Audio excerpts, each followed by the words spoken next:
welcome back everyone, welcome back to another week, another edition of the Sparkling Tuna Cup number 42, the second edition of the year of 2024. It is great to be back here. Of course, I'm your host, Live VIP, and with me, I am joined by the lovely people in the chat, by these amazing players, and of course, my plushies as well. Welcome to our weekly dose of Open Tuna Cup StarCraft. What does that mean? Well, this is our weekly event that we do host here every single Sunday, and it is open to all. Exclamation mark B in the chat if you guys want to have a look at the bracket yourselves. Again, the bracket, it's big, it's huge, it's massive.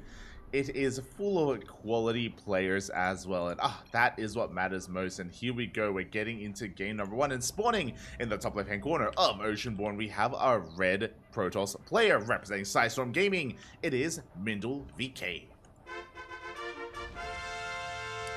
And spawning in the bottom right hand corner, we have his opponent. We have the purple Zerg player from the land of Costa Rica, representing Team License to Kill, LTK. It is Eon. Let's go. A bit of a ZVB to kick things off. And again, Eon is a very special kind of player. He's one of the most aggressive, cheesiest players in all of the Americas. And we are fanning out and sending a drone towards the top right. The hell is going on? I'm going for a ninja base. Okay, interesting. So Eon popping off already with a bit of a ninja base towards the top right hand corner of the map. Interesting choice. Opening up double gas as well. Okay, so it's gonna be a hatch, double gas into pool. This should be roaches, but I'm confused about the proxy. Okay, well, we do see Middle VK coming in for the scout. He does confirm both gases have been taken. He's aware of at least part of the build. Is going to confirm now the later spawning pool as well. And honestly, what should be happening right now for Middle VK is he should be scratching his head. He should be like, wait, what?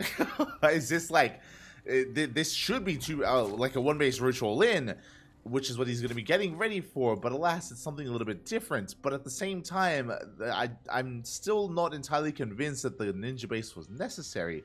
I mean, it is ideally forcing an overreaction out of the Protoss and forcing some confusion, but it's still going to be an all-in anyway. Like, we're not macroing from here. Like, that's not going to be the plan, right? Where is it? We are pulled a little bit out of gas. A probe is going to be coming in for follow-up scouts. Okay, actually, what I like about this, if we do throw down a Roach Warren, I like the idea of hiding it, actually. I like the idea of hiding the Roach Warren at the proxy location. That would be interesting. Okay, you have my attention. Link speed is on the way. We're still mining gas, by the way, so this could still lead into a Bane bust. So a Ling Flood Bane bust here from Eon. Maybe the Baneley Nest would be proxied. Likewise, Roaches could be on the way as well if we do pull back into gas, and we are now saturating that gas geyser as we speak. Ling is moving out. Middle VK opening up standard. It was a gate expand into the Cyber Core. We have Warp Gate on the way. We went Stalker first instead of Adept, which is interesting. We are going to be fully walling off at that natural. Queens are on the way. We did produce some drones here at the proxy location. And we're expanding? Wait, what? We're expanding. We're trying to play into a more standard game. I mean, the earlier gases is still troubling to me, and that is quite a lot of gas early on. But yeah, we're either going to be using this for live or no, we're droning. We're droning. Okay. Okay. I mean, we have a shield battery on the way. We're being forced into a Twilight Council opener instead for, I imagine, Glaive Adepts. Second shield battery on the way as well. So this is forcing a bit of an overreaction, but I still like Mindle VK's position overall. Like, because he's going for a Twilight Council, should be counterattacking with Glaive Adepts momentarily, and I think he's going to be in a good place doing so. It's too early for this. My brain, it's my brain, it's going, Papi, it's going. Okay. Blink, ooh, Blink, not Glaives, interesting choice. So Blink is going to be on the horizon here for Mindle VK. Meanwhile, Lair is being prioritized, so we go for the Lair instead of the Roach Warren, instead of the Baneley Nest. This could be for 2-base Muta, if we take additional gases. 2-base Muta is viable. We could just throw down a Roach Warren as the Lair is halfway done. We could just throw down that Roach Warren as it's halfway done to line it up with Roach Speed. That is also an option available here as well for Eon. Meanwhile, we're just throwing down additional gateways. It's going to be 4-gate blink here out of MinoVK. He has no idea what's going on. He is in the dark. He saw the opener. He saw the expansion on the low ground. And yeah, we are spending a lot of resources here warping in and defending. And there it is. That is not 4-gate blink. That is going to be 6-gate blink stalkers. This is going to hit quite hard. This is going to hit like a truck. We're now basically going for a 2-base all-in ourselves. So MinoVK is going for 2-base all-in. Eon is going into a fast Hydra Den. Okay, no additional gases yet. We do typically need a third, maybe even a fourth gas to facilitate for Hydra. But Ling Hydra is actually going to do quite well against blink stalkers. If this was Glaive Adepts, I feel like Eon dies.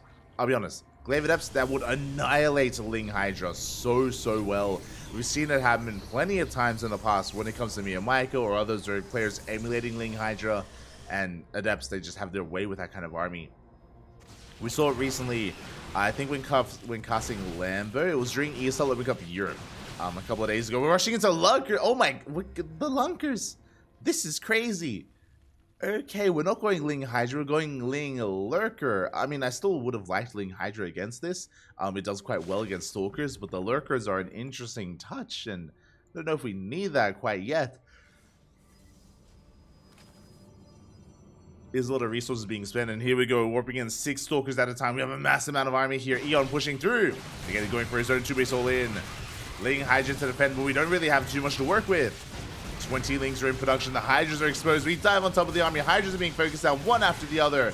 The Queen has got to go down as well. We're trickling out units again. Eon needs more time. At the same time, Lings across the map. We needed them back at home. We needed those Lings to support the Hydras, and they're all going to go down. The Hydras, they fall one after the other. Lings are busting in, but we have Stalkers here to defend. We have plenty of Stalkers to defend back at home.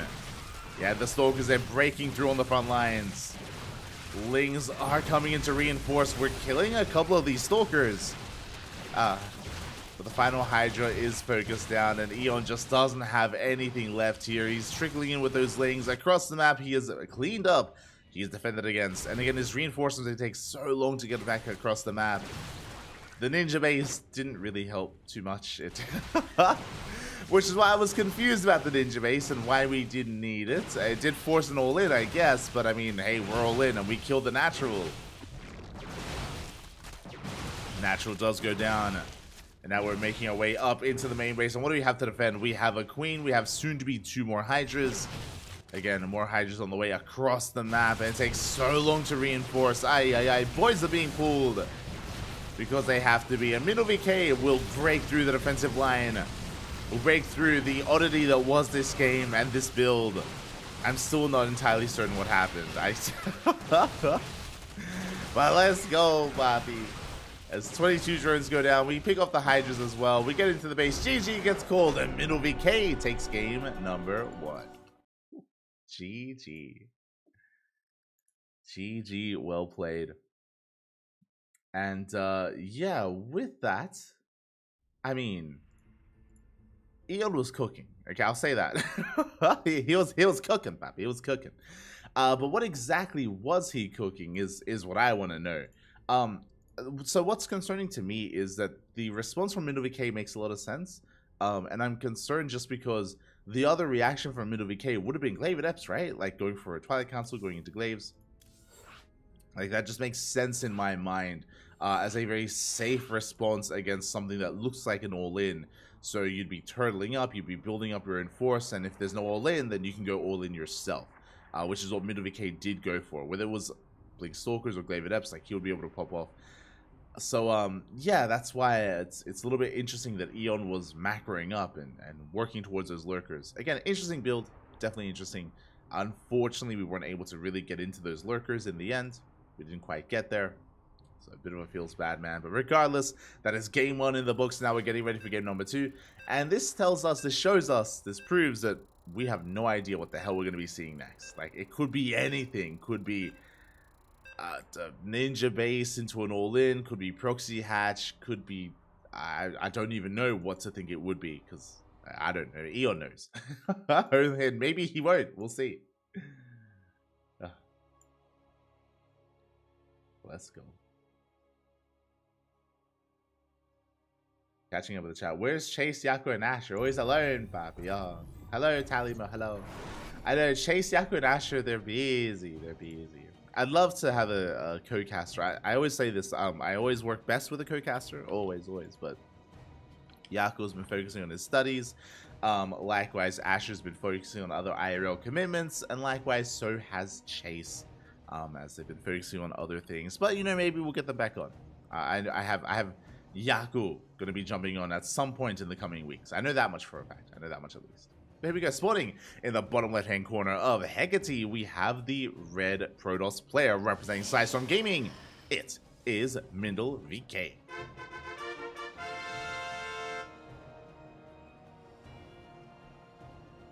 And spawning in the right hand corner, we have the Costa Rican Zerg player, the purple Zerg representing Team License to Kill LTK. It is Eon.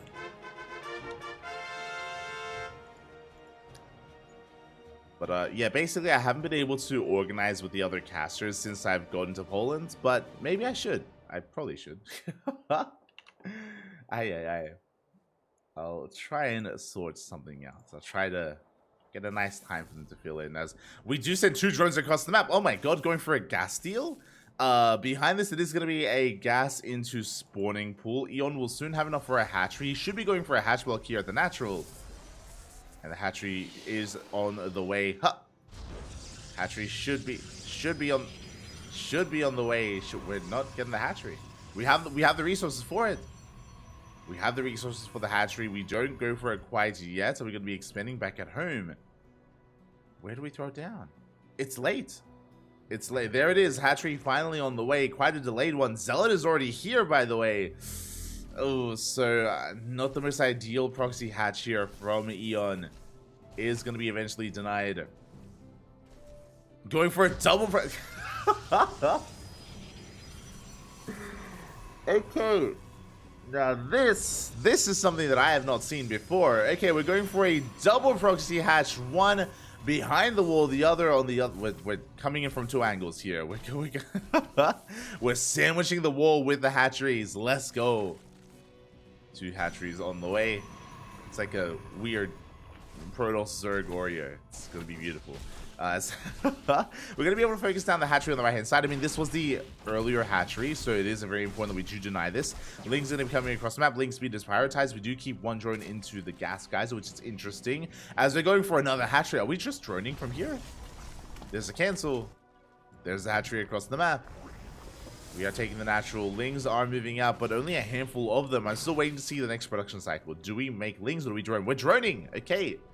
We are just droning. We're trying to force an overreaction. We do delay the expansion. We do force out 2 shield batteries. Did force a second gateway as well.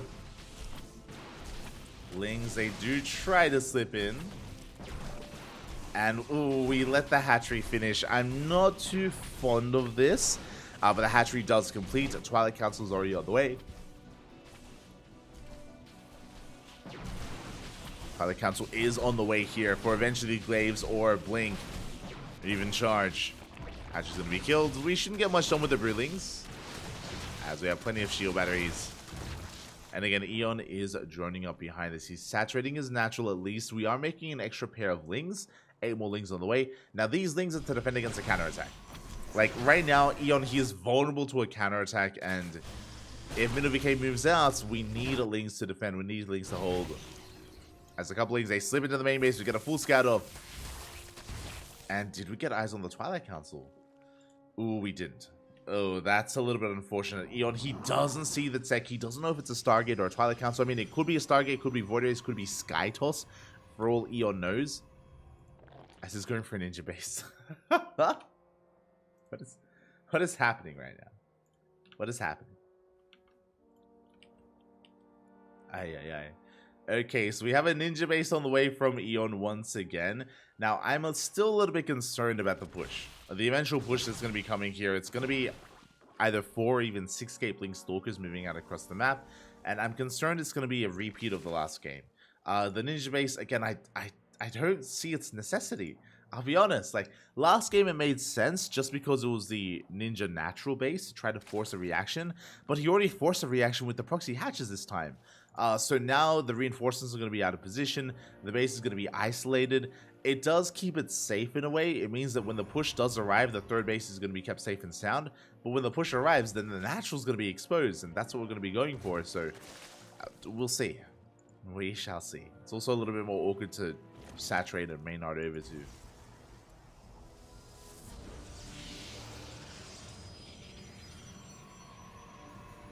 Here we go. As Eon, sorry, as Middle VK is moving out.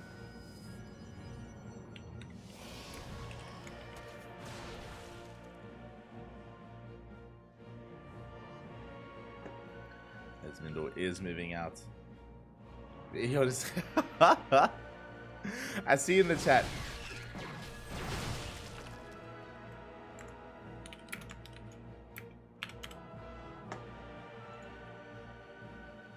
As we do see Middle VK moving out. Behind this, going for a bait, going for eventually closest or disruptor production. As here we go, Eon collapsing on the army, trying to get a full surround. It looks like he will. Oh, again, Blink Stalkers, they struggle against Mass Link. Sorry, he's a little bit distracted by the trap. We do get a surround, and we do shut down the Stalkers. Big overextension here by Middle VK, and this time Eon, he did have an army. I was concerned he was going to be too greedy and drone up too much, but no, he shuts down the Stalkers, moving out across the map. And Eon, he has some momentum. That was an expensive loss for Middle VK, and suddenly Eon, he can drone. There we go, we have 5 more workers in production. We can apply pressure here to the natural waste. We shouldn't be able to bust in. We shouldn't be able to break through.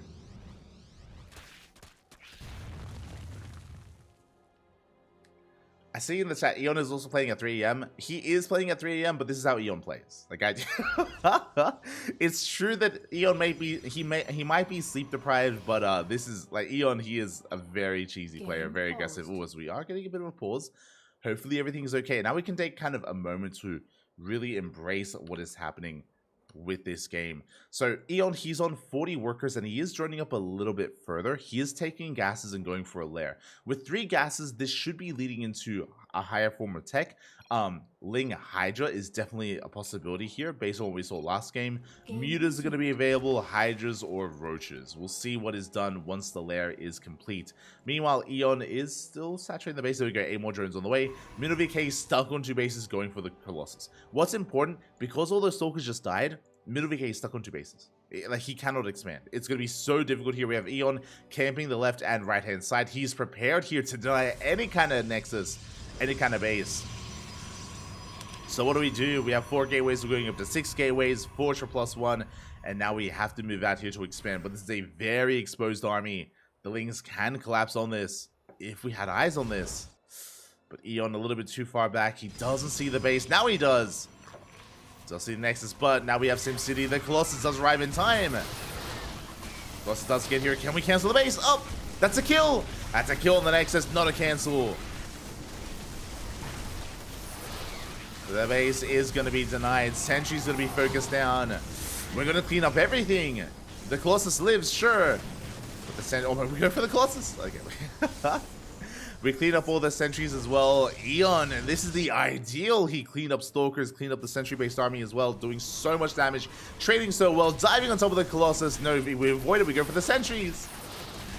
Once again, we collapse on these sentries. The +1 melee Lings, they annihilate the army. And we can go for another surround on the Nexus. And that's going to be another cancel. A second cancel on the Nexus. Second Colossus has arrived. Finally, we can defend. Finally, we can expand. And now we have our answer. It wasn't Hydras. It was Roaches. Roaches are amassing back at home. We have +1 range. We have Roach speed as well. Third base getting fully saturated. Now we have a 4th on the way.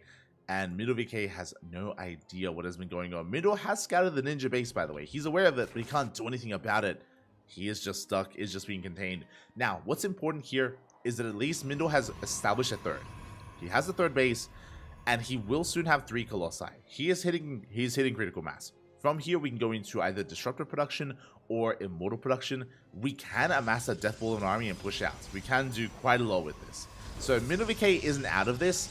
Eon is in control of the game, yes, but Middle VK still has a chance, especially with Eon going for a Spire. I'm a little bit concerned about the Spire play, but we'll see.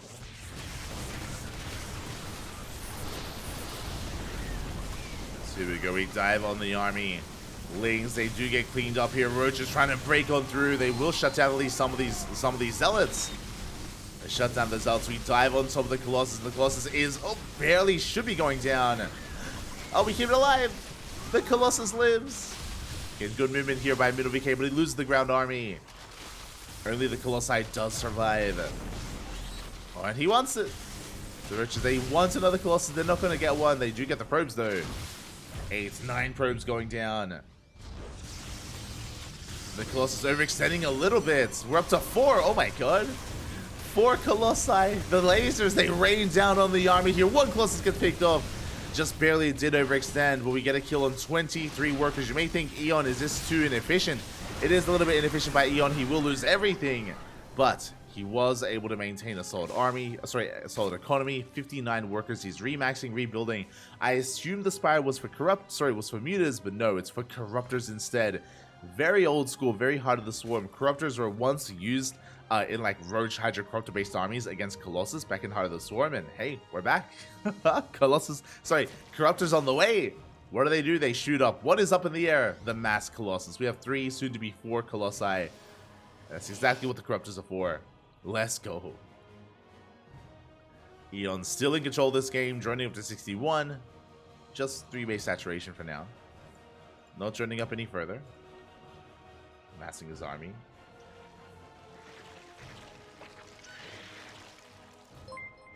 Here's amassing his army. Big shout out to Ducklings in the chat. El Padrino of StarCraft. ¿Qué tal? Oh, yes. I see him. StarCraft is forever. Ah, less than 3, papi. Less than 3. Hope you've been doing well, papi. Hope you've been doing well. ¿Qué tal? ¿Cómo estás? Ojalá que todo te va bien. Ducklings, another fellow member of the community of StarCraft, as we do push in towards that natural base. Force fields are thrown down. We go for the Colossi, but I don't know if we have enough. We get 1. 1 Colossus does fall. And at the same time, we bust into the natural base. Lings and Roaches, they flood on into the natural. The Corruptors, they dive on top of the Colossus as well. We do pick up a 2nd, and soon to be a 3rd and a 4th. Eon, he has done it. Even with these 0-0 Corruptors. Oh, he barely doesn't get the last Colossus. But a good trade nonetheless, as he did get 9 worker kills in the natural. Is going to be pulling back. Still amassing his army, joined up to 67. Just over 3 base saturation, taking extra gases. Going for the infestation bit, going for the hive. And Eon, this has been a Frankenstein of a game. This has been very... has been very hard to read, but it's happening. He's doing it, papi. 7 more Corruptors in production. Behind this, we can see Middle VK trying to transition out of Corruptors into Disruptors. Or out of Colossus into Disruptors, what I meant to say. Wise move. That does mean that these Corruptors are a little bit dead supply. They can't really do too much. They can kill the Colossus, they can caustic spray down buildings, but again, very limited in their uses when it comes to a main fight. Here we go, Eon rotating around towards that natural once again. Knocks down the gateway. Floods in. Does flood into the main base with his Lings. And probes are going down. At the same time, we do collapse on the army. Nova goes off. Big connection on the Roaches. Big connection with the Nova. We take down the Colossus. The Corruptors, they can't do anything else. They have to turn back around, and it looks like Mindle will hold. As I say that, Lings did get into the main base. They do get a couple of probes. Corruptors, they go for the Nexus. Can they get a kill? Oh, Stalkers, they're focusing on the Corruptors. Yeah, there's not enough Corruptors. They are zoned away. Mindle down 10 workers, but he's building up that Disruptor count. And he's throwing down 2 more Robos. 2 more Robos on the way. We can get back into Disruptor production. Maybe even back into Colossus.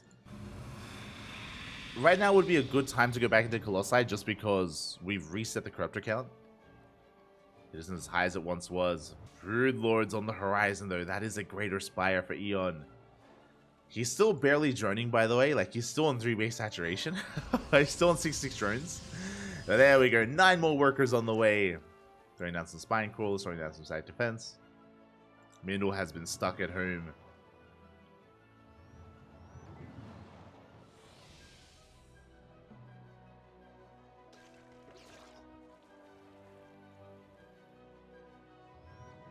has been stuck at home here. And I mean, his upgrades are good. He has +3, for example. He's slowly building up. 4th base is on the way. If we get this 4th up running, then maybe we can hold on. The problem is the Broodlord. We don't have an answer. We do not have an answer for the Broodlords. We don't have scouting information. Middle, he has no idea what's going on as we go for the natural. The Corruptors, they come in. They get a kill on the Nexus. Big pick off there by Eon. Takes down the natural, gets the hell out of there, gets eyes on all the robos. Is aware of the army, and should be feeling pretty good about himself. Like, what would we need against against Broodlords? We need either Sky Toss or a mass amount of Link Stalkers, and we don't have either. We do not have either. And there it is. 8 Broodlords all the way. This is going to be the kill shot. This is going to be the killing blow that Eon has been looking for. This is all he needs. We just see Middle VK pushing onto creep. Attempting to move out, so getting his 4th base up and running. But Links and Roaches, they do slip in.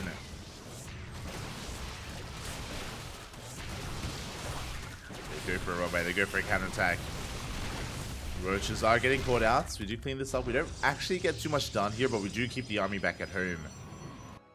Here come the Broods. Eon, he has maxed out. How many Broodlords? 8. 8 Broodlords. Decent amount of Roaches. Decent amount of Lings. We're going straight for the natural, and the Broodlords, they can just cut off the army here at the ramp.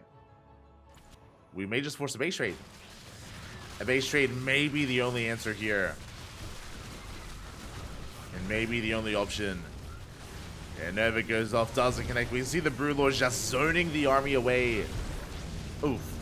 Oh, big Nova. Bit of an overextension there by Eon. It does overcommit with the Roaches. More Nova's going to be going off. Big connections once again here. Oh my god, Mindle. Popping off with his Novas. But good kiting here with the Broodlords. That is all we really do need. Novas once again not quite connecting. And as long as we can kite, we do bleed out another one of these Broodlords. They are slowly going down. Oof. Oh my god. These Novas have been insane, but GG gets called. It's just too much. The natural was broken, and Eon ties up the series 1-1. We're going to the ace match. Let's go. We are going to game number 3. I need a message, Eon.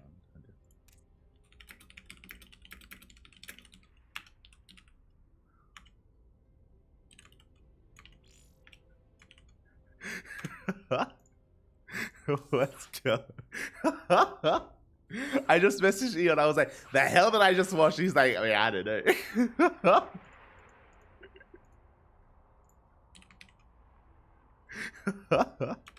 He's like, bro, I don't know. Don't ask me to repeat it because I don't think I can. Ay, ay, ay. Este Eon. As here we go. We're getting into the ace match, into game number 3, and we are loading into Hardlead. Hardlead is going to be our final game for this best of 3. It all ends here. It all ends on one of the smaller maps in the map pool. Oh boy. There is a lot of potential here. Potential for aggression. Potential for Eon to do something crazy. Once again, I'm ready for it. Let's go. I see in the chat. Rebellion in the chat. What a Zerg player. Amazing. And here he is in the top left-hand corner of Hardlead. We have our favorite player in this series. We have the Red Protoss representing Storm Gaming being forced into the ace match. Can he bounce back? It is Mindle VK. And spawning in the bottom right-hand corner, we have his opponent. We have the Costa Rican Zerg player, the Purple Zerg, representing Team Licensed to Kill LTK. It is Eon. Forcing the ace match and having a very chaotic series so far. Some of it has kind of made sense. Some of it hasn't really made sense. And I mean, I even have confirmation from Eon himself. He doesn't know what the hell he's doing. His eyes, they will just roll back into his head and Jesus takes the wheel, papi, you know? He just does it by feeling. And I mean, it worked. You know, it worked out here in game number 2. Going for the double proxy hatch into a ninja base. He's an animal, papi. He's an animal. Let's go. Probe Scout is coming in. Eon, for the first time this entire series, going for a standard opener, going Hatch Gas Pull. Hatch Gas Pull here from Eon for the first time in a very long time. I've never seen it before. Standard play. He's crazy. He's lost his mind. And speaking of, a big shout out to Flipper Flapjack in the chat. Thank you so much. Gracias, papi, gracias. Thank you so much for the 150 bits. We hope you appreciate the content. Hope you appreciate the casting, the events as well. We are here live with the Sparkling Tuna Cup, of course. It is our open weekly tournament, and it's great to see players from all around the world rock up. I also should emphasize that we rarely get American or Latin American players because this is a really bad time zone for them, or really bad start time for them. So a shout out to Eon. He's playing at 3 a.m. It's 3 a.m. in the morning and he is competing. So a big shout out to Eon. Latin American players and again players from the Americas of rarity in this event. So much love, much support. As we are joining up to 20, we're pulling out of gas. We have Ling speed on the way. We have 6 Lings in production as well, which is a pretty hefty amount of Lings, but we're still droning. So we're not going for a Ling flood, just have a presence on the map. Meanwhile, across the map, it is going to be a Stargate opener at a middle VK. It is going to be standard play for both players, outside of the fact that Eon did make extra Lings.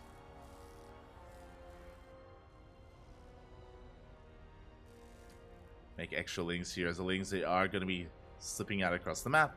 Likewise, Probe does confirm the third base. Again, standard play out of Eon. He's crazy.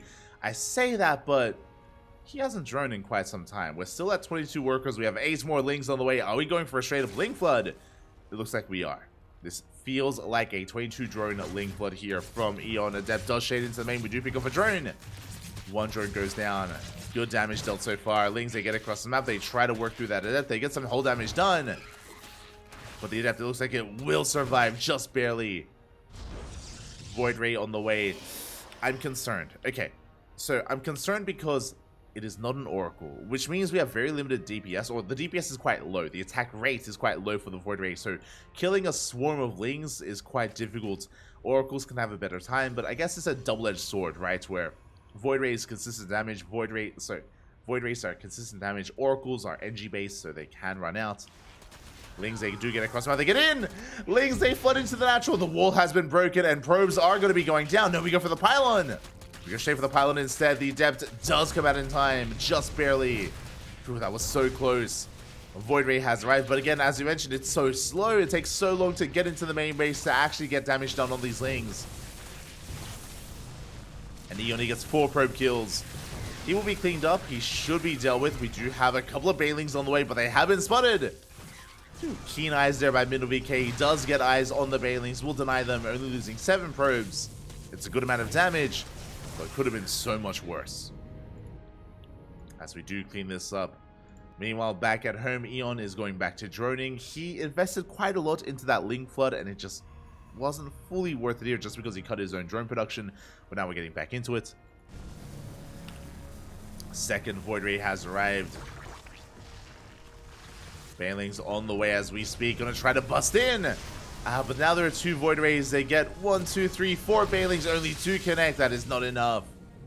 Eon, he's still making Lings. He's crazy. We don't need them. But what I will say is that with all these Lings, we're denying a third.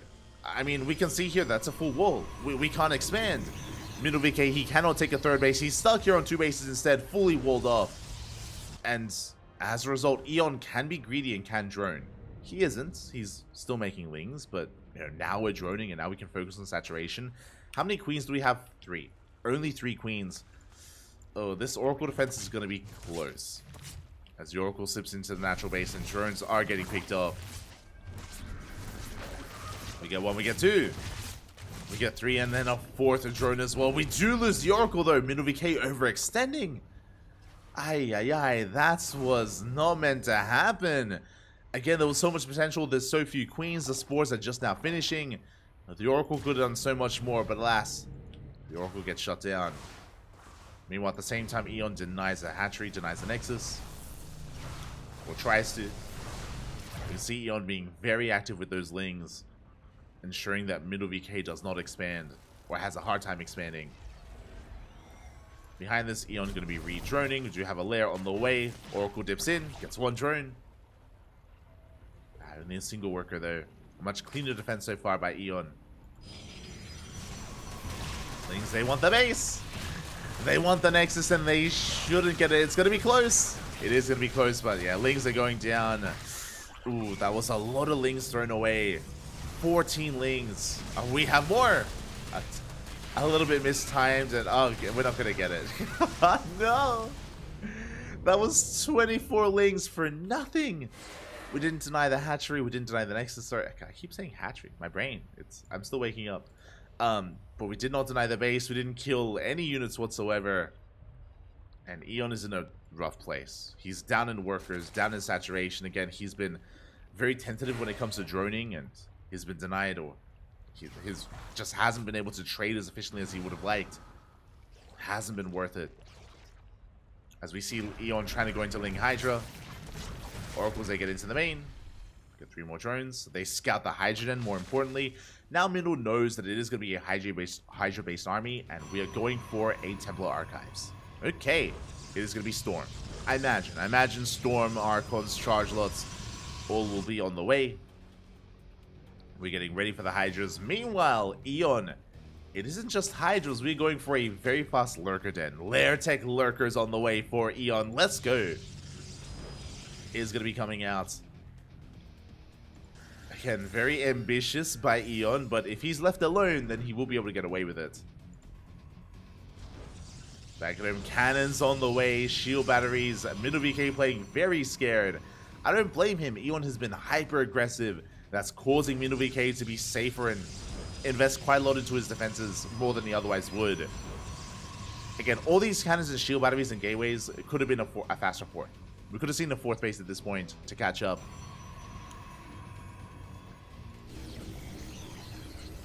Could have seen a 2nd robo. Earlier production. As alas, Mindle is going to be stuck at home.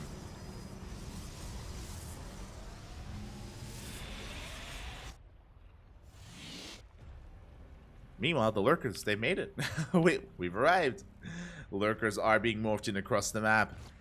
Eon, ooh, has to traverse through a minefield or a stasis trap field. And it's not going to be easy. I feel like we're going to take some to the face. Uh-oh. Oh god, it's so close! No! Stasis does catch one of the Lurkers. The others, they will burrow in time. Storms get thrown down on the Lings. Get only one good Stasis, but a massive Storm on the Hydras. And again, Eon losing ground here, or just losing so much steam. Takes down 2 of the Oracles. Lurkers are going ham, but we get the Revelation, and we can focus them down. Only 2 Lurkers. That's not going to be good enough. We have a 3rd Lurker. 3rd Lurker does pop out just in time. We focus down so many of those Stalkers. Not a bad trade out of Eon. Not bad at all. Do you have another Oracle in production? No Robo, bear that in mind. No Observers. Eon trying to rally across the map, but his reinforcements are so late. As Hydras go down, and Eon will have to back off. He will retreat. There's that Robo for Observers. They have Oracles amassing. Mindle VK holds on to his 3-base setup. And Mindle, he has a higher working on. He has the better economy. Eon is being left in the dust. No 4th base. Or, I mean, we have a 4th, but no saturation at the 4th. We're still on 54 workers. We need to drone, Papi. We need to drone. The problem is right now that Eon, he's stuck between 2 worlds. One, yes, he does need to drone. But also, if he's too passive, then Mindle's going to get too far ahead. And Mindle, he will just run away with this.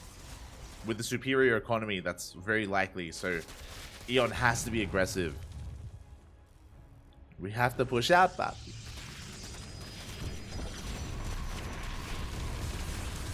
We have to push out. Lurker's going to be burrowing. Big Storm here on these Hydras. Avoid to deny the base. We force a cancel. Force a cancel on the Nexus. 9 probes go down. Good pick off here by Eon. Doesn't lose too much. Did take a Storm, but didn't lose too many of his Hydras, and he will retreat. Behind this, Infestation Bit, Hive Tech, Vipers on the horizon. They are on the way for Eon. Still barely at 60 workers. Going for a 5th. Taking another expansion. But again, the quality of Mindle's army is getting higher and higher. What I will say is that if we do get to critical mass of lurkers, this army doesn't really mean much. Like, Mindle can max out, and if we have a line of 10 lurkers, for example, then we should be okay. We should be able to hold on to a main push. So, Eon, the name of the game right now is to survive. Survive, get into his 5th base, survive until Hive Tech, until Vipers, until lurker upgrades. And Eon can make a game out of this. But there's a lot more pressure on Eon than there is for Mindle VK. Whereas Mindle, he's just happily, I mean, I say happily taking his 4th. It took a while to get here, but he's got his wall of cannons and shield batteries. 4th is now being taken. +3 is finishing up. Charge on the way.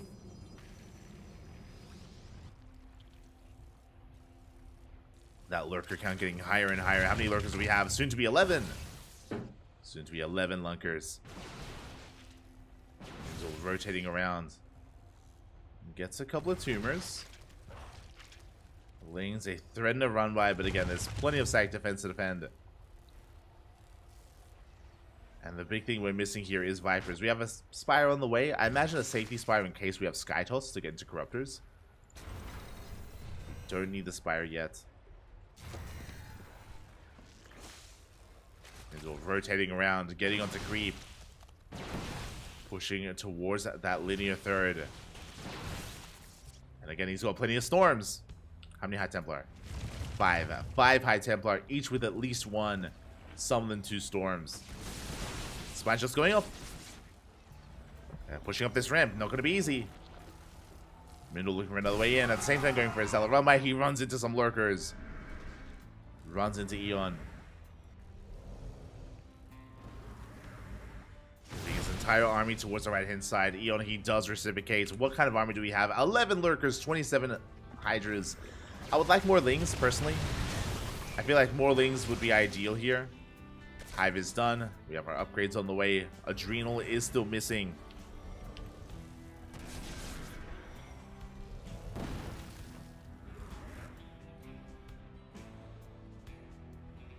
So you see Eon once again keeping up with the rotations, looking to max out. Now finally joining up quite nicely, getting up to 79 workers. Prism steps in. Doesn't quite get the warp in there.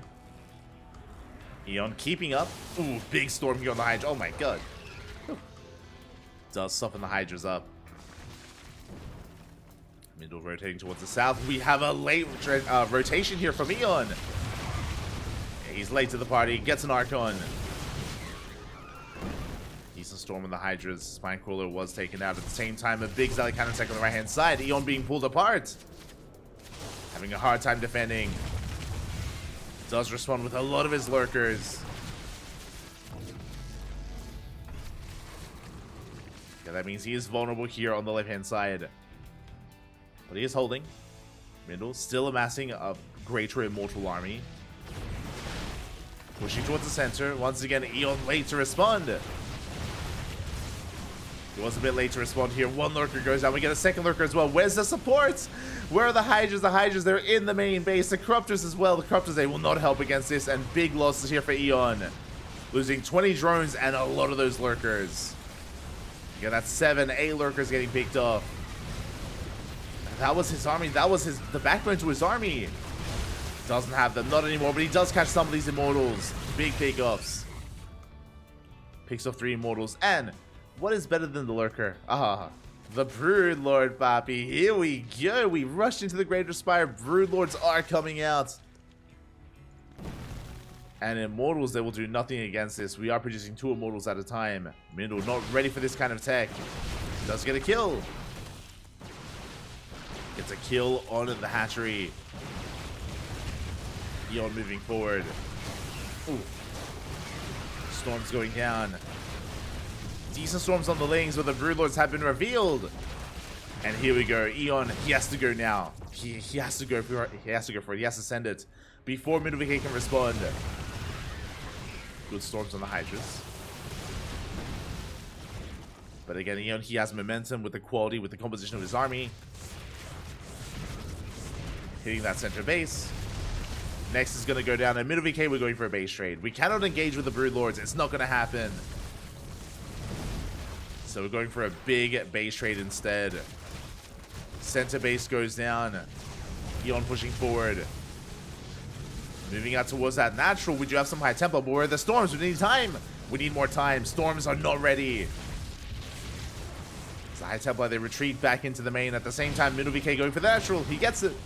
Natural base goes down, pushing in towards the main. The tech is looking exposed. And can Eon afford a couple of Corruptors? There it is. Sorry, a couple of Broodlords. 2 more Broodlords on the way. The Hive will soon be falling.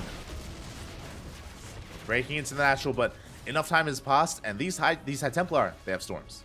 They will soon have storms. 1 each. 4 storms all up in total. And it's going to be a tough attack here for Eon. Contaminates the Stargate. Let's go. Delaying the Void Ray.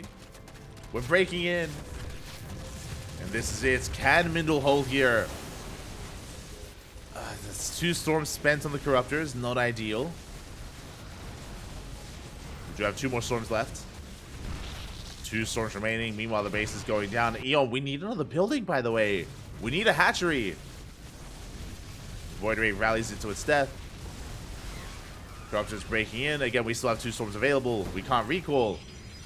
Middle VK, he's got a base towards the bottom left. Meanwhile, drones are being evacuated. We can see the Stalkers. They try to flank the Broodlords, but it's not going to happen. The Stalkers go down. We collapse here on the High Templar. The storms are not good enough. And the main base has been broken. Big win here for Eon. At the same time, we do see one of the final mining bases being poured out. Drones are going down. Eon, where's that hatchery? We need one. There it is, top right. Eon, he's taking top right. Stalkers maneuvering towards the left-hand side. Broodlords need to be careful. They're looking a little bit exposed. Void Rays, they're trying to catch them. They come across some of these Broodlords. 1 Broodlord goes down. A big pickup, but we catch the Voids. Stalkers are coming in. Oh. Saving the Void Rays. Again, these Broodlords are exposed. No, 1 goes down. We get 1, we get 2. Big pickups. We could even get a 3rd and 4th. Eon, a bit of miscontrol here with his army. Bleeding out even more Broodlords. Yeah, he could have taken a fight, but now I'm not so sure. Now I'm not so sure. As Mindle, he does come across these lurkers with the Stalkers. Can focus them down. Oh my god, so much damage being dealt though. The lurkers, they hold their own for a time until the revelation. And now we can clean them up. We don't quite come across top right yet, but there we go. Do end up checking. Do rotate over. The hatchery has been found. Eon, he's down to 1 mining base. He has lost all of his tech. Middle VK has got 2. He has 2 bases at this point. One of them mining, the other not so much. Again, imagine this with 4 more Broodlords, then maybe we can hold. I mean, we still can. It's going to be close. Another Nexus on the way. I like this from Mindle. Like, he doesn't have to push in. There's no reason to push in. He just has to take more bases, get his economy up and running.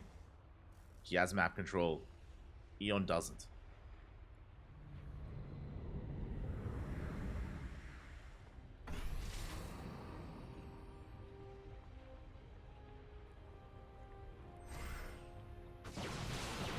There we go. We do pick up the spawning pool. Spawning pool goes down. Thankfully, we have another one. We have a backup spawning pool. Up and running. We're rotating around, pushing towards that 3rd. Just clearing up some creep. He's not committing. Again, there's no reason for Middle VK to commit. Both players have broken free from the supply blocks. Now, the problem here is that because Eon only has 1 base, if he tries to move out, and the Observer does spot the army, if he tries to move out towards bottom left or top right, he will lose everything. What I mean by that is that he will lose this base. The base will fall. Middle VK will go for the base trade and will punish his opponent for moving out. So Eon is stuck. He's stuck here, and as he moves out, we can move in. Does engage with the army. But again, Mindle just has to split off a portion of his army to go for a backstab. As Eon does push up the ramp. Ooh. That big storm almost takes down one of the lurkers. The base is being denied. They're at least doing that. Big revelation on the army. Oracle almost goes down. There is the one observer across the map. And you can see here, MinoVK rotating around. Catching a Broodlord. He gets one. He gets two Broodlords again. Getting caught out. 3 Broodlords go down. Not like this. Eon bleeding out too many units. And Mindle, he's coming in. He's coming in for the kill. At this point, there may just not be enough Zerg. We're down to 2 Broods.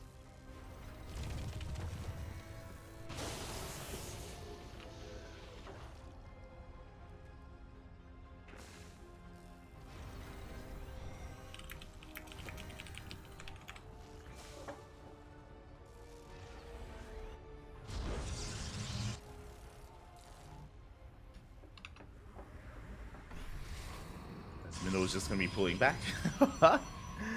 Just going to be chilling. Rotating back around, leading with the storms. Oh, and juicy connections here on the Hydras. Does soften them up, gets them down to half HP. Pushing on forward. We do have a big link counterattack here towards the bottom left. Big link counterattack, but again, I feel like MinoVK can just break through this. Going for the recall. Okay. Eon making some moves happen. Forces the recall. Gets 19 probes. Can maybe come across these Archons. Ooh. That's a lot of links going down. A lot of links getting shaved off.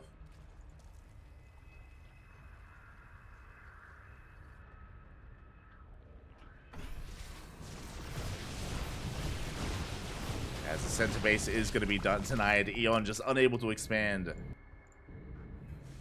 Unable to get another base up and running.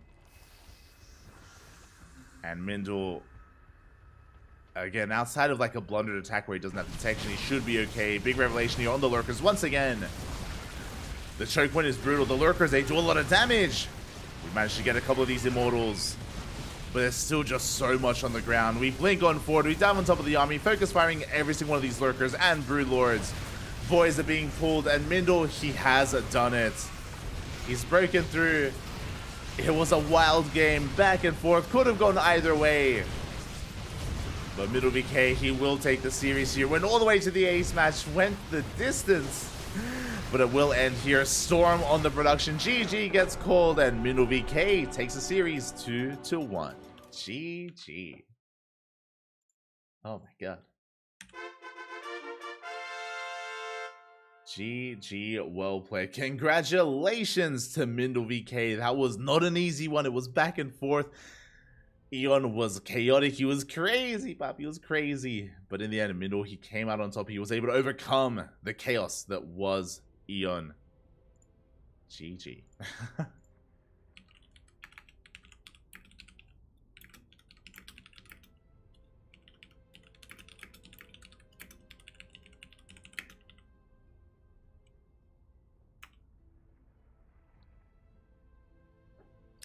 GG, well played with that. MinoVK advances on into the quarterfinals, and we have quite a number of updates. We have quite a number of updates available here. Exclamation mark B in the chat if you guys want to have a look at the back of yourselves.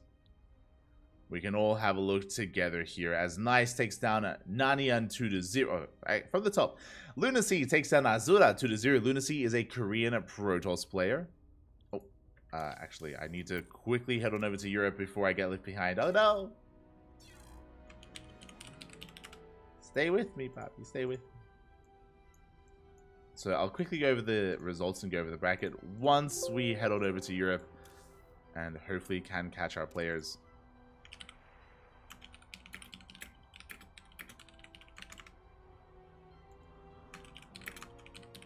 Okay. Now we can focus on the bracket. From the top, we do have Lunacy taking down Azura 2-0 in a PvP. Again, Lunacy is a Korean Protoss. takes down the Italian Protoss player Azura, advancing on to face off against Wayne in the quarterfinals.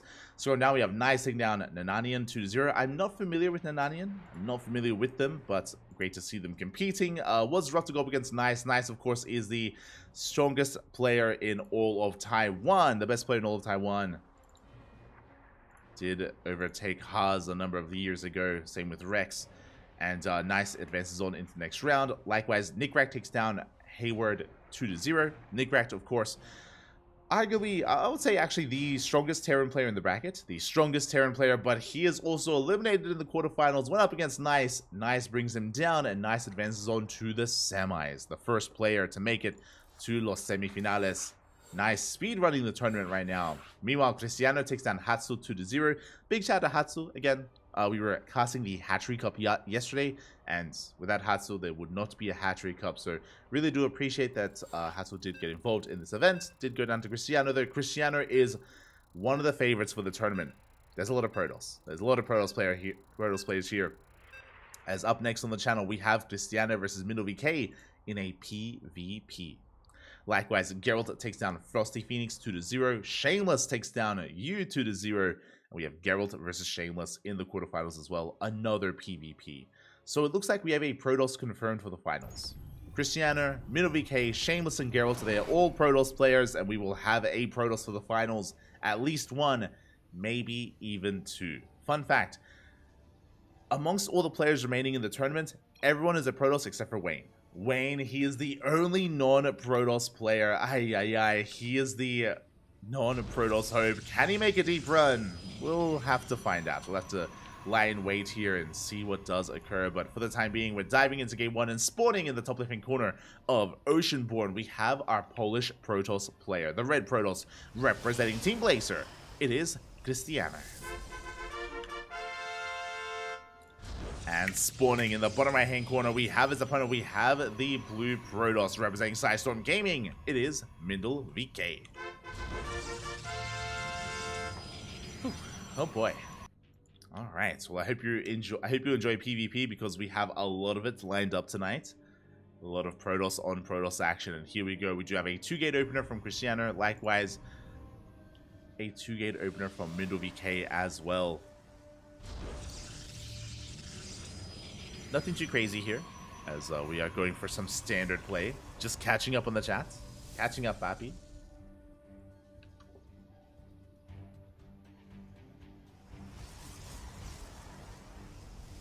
I'm having such a hard time figuring out the players' ranks.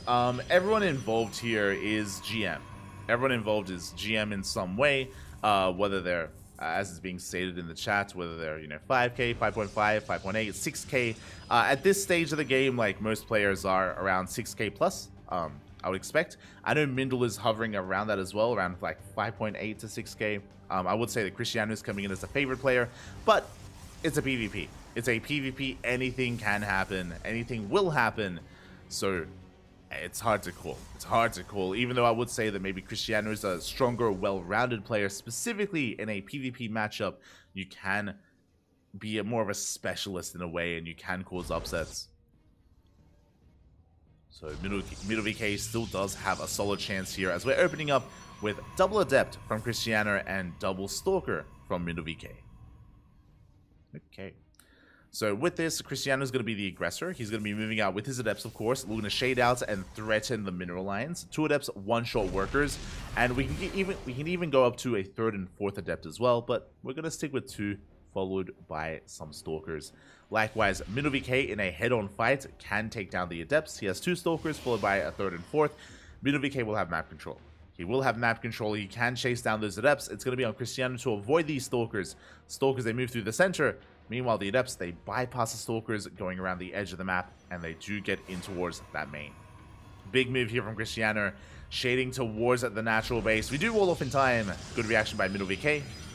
Does wall off, and does hold on. So far, good reaction. Stalkers, they get across the map. MinnoVK does have the Stalker lead. Oh, does take an extra hit though. Cristiano out trading here in the Stalker battles. We have a 3rd and 4th Stalker on the way. MinnoVK can overwhelm. Oh, we'll be bleeding out a Stalker. We force a recall. Saving both Stalkers. Very clean recall there by Cristiano. does manage to escape. At the same time, shield battery finishes. That was a mistake. That was not meant to happen. And that is going to delay any kind of production, any kind of saturation on the natural. So Cristiano getting these small wins, both left and right, takes down almost another Stalker. You'll see him out-controlling. Adepts, they shade in, and they pick off that last remaining Stalker as well. Again, really nice moves out of Cristiano, chasing down what little is left. There's 3 Stalkers now, 2 Stalkers remaining here for Middle VK, and we're bleeding out too much. Losing another Stalker. Middle just being punished for being too active on the map, for being caught out. And Cristiano, he can keep on pushing towards the natural base, warping in 2 Stalkers at a time, reinforcing. Blink is on the way behind this. He's breaking in. He's breaking through. Takes out another Stalker. GG gets called. It's too many losses too quickly, and Cristiano will take game number 1. GG. GG, well played. Again, it wasn't anything big that occurred this game, but just these small little wins here. That's these small little micro mistakes from Middle VK where he was kind of caught out. He was trying to surround the army, but he was bleeding out 1, 2 Stalkers at a time. And in the early game of a mirror matchup, every unit counts. 1 and 2 Stalkers, that can be game. As we just saw, Cristiano, he took a really nice, a really early Stalker lead by killing 1 and 2 Stalkers, and then that snowballed out of control. Just snowballs out of control. When both players have the same production, when both players have similar economies, you can't afford these rough trades, you can't afford these losses that early on, and just like that, Cristiano takes game 1. In a very quick fashion. Again, there's a reason why I would say... There's a reason why I would say that Cristiano is one of the favorite players for this tournament. Meanwhile, a big upset. I was not expecting this. I was talking about how, like, Wayne is the only non-Protoss, and, you know, he's the non-Protoss hope, and I expected him to make it at least to the semis, maybe even the finals, maybe even win the entire event. But we have an update. Lunacy takes down Wayne 2-0, and Lunacy is crazy, by the way. I do know that. Like, he is a very aggressive Korean Protoss. But I was not expecting that outcome. Oh my god. GG. Welcome everyone to the quarterfinals, the game 2 of this series in the Sparkling Protoss Cup. The Tuna Protoss, if you will, as we have... Oh, as my keyboard has disconnected. My apologies. I will try to fix that. Lovely. Oh god. I can't control. I have no keyboard. Okay, we're good. We are good. But welcome to the Sparkling Protoss Cup. Only Protoss players left in the tournament, and we still have a lot of players. That's the crazy thing. You can hear my keyboard reconnecting, but there we go. We have in the top right-hand corner the Polish Protoss player, the red Protoss representing Team Blazer. It is Cristiano. And spawning in the bottom left, we have as opponent, we have the blue Protoss player representing Psy Storm Gaming. Down in this series, we're looking to fight back. It is Mindel VK.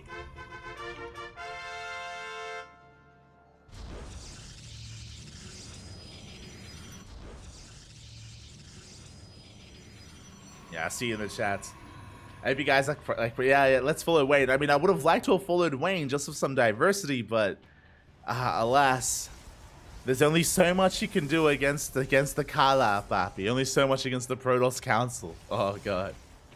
As they have taken over the tournament. Only Protoss players left. Let's go. Yeah, we still have 6 players remaining, by the way. So, I'm ready. I'm ready for some PvP action. It is going to be a double adept opener here out of Middle VK. Going to be double adept out of Cristiano. Interesting choice. Cristiano, he does go for his gateways further back in the main. This does mean that it's going to be a little bit harder to wall off here at the natural and to stop those adepts from shading in. So really risky maneuver here by Cristiano. The plus side is that your gateways are a little bit in a better position. They're safer. It means that if Middle VK went for a 1-base all in, these gateways would be in a safer location. They wouldn't be depowered. They wouldn't be shut down. So a bit of a give and take. As we do have a Stargate follow-up. Okay, so 2-gate into Adept into Stargate. This could be for Oracles. Oh, sorry, this should be for Oracle production to get some economic damage done. Adepts through the ground, Oracles through the sky. Probes are going to be next here. They're going to be up next for what goes down in this game. Adepts, they do engage with each other, but once again, Cristiano comes out on top. He does outtrade his opponents here. Does get a little bit of extra damage done, but we trade 1 for 1. Thankfully. 1 for 1 when it comes to the Adepts. Middle VK committing, by the way, getting up to 3 Adepts. We have another 2 on the way. We have Glaives, not Blink Stalkers. Middle VK is going Mass Adept. He's crazy. He's going for a 3rd gateway. A proxy gateway. It's a 1 base all in. 1 base all in at Middle VK. Just Mass Adept. Bold move. We do force a recall. As Stalkers, they have to race back home. And Cristiano doesn't know. Doesn't know what's happening. Doesn't know how much is in the main base. Doesn't know what kind of tech we're working with. There's the 4th gateway on the way. So it's going to be a 4-gate glaive all in. Adepts are warping in across the map. Oracle will help. Oracles actually can do quite a lot of damage to Adepts. But of course, it does have a finite amount of energy. As Cristiano are going to be focusing on chasing down those shades. Chasing down the Adepts. Will he come across the proxy? He's so close, yet so far as he does not get eyes on it. Doesn't see, doesn't know. Adepts a shade on back home. But again, we're still just warping in and banking up more Adepts, waiting for Glaives to finish. And luring Cristiano out into a fight. Remember, recall is on cooldown for Cristiano. It is on cooldown. He doesn't have it ready. We're coming in. We're coming in. We have to fight. There is no other way about it. And these Stalkers are going to go down. Yeah, they're going to be focused down by the Mass Adept. We get 1. Soon to be 2. Soon to be 3 and then 4. We can shade forward. Meanwhile, we have gone up to 2 Oracles. And there we go. We commit to the shade. Oracles activate their pulsar beam. They're going to be able to focus down some of these Adepts, but there are just so many of them. The wave of Adepts is just too much. And Middle VK, he's breaking through. Reinforcements in production as well. Cristiano, I think he saw the warp in. I think he saw the warp in at least. And yeah, he's holding on to the main. Shield batteries overcharged. More gateways in production. But he is in a world of hurt. Yeah, we're breaking on through. There's just too much on the ground. We shade in. We focus on the pylon. Adepts are being forced back. Boy, shading into the main. And the gateways, they're still on the way. Cristiano in so much trouble. Probes are going down. Cristiano, he still has a slight worker lead. Adepts are being targeted. But Middle VK doesn't care. He gets even more economic damage done. Getting 7, 8, soon to be 9 probes. And behind this middle, he's expanding. He's expanding, taking his natural, and getting further ahead. Or trying to get further ahead. As with his Stalker army, he's going to be getting a kill on the Nexus. Knocking Cristiano down to 1 base. And now it feels like Cristiano's all in. 5 gateways. Yeah, 5 gateways in the main. Oracles are moving out. We need to deal some counter damage. The pressure is on.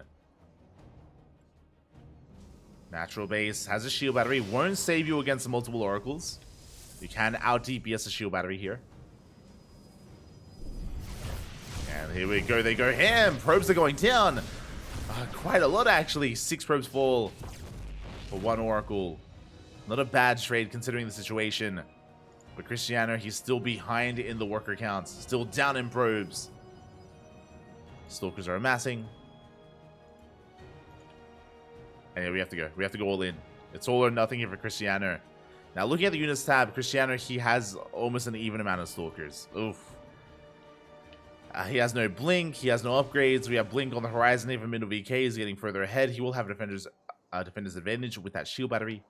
With the overcharge. It's on the way. Stalkers are coming in. And they have to push forward here. Stalkers getting picked off. Force fields, not ideal. As Cristiano does trade better. Was not a bad fight for Cristiano, but he needs more. And the problem is, now the shield battery is done. Shield battery has completed. Yeah, we're going to try to focus on these Stalkers. We get 1 of them. Ooh, but we bleed out Stalkers. And again, Cristiano, he has nothing else back at home. He's just reinforcing. He's just all in. Overcharge is about to run out. Cristiano does take a Stalker lead. We can one-shot. Takes down 2 of those Stalkers, gets a 3rd Stalker as well. Oh, it does barely take a lead here. The reinforcements are on the way. Yeah, we're running out of steam. We're running out of units. GG, and MinuVK ties up the series 1-1. Oh, with a 1-base Glaive Adept all in.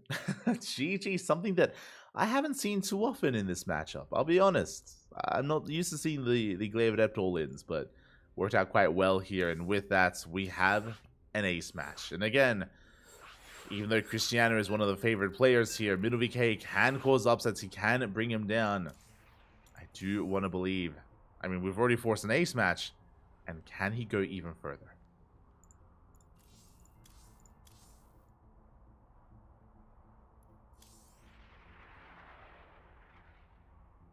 Can he go even further?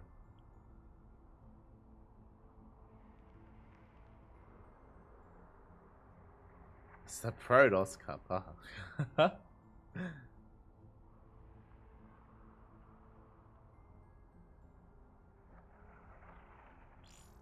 Not the only Polish Protoss. It's not. There's also Geralt. Sub ESL tosses over representing. I mean, just like ESL Open Cups, right? Like ESL Open Cup, like I say ESL Open Cups, online tournaments. Online tournaments are usually dominated by Protoss players. They're usually all over it. They're usually all over the online tournaments. Whether it's ESL Open Cups, Sparkling Tuna Cup, Cock of the Walk, even Hatchery Cup last night. Like, there's usually a lot of I mean, there are more Protoss players in the pro scene than Zerg and Terran, so like, just they overwhelm, Papi, they overwhelm. It is usually how it goes, but regardless, we still have some amazing games ahead of us and some amazing PvPs, and already an upset has occurred, right? Like, and we could even take it further. Spawning in the top left-hand corner, we have our Polish Protoss player representing Team Blazer, the red Protoss, in the top left of Golden Ore. It is Cristiano. Being forced into game 3. And spawning in the bottom right-hand corner, we have his opponent. We have the blue Protoss player representing Storm Gaming, tying up the series with that Glaive Adept all in. It is MinuVK.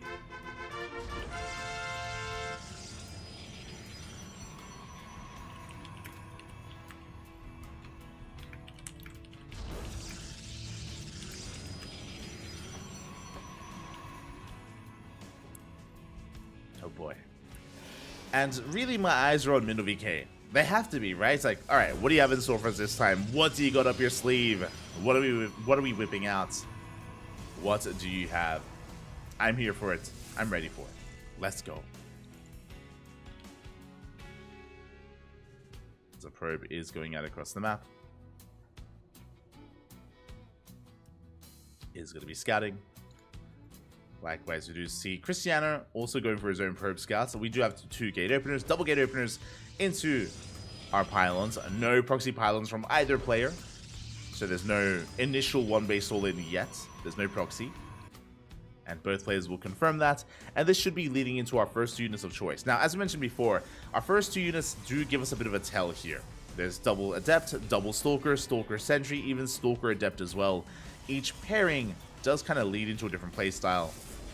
And there it is, double Stalker from MinuVK, double Adept from Cristiano. So Cristiano, just like game number 1, is going to be more assertive and more aggressive. MinuVK ideally wants to cache these Adepts in the center of the map. Wants to focus them down and secure himself. We'll see if he can catch them. See if he can shut them down.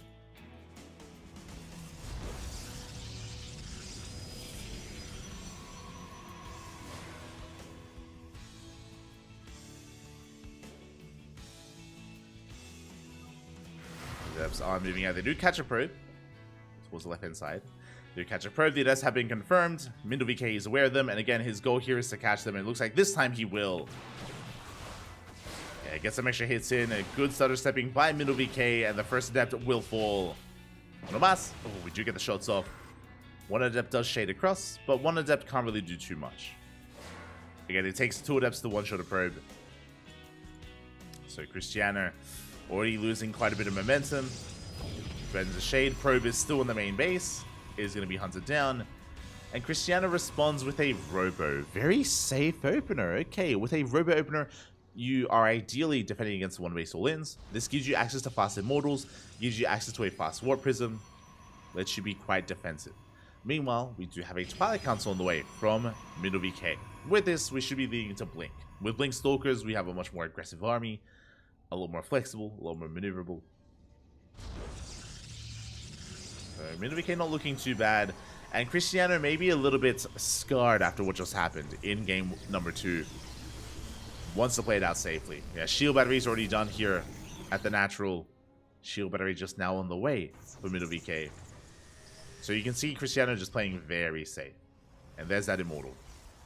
Now, when it comes to this early Immortal production, we can hit a timing with this. We can move out with 2, maybe 3 Immortals and a Warp Prism. This defense can turn into an offense if MiddleVK is passive and just defensive. If he's passive, if he's not too assertive, then Cristiano can make use of this. So we shall see. MiddleVK going for a safety Robo as well. Let's go. Robo is on the way. MiddleVK getting an economic lead, slightly ahead in workers. We can see Middle even scouting for any kind of proxies out on the map.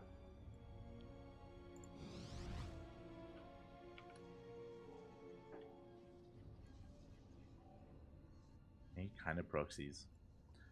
As with Hallucination, we get eyes on the tech, we get eyes on the Robo.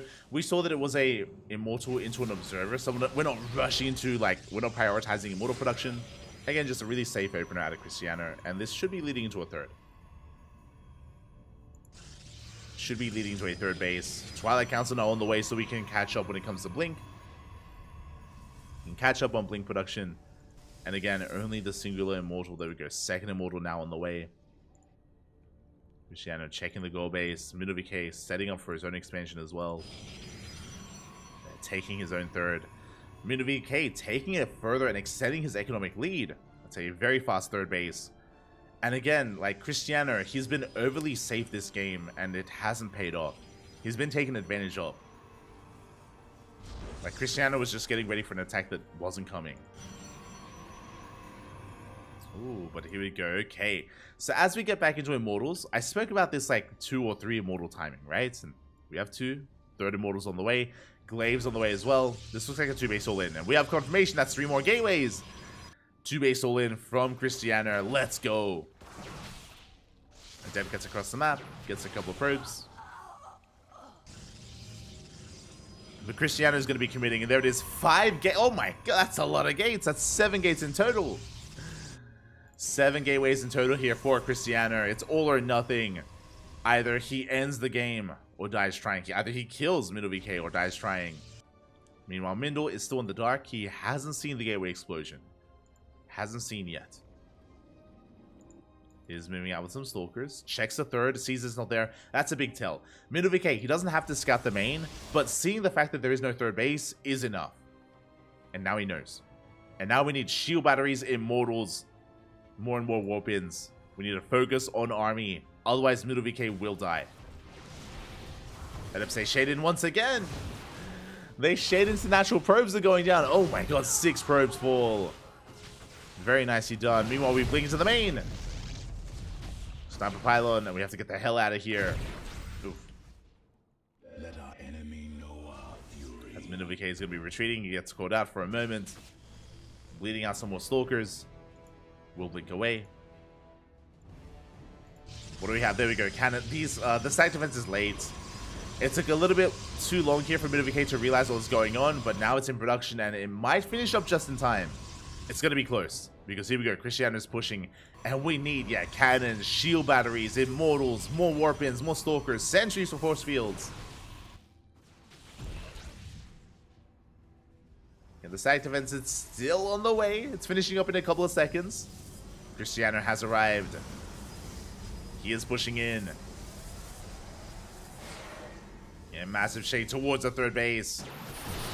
We have 4 Immortals, good force fields. And we shade in. We shade in. We do end up juggling those Immortals over the wall as well. And it may just be too much Immortals for MiddleVK going down. Cannons, they're helping. They're buying some time. Overcharge is popped. Decent force field. We do get 2 Immortals. Big pickoffs. 2 Immortals remain, and MiddleVK is holding. Shuts down the Prism, shuts down the Immortals, and it looks like MiddleVK, he's doing it. He's doing it, Bobby. He is him. Down to 1 Immortal, blinks on forward, takes down the Immortal of his opponents, of Cristiano. Well, we do shade in. We shade into the main. Probes are going down. But again, remember, Cristiano's all in. Ooh, as we might be overextending. Middle, we don't have to push out like this. We're going for it. Bold move here by Cristiano. There we go. MiddleVK pulls back. I think I said Cristiano, but MiddleVK pulls back. He did overextend for a moment there. Age probes fell in the main. And the longer this goes on, the worse this is for Cristiano. His Immortal count was reset. He's down to 1 Immortal. He's rebuilding the War Prism. He lost most of his Stalkers. He mainly has Adepts. He lost all of his Sentries. Even warps in Zealots in a moment of desperation. It's all that Cristiano can do as he takes additional gases.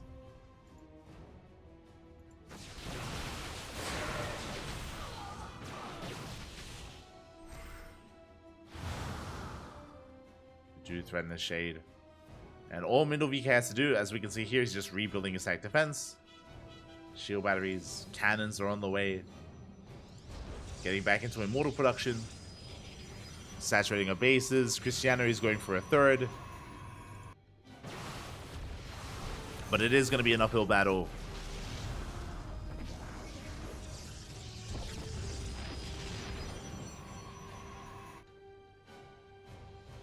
Oh my god, it's Mindle. He's going for the gold. A little bit unnecessary, but okay. He's going for the gold base. We blink on forward. We chase down the Adepts. They will commit to the shade. They get across the map, trying to force the army to turn back around. We get some sentries. We do get sentries, but MiddleVK doesn't care. Not anymore. Blinks on forward, catches some Adepts. Catches some Zealots, sorry. That's a lot of Adepts in the main, though. Oh my god. It's a lot of Adepts in the main base, but that's also a lot of Stalkers in the main of Cristiano. GG gets called. It's just too much, and MiddleVK will take the series 2-1. GG. Bobby.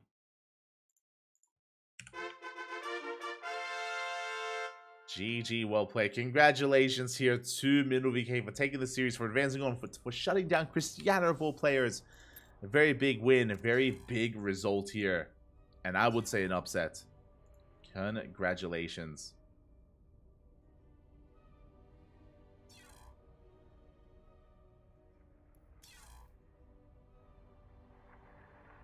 Congratulations to MiddleVK as he advances on to the semifinals to face off against the winner of Geralt and Shameless. Meanwhile, we have our own series prepared for us. We have our own upper semifinals lying in wait. Exclamation mark B.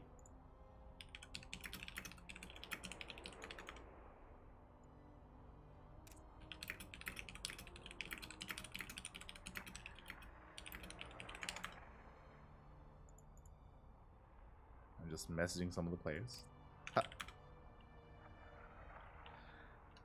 Messaging some of our players here. But yeah, we do see Lunacy took down Wayne 2-0. That was the result we saw earlier. And of course, Nice taking down Nickrak 2-0 as well. PvPs all around. But this is going to be a very unique one. A Korean Protoss up against a Taiwanese Protoss player. Let's go.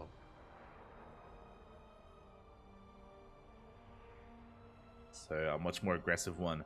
Also, it's a bit of a shame. I would have loved to have seen Lunacy versus Wayne. I would have loved to have seen what the hell happened between them. Right? Like, that's crazy. Would have been amazing to bear witness.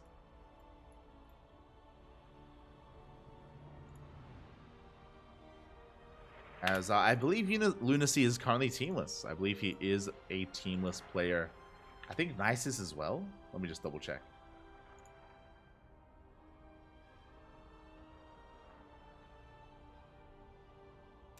Still on Starlight.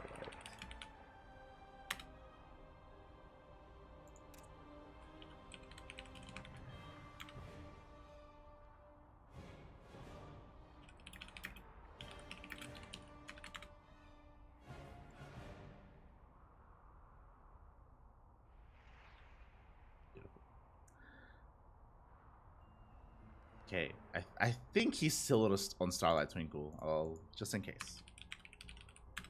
We'll set that up. But yeah, we're getting ready for our upper semifinals. As a reminder, both semis will be casted. We're going to be going over Lunacy versus Nice, followed by Middle VK and the lower semis player, whether it's Geralt or Shameless. We will be getting into that thereafter.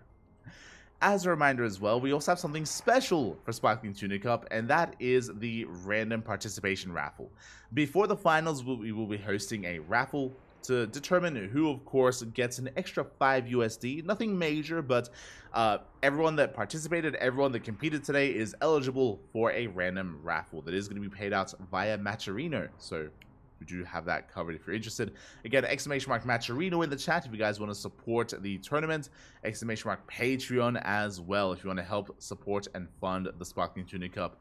It is all community funded at the moment. So you can see our Patreon goal just underneath the bracket.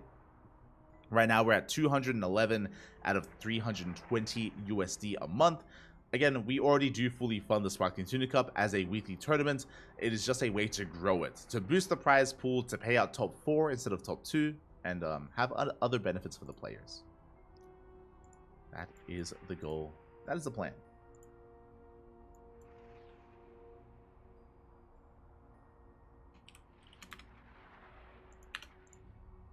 As it looks like our players are conducting their vetoes, and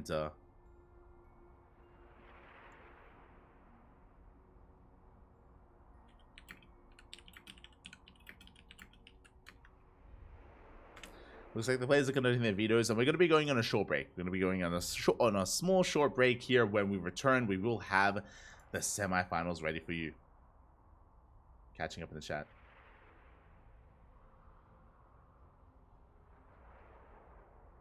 Legacy of Strange. Nobody believed him. I always knew Strange was a genius. I mean, glaives in PvP has been a thing for a couple of years, but glaives are usually for all-ins. They don't really scale well into a longer game, so we do see players like Hero, players like Max Packs, they're willing to go glaives if it is like a 2-base all-in setup, essentially. I think Strange does it in a bit of a different way, I think. Regardless, again, short break. When we come back, the PvPs, they're coming back. They come.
And welcome back, everyone. Welcome back to the semifinals of the Sparkling Tuna Cup number 42, our weekly dose of StarCraft. It is an open tournament, of course, and we have had already some surprising results, some big upsets. Luna C, one of our semifinalists, he took down Wayne to make it this far. Wayne, a player that I pegged as a finalist, to be honest. Like, he's a damn good player. I was expecting a deep run from him, but alas, he has been stopped. Likewise, we have the best player in all of Taiwan, also flexing his skill, also making a deep run as well. And here we go, spawning in the bottom left-hand corner of Hecate, we have the Teal Protoss player. Representing himself, currently teamless, the Korean Protoss, it is Luna C. And spawning in the top right-hand corner, we have his opponent. We have the red Protoss player from the land of Taiwan, representing Clan Easy Money here, but I believe still on Team Starlight Twinkle, it is Nice. I believe still on the team. We'll have to confirm. As our PvP is upon us, and I haven't casted Lunacy in quite some time, but traditionally he's a very aggressive player. Very aggressive. His series against Wayne, I imagine, was not a long one. Was quite a short one instead. I always attribute and compare Lunacy to players like 3-Point, players like Hon Mono. Lunacy is crazy, he's wild, he's an animal. We love him. We do love him. As it is going to be a 2-gate opener from our Teal Protoss, we have a 2-gate opener out of Nice. Just like the previous series, we're waiting for the initial units, waiting for the initial Adepts, or Stalkers, or Sentries. We're trying to piece together how exactly we do want to open up. That is the goal. Likewise, we're not going for any proxies, there are no probes being active on the map, we're just scouting each other, making sure that everything is on the up and up. Second pylon has been thrown down in the main. Second pylon also thrown down in the main base for Nice. So no proxies at all. And both players are aware of that. There's no fake proxy pylon either. There is no fake.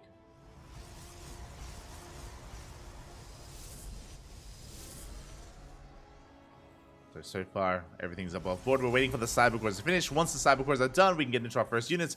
And it is going to be double Adept here from Lunacy. We do have Stalker Sentry from Nice. Okay. Again, we don't have WSS Game Heart, so we'll have to keep an eye on how many workers are killed and any other upgrade timings. Well, for the most part, it is going to be an aggressive opener here from Lunacy. Now, the Stalker Sentry is something that we didn't see in the last series, but this is a very safe way to open up. Reason why is a Sentry gives you access to fast hallucinations. The hallucination scout is crucial in PvP, and it gives you a full scout of the main base of your opponent. So you can confirm whether it's an all-in, their tech of choice, whether it's a Robo Opener, Twilight Council, Stargate, even additional gateways. You can see all, you can know all. The downside is that you lack map control and you lack much DPS here to defend and to shut down the Adepts. So Nice, he has to be a little bit more conservative with his army. There we go, staying on top of the ramp. Again, going for a Stargate, followed by the expansion. Lunacy just going for a Nexus first. And he is doubling down. He didn't just open up double Adept. That's 4 Adepts. That is a 5th and 6th Adept on the way. We're going Mass Adept. Oh boy, a very aggressive style. It is spotted by Hallucination. Hallucination does get eyes on all the Adepts. We're fully aware of what's going on, and we are ready here to wall off. Getting ready to wall off here. Ooh, Lunacy going for a proxy across the map. Pylon is being set up. Hallucination comes in. Hallucination confirms the expansion, confirms that it is faster than his own, and there is no other tech in the main. But we can see it's not in the main base, it's towards the top left. Twilight Council's on the way. This could be for a proxy Dark Shrine. DTs make sense in this situation. There is no detection. As I say that, there is an Oracle. There is an Oracle. There will be revelations available.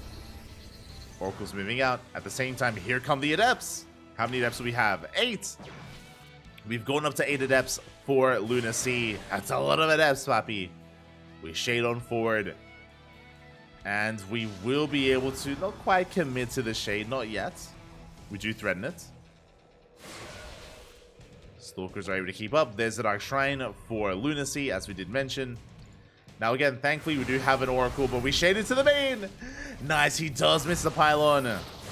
Probes are going down. Yeah, quite a bit of economic damage here. We get how many probes? 5 workers in total. We shade out of the main base. away from the army, away from those stalkers, and we're not done. Not even close. The Dark Shrine's still about to get halfway done. Shading into the main. Once again, bypassing the army. Once again, probes are going down. Oh, we're forced to pull the boys. Never something you want to see. And this is game-ending damage. This is critical damage being dealt to Nice. 11 probes go down. Ay, ay, ay. And that was merely, that's not even our final form. Behind this, we're expanding, saturating our natural, getting into immortal production. There we go, immortals are on the way. Lunacy doesn't have blink, he is lacking stalkers, but we make up for that with immortals as two adepts. They shade into the main base. Nice is getting some counter damage done. Is getting a couple of probes. At the same time, moving out across the map with his army as well. Oracles, they go ham in the main base. Two oracles can one-shot units. They can one-shot probes as well. And just like that, he kills 7 probes. A good amount of damage dealt by Nice. And he's not done. He's pushing into the natural. At the same time, though, here come the Dark Templar. Here come the DTs. And they may just straight up end the game. Probes are going down. Good force field. Very nice force field here. It's just zoning Lunacy away. It's a good force field from Nice. But here come the Dark Templar. We have the Robo in the main base. Observers in production. We can go for the pylon. We can go for the pylon, but instead we go for the probes. Workers are going down. The economic damage is insane. And back at home, we've stabilized. We've zoned away the army. 0 economy here for Nice. You can see him plummet. Oh, we can't see him because we don't have game hard, but 0 income essentially. Observer does pop out. Oh, getting an extra probe. Getting the extra worker. DT hiding here in the natural. And we're going for a 2-base to win. That is going to be Glaives on the way. We did mention it earlier, how Glaives is just a really good way to go for an all-in and to amass adepts. Adepts, they do a great job at just soaking Stalker and Immortal hits. So Lunacy is going for the 1-2 punch. He cripples the economy. And now we're going to end the game, or we're looking to end the game. Similar to what Cristiano did do earlier. Oracle's being forced back.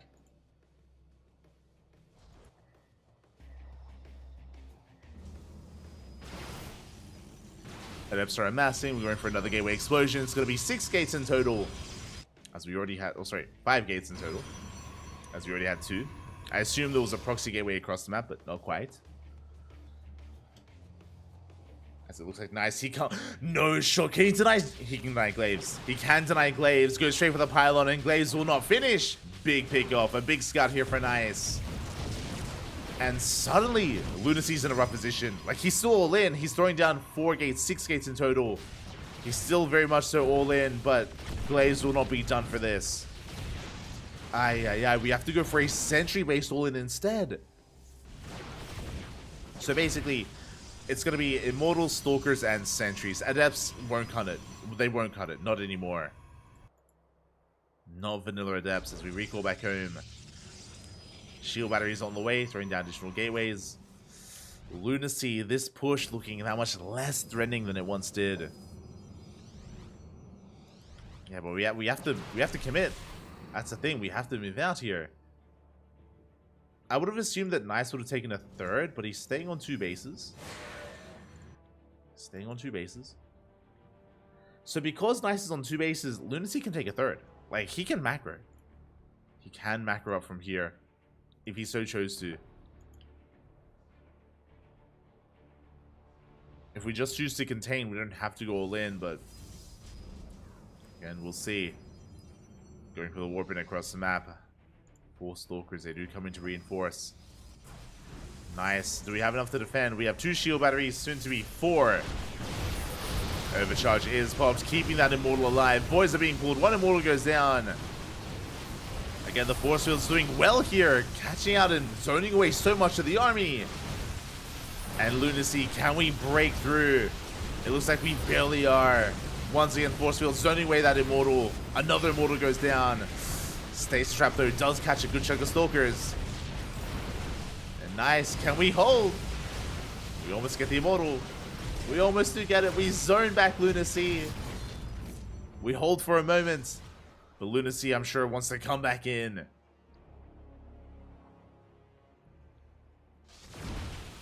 Waiting for the stasis to run out. Does escape with those Stalkers. Still has that 1 Immortal. Still no expansion. Who has an upside? Get into the mineral line. And Lunacy, he's losing his economic advantage. Probes are going down. And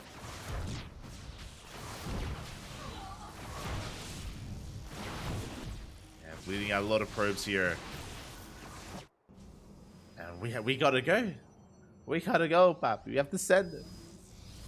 Stalkers are amassing. We dive on top of the Immortal. Good force field. Yeah, the Immortal gets picked up. And it's just a numbers game. We have 13 Stalkers here for Lunacy. Shield batteries are out of energy. They need more energy. We need an overcharge as well. We just do not have it. We don't have available. GG gets caught, and Lunacy is barely able to pull it off. Goes for the 2-base soul in, even without glaives, and he will take game number 1. GG.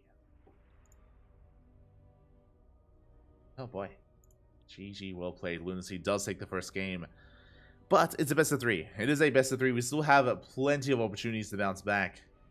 To come back in this game. And we'll see if Nice can. As we're going to be loading into Golden Aura.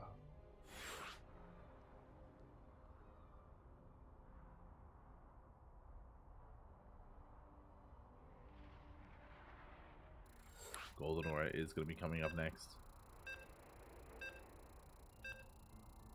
Let's go.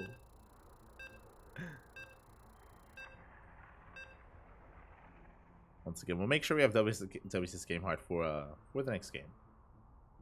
For the next series. Just letting our players get comfortable here.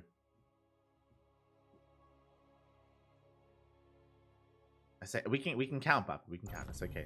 No, I forgot the predictions. No. There were supposed to be predictions going. I apologize.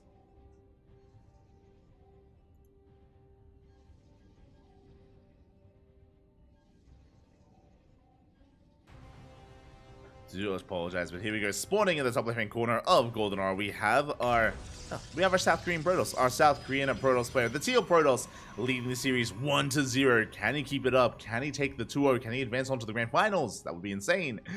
But he's so close. It is Lunacy. And spawning in the bottom right-hand corner, we have as opponent, we have the Taiwanese Protoss player, the Red Protoss, representing Team Starlight Twinkle. It is Nice.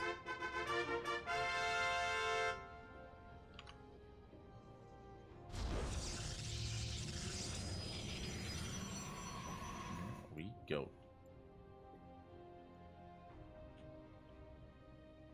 Probe is moving out.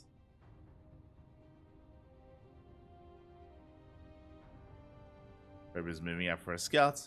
Likewise, trying to get a read on what's going on. It is going to be a 2-gate opener out of Lunacy. Meanwhile, Nice going for a gate expand. Ooh, he's crazy. Nice setting up his gateway on the low ground here. Bold move out of Nice. Goading his opponent into a one-base all-in. No shot. The greediest opener you can go for. It was a single gas opener. Gate expand out of Nice. Followed by the Cybercore. Followed by the Stargate. Very economic from our Red Protoss player. Lunacy will confirm. And upon seeing this, you have to respond with an all-in, right? No shot. Does see how greedy Nice is being.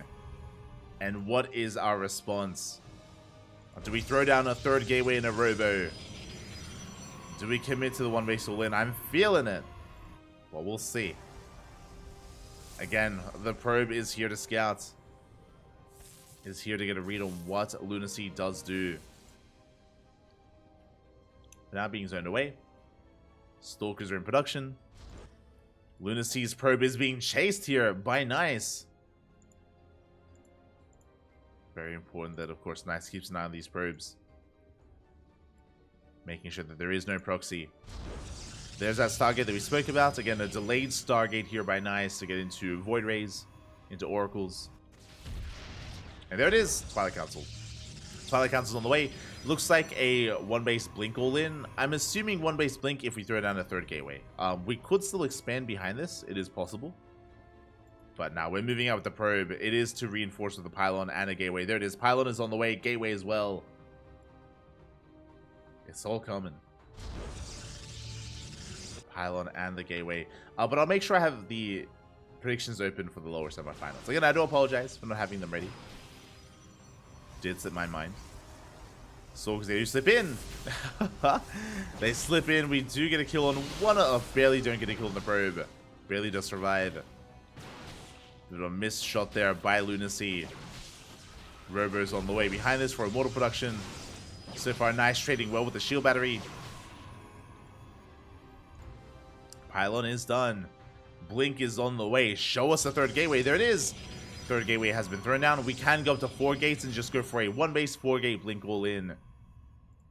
That would make sense. From the side of Nice.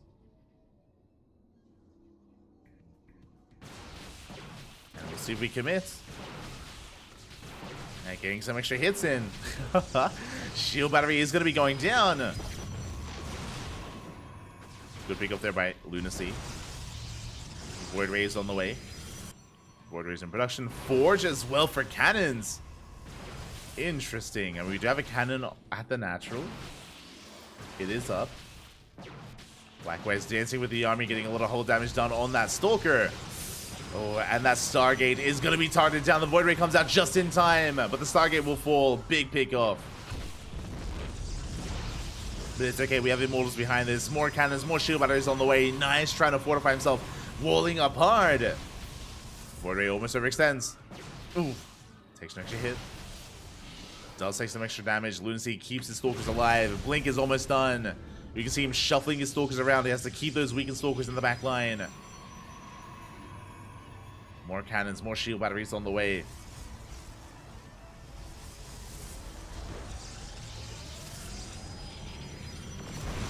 More on the way. Oh, as the Immortal has arrived, and with the help of this Immortal, suddenly we're not looking too bad here. Like, nice, we're holding. We are holding on. Second Immortal makes it out. Lunacy going for the gold is scouted. Wow, nice. He comes across it. Does get eyes on the gold. He's aware. And you can see here, with 2 Immortals of Void Ray, what is this? 4 cannons, 3 shield batteries. How do we break this position? We don't. We don't break this.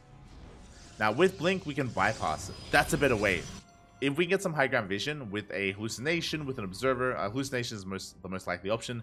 We can blink into the main instead. We can bypass all this nonsense and we can go and depower some of the buildings and maybe snipe some units.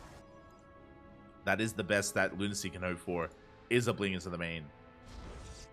Outside of that, the goal base is a bold move, but it's been scouted.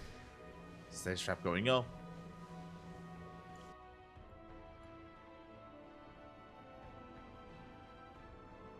Stage trap going off here. And as the game goes on, it's getting worse and worse for Lunacy. Nice, he's up an entire mining base. And because he scouted the gold, then he should be able to punish it. Here we go, we're coming in. Here comes the hallucination. We dive into the main base, we focus on the pile, and we get 1. And we can take a fight. We get a Void Ray. Void Ray is targeted. Ooh, we blink on forward as well. We go for the Prism. We get the Prism, we get an Immortal, but we're bleeding out too many Stalkers. Yeah, there's just not enough here. Stalkers are being shut down. At the same time, we do have some Adepts in the natural. They get some probe kills, but it's not enough damage. And that's all we had. That's the one push there for Lunacy. He was all in. Stasis trap in the main. Barely any mining here at the ninja base. We have 4 Stalkers remaining, and nice. He's going for a Dark Shrine. He's going for it, Bappy. I mean, the Dark Shrine is going to be ideal. Like, Lunacy has no detection at all. He's recalling towards the gold. This is going to be his way to come back.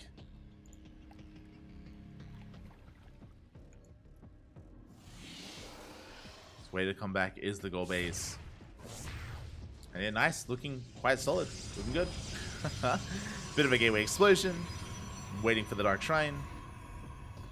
Waiting for it to finish up.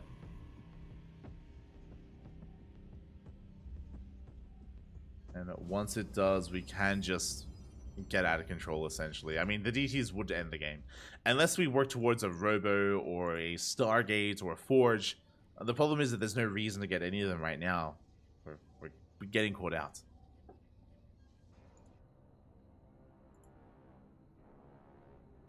And Lunacy, desperation move going for Glaives, so it's a 2-base all in. Glaives in production.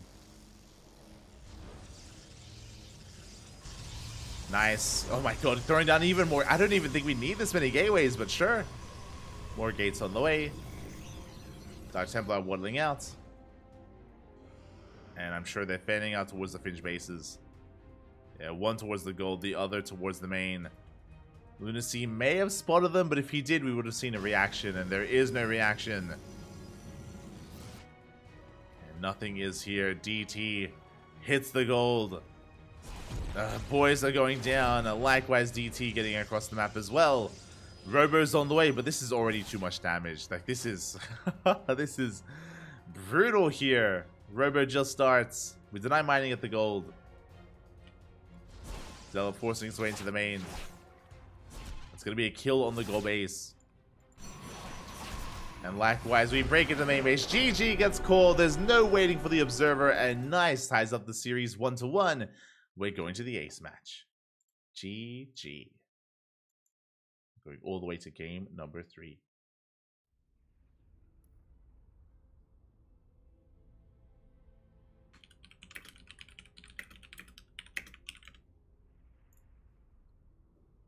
We're getting into the ace match here. Again, nice. He kind of baited his opponent into the all-in, and he responded beautifully with it, going for a fast robo, going for cannons, shield batteries. A solid defense there from Nice. And how will this series end? How will things go? Who will be our finalist? Who will be the first player to make it to the grand finals of Sparkling Tuna Cup number 42? It all comes down to either Lunacy or Nice. Who will make it? All comes down to game 3.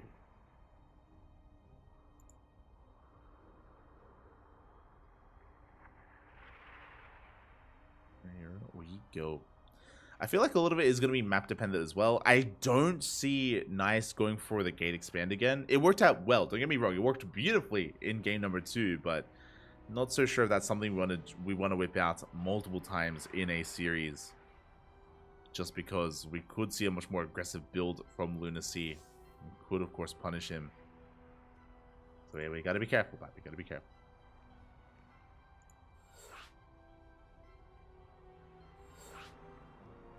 So we are getting into the next game. And it's on hard lead. Much smaller map. Not a bad map for all-ins. Or for proxies. Gibbed. I'm feeling it. Again, Lunacy is typically a very aggressive player. Traditionally. We've seen it this entire series. I wonder, has Nice caught on to him? Has he caught on? And what is his response going to be? So we're letting in. You can hear the beeps. Lobby has been made. Players are ready. And we're loading into the ace match. It all ends here.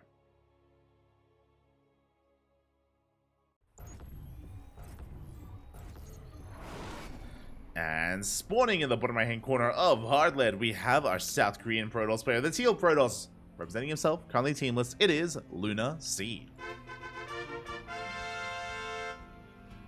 And spawning in the top left hand corner, we have his opponent. We have the Taiwanese Protoss player, the Red Protoss, representing Team Starlight Twinkle. It is Nice.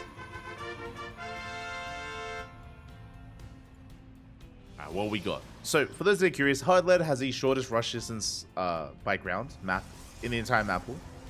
Has the shortest rush distance. So because of that, all-ins are quite commonplace on this map, whether it's a 1-base all-in, 2-base all-in, or even 3-base all-ins. We have seen plenty of them on Hardlead. Will that be the case here?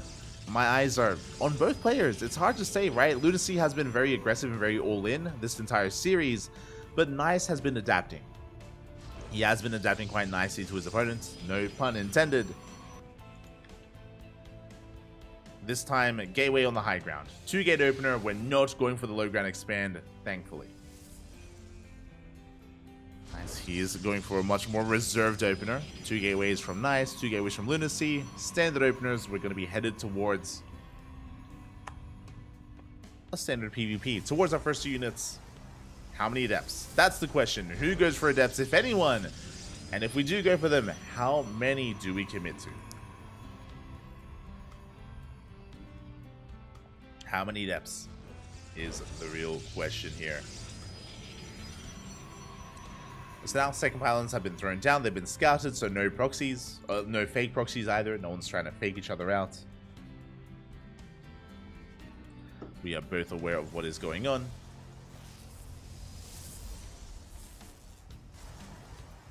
And we're just waiting for the Cybercore to finish up for our first two units. Cybercores are now done, and it is going to be Stalker Sentry defensive opener out of Nice, and a more assertive opener out of Lunacy.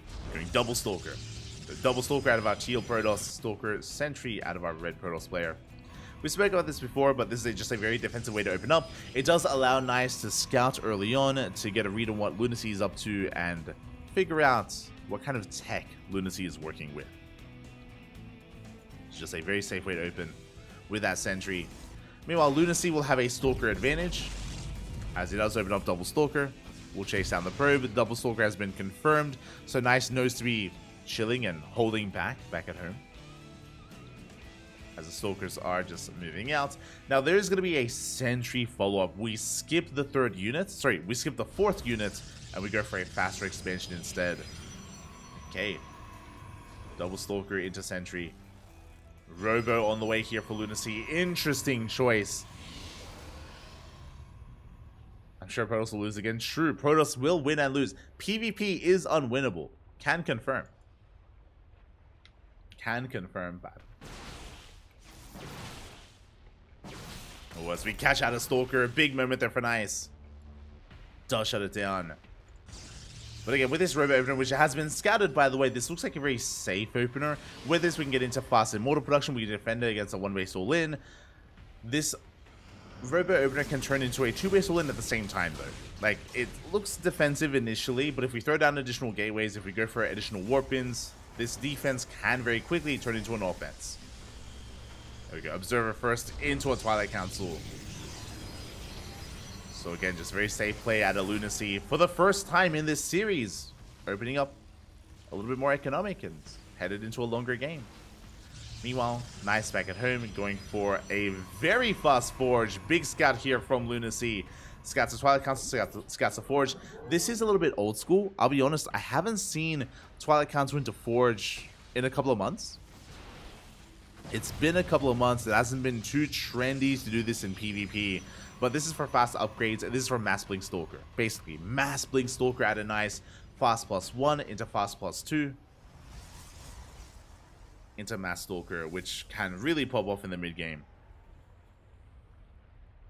Even for the remainder of the entire game, actually.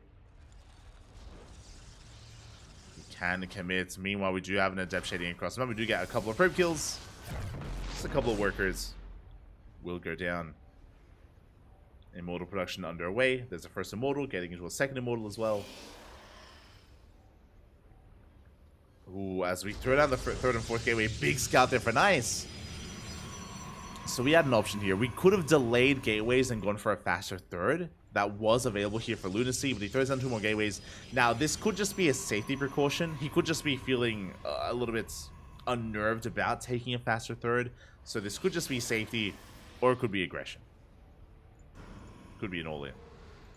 Meanwhile, there it is, third and fourth gateway for Nice. This is more of a reactive third and fourth gateway because of what he just scouted. So he's keeping up with the production of his opponent, of Lunacy. Yeah, Prism is on the way. We're pushing. We're moving out. Lunacy is going to be moving out with his army. He does have a worker in position to expand, and we have enough for it. Shells the base.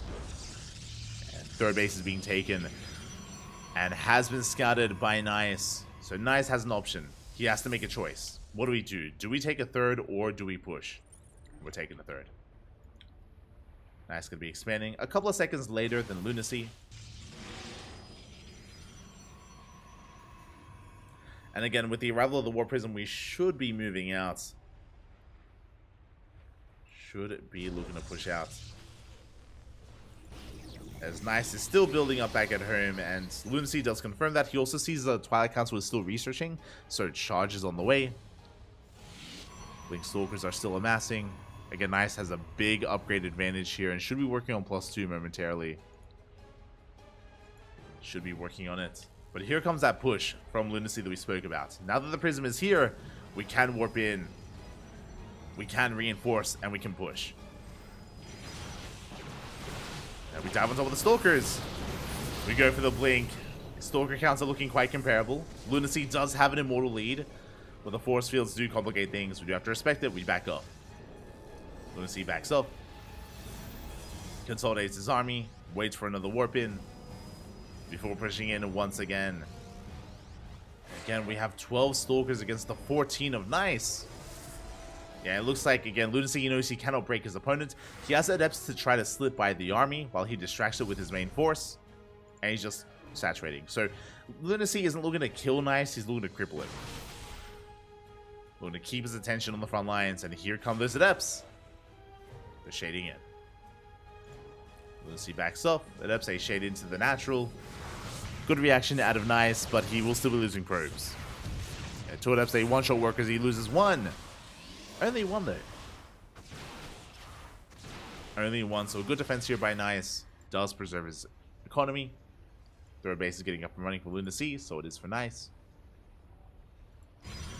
Temple Archives are on the way, and this is the most passive game we've seen so far. We're just chilling. We're getting into a third with saturating our bases, working towards Charge of Archon, working towards a fourth base as well, I'm sure, on the horizon. Yeah, we're chilling. We're big chilling. Nice, does engage. Lunacy trying to chase him down.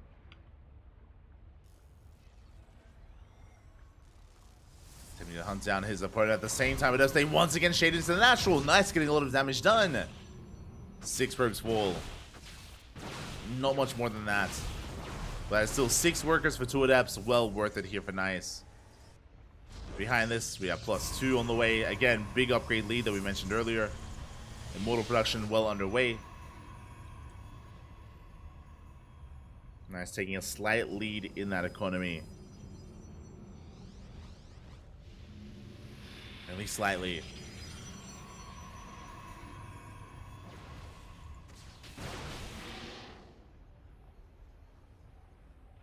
As both players are just hurling up, we're just building up.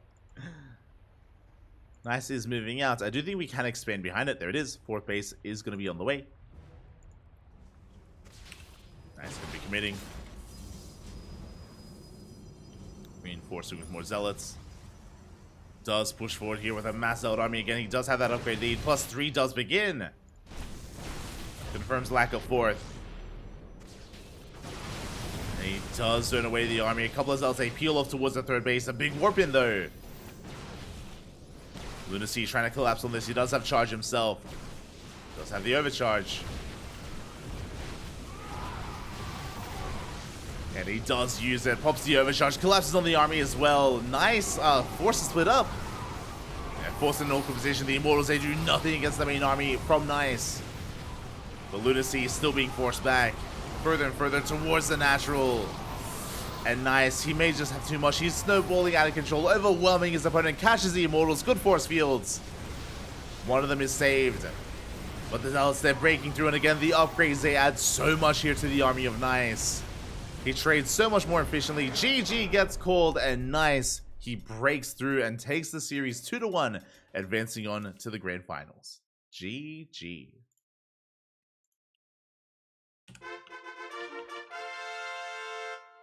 GG, well played. Congratulations here to Nice as he bounces back here. He pulls off the reverse sweep, and he takes down his opponent 2-0.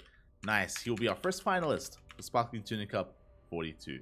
My condolences to Lunacy. He had a great series. It was very dynamic, very explosive as PvPs come, and he made a deep run. Again, Lunacy, he 2-0'd Wayne. He took down Wayne, the best Zerg player in the entire brackets, one of the best Zerg players in Europe, and he was able to bring him down. So a big win nonetheless, a solid performance here from Lunacy. He may not have won the entire series, but he may not have made it to the finals, but did well for himself. Deep run nonetheless. GG, well played.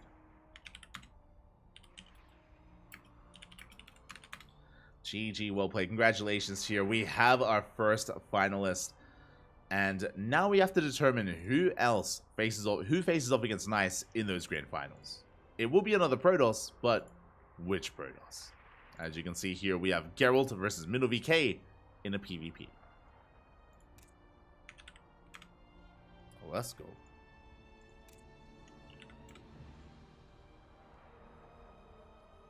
Let us go.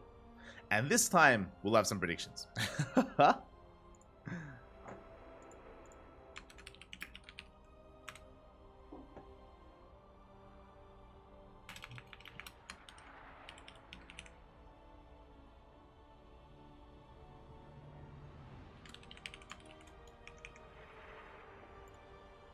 Here we go. Okay, so it is going to be a best of 3 PvP between Geralt and MinoVK. Predictions will be open once we get into the game.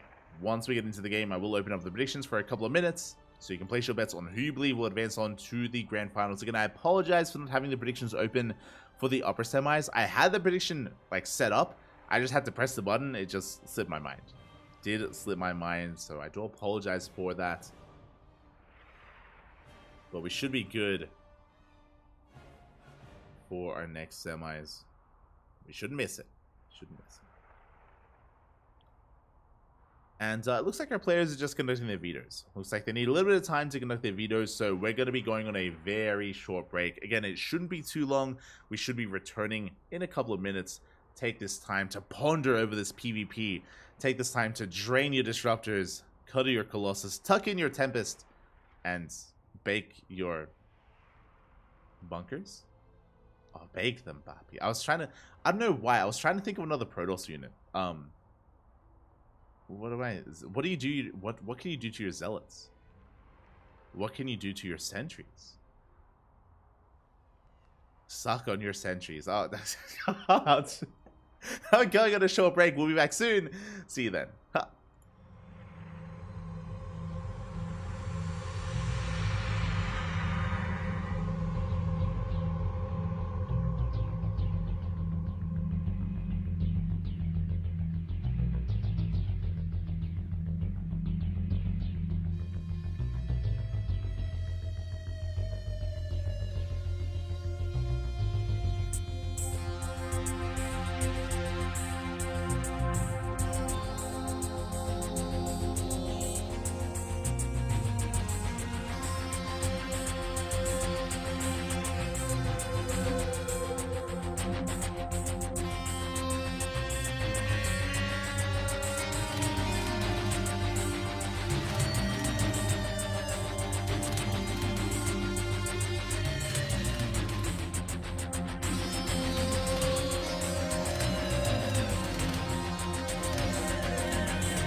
And welcome back, everyone. Welcome back. Hope you enjoyed that lovely brutal OST as we have returned with the second semifinals of the night of the Sparkling Tuna Cup number 42. We are here with the non-stop PvP, the Sparkling Protoss Cup, if you will. And if you're in the chat, predictions are open. Predictions open. Predictions are open. So place your bets on who you believe will advance on to the grand finals. Will it be one Protoss or the other? Place your bets and best of luck. Meanwhile, during the break, a big shout out to Flip a Flapjack. Thank you so much, Bobby. Thanks so much for the support, for the subscription. Hope you've been enjoying the content. Hope you enjoy the StarCraft. And thank you so much. Gracias, Bobby. Gracias. Thank you so much for the support. Hope you enjoy the cast. Hope you enjoy your emotes. Hope you enjoy our lovely Discord channel as well, where we do share our replays, so you can get your hands on those replays yourself if you are interested in learning how to PvP it up like lunacy. Oh my god, you're that. It has to be wholesome. You're an animal, Bobby. You're an animal. And here we go. Spawning in the top left-hand corner of Hardland, we have our red Protoss player from the land of Poland, representing Sidestorm Gaming. It is Geralt. And spawning in the bottom right hand corner, we have his opponent. We have the other Sidestorm player, his teammate. It is going to be a team kill. The blue Protoss, representing Sidestorm Gaming. It is Mindle VK. And Mindle has already caused an upset in this tournament. Earlier today in the quarterfinals, we were here for it, we were ready for it, and Mindle VK took down Cristiano 2-1. A big win for Mindle, a big upset as well.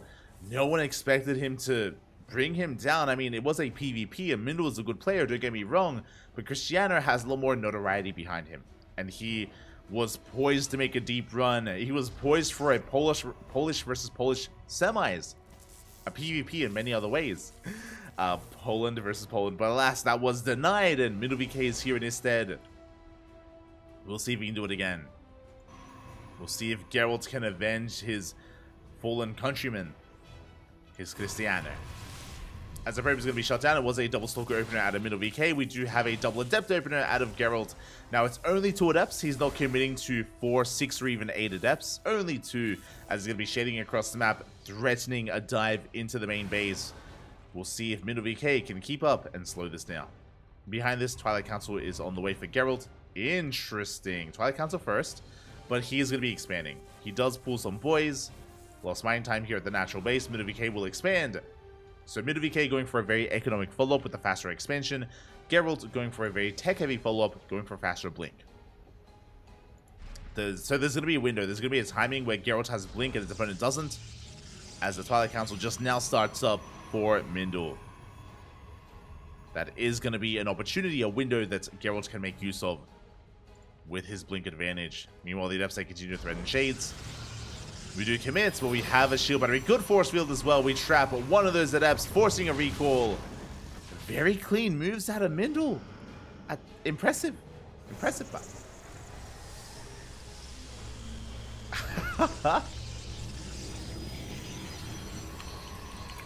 Fiant in the chat, but Fiant has arrived. Fun fact, I've been asking Fiant to compete and to play in these tournaments, and he's like, Papi, it's too early. I'm like, what do you mean? It starts at like 10 a.m. He's like, no, 2 p.m. at the earliest. 2 p.m., Papi. You're an animal, Fiant. You're an animal. Shaking my head. These young kids, they're degenerates.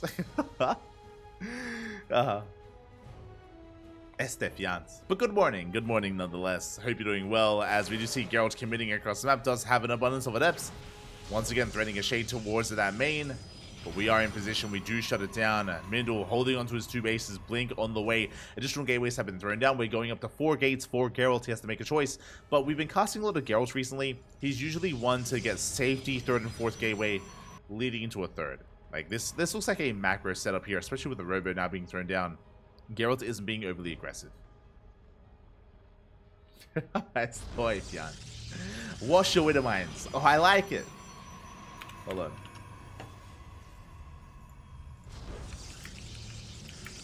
I like it because The Widow Mines, they're dirty, Poppy.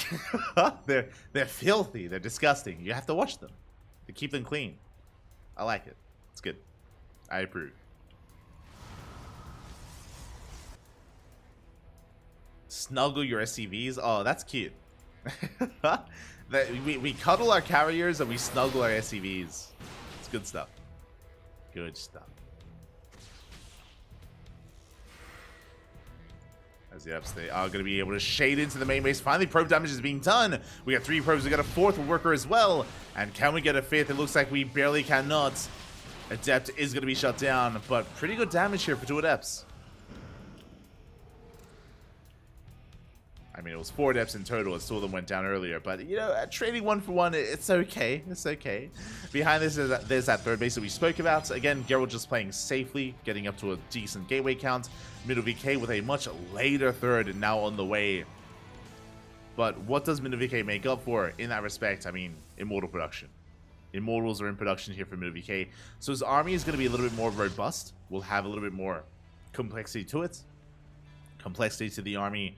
Forge is on the way for +1, but Geralt will be able to take an economic lead here with that faster 3rd, and Hallucination does confirm that. Hallucination does confirm. So we have a bit of a back and forth, a bit of a give and take, where Geralt will have the better economy, leading into a larger army, slightly larger. Meanwhile, Mindel, he does have non-stop Immortal production. So in a head-to-head Stalker battle, Mindel will have the advantage. Now, how do we make up for this? Well, we should be seeing Charge. I wouldn't be surprised if we get Charge on the way to mix in some Zealots. Immortal production has commenced for Geralt. Adepts, once again, they try to threaten the shade, but they are being cleaned up. They do go down. The main army coming in from the right-hand side. Middle VK out of position, and we catch some probes. We got 1, we get 2, we get the Immortal! Big pick off. Immortal goes down. A massive catch there by Geralt. Throws down the force fields. We do blink on over. And this may just be a one-way trip. We have to get the hell out of here. We have to recall or just blink out of the main. Once again, good force fields from Geralt. Zoning back the army, blinking the hell out of there. Getting 3 probes, an Immortal, a Stalker, a Pylon. Not a bad counterattack there, as Geralt maintains his supply lead. And Mindel, he was out of position. Again, he responded with his entire army to chase down those Adepts. Was caught off guard, was caught out. And now Geralt looking poised here, looking really good. As he has a larger army, his 3rd base getting up and running. Middle VK takes a faster 4th. But with this 5 gateway explosion, Geralt is pushing. Geralt, he is going to be moving out. He had a choice to make. He could either use this money to throw down a 4th or get into the gateways. The gateways have been chosen. Geralt, he wants to be aggressive. He wants to move out. How much do we have? 19 Stalkers at the 16 of Middle VK. Charge in production. It is being chronoed. It is delayed. More oh my, the gateways, they don't stop. More gateways in production here for Geralt. How many in total? We have 8, 9, soon to be 10 and 11 gateways for Geralt. My god. That's a lot of gates. Now he is taking a 4th, that is true, but again, I do believe that he does intend on moving out first. Does intend on pushing as he expands.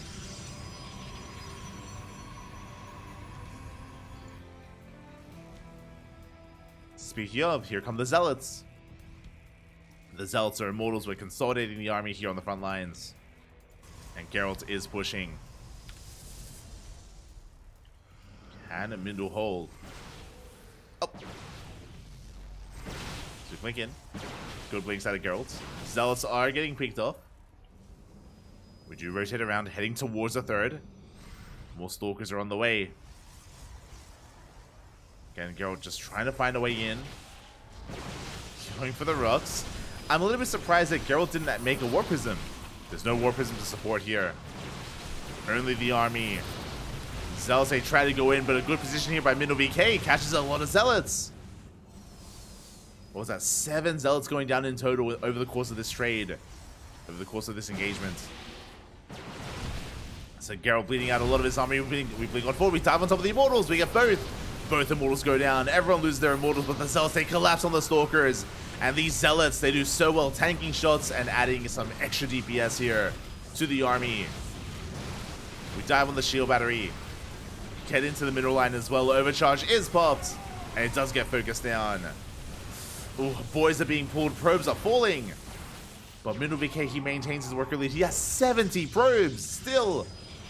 Oh, are we pulling the boys? As we pull the boys. Okay, we're pulling back. Bit of miscontrol there out of MinoVK. But again, his worker lead is insane.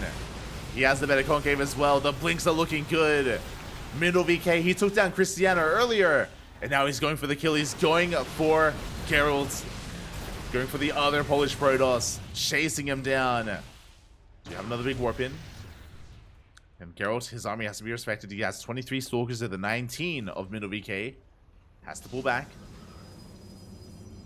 +3 starting up here for Geralt. Does have an economy. Still catching up. MinoVK moving out. Uh-oh. Geralt out of position. The base is going to fall. Geralt moving through towards the 4th base instead. Both players going to be losing their 4ths. We're going for a base trade. We're going for a base trade. Let's go. Mindor heading for the 3rd. Meanwhile, his 4th is under fire. Is going to go down.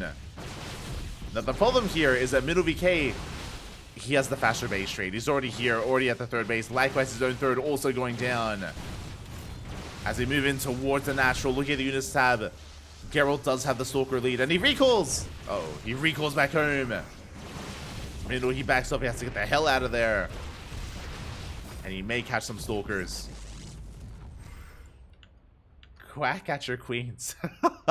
Quack your queens, Poppy. Saying quack your queens, it sounds like you're like squeezing the queen and making it quack. Quacking at your queens, I can get behind.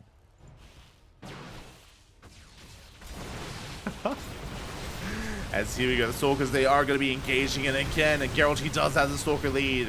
Has the better concave, the better engage.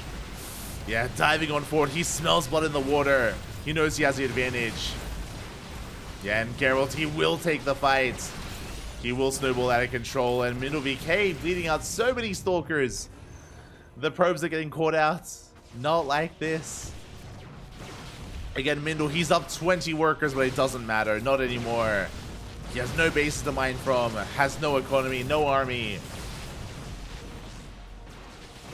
He's forcing back the army here, barely holding on. Shield batteries are helping. But it's not going to be enough. It is not enough here as Geralt's reinforcements have arrived. Big warping of reinforcements though from MinoVK. He's trying to hold on. I mean, Geralt's army is quite low. Is looking quite low. We'll force it back. Rotating towards the center. Can we pull off a miracle defense? I mean, we have half the army supply. I don't know how we do it. I don't know how, but more Stalkers are coming in. Yeah, again, half the Stalker count here for MinoVK. It's not happening. We're not holding. We almost pick off a Stalker. We do get one. We get one more Stalker. Boys are being pulled. We can afford to lose some workers, by the way. Good target firing out of MinoVK. Trading as efficiently as possible. Very impressive. But still bleeding out a little bit too much. Oh god, losses are insane. Geralt, he maintains his lead. Here come the reinforcements. Here come another wave of Stalkers. Oh, it's so close. Do we hold? Mindor. Again, he was out controlling Geralt earlier in the micro, Papi. Oh my god, the blinks. We chased down Geralt. Geralt, he had double the Stalker count, by the way. He had double the Stalker count. He still has a Stalker lead. But MinoVK, he is microing his heart out. Blinking like he never has before. He won't stop blinking.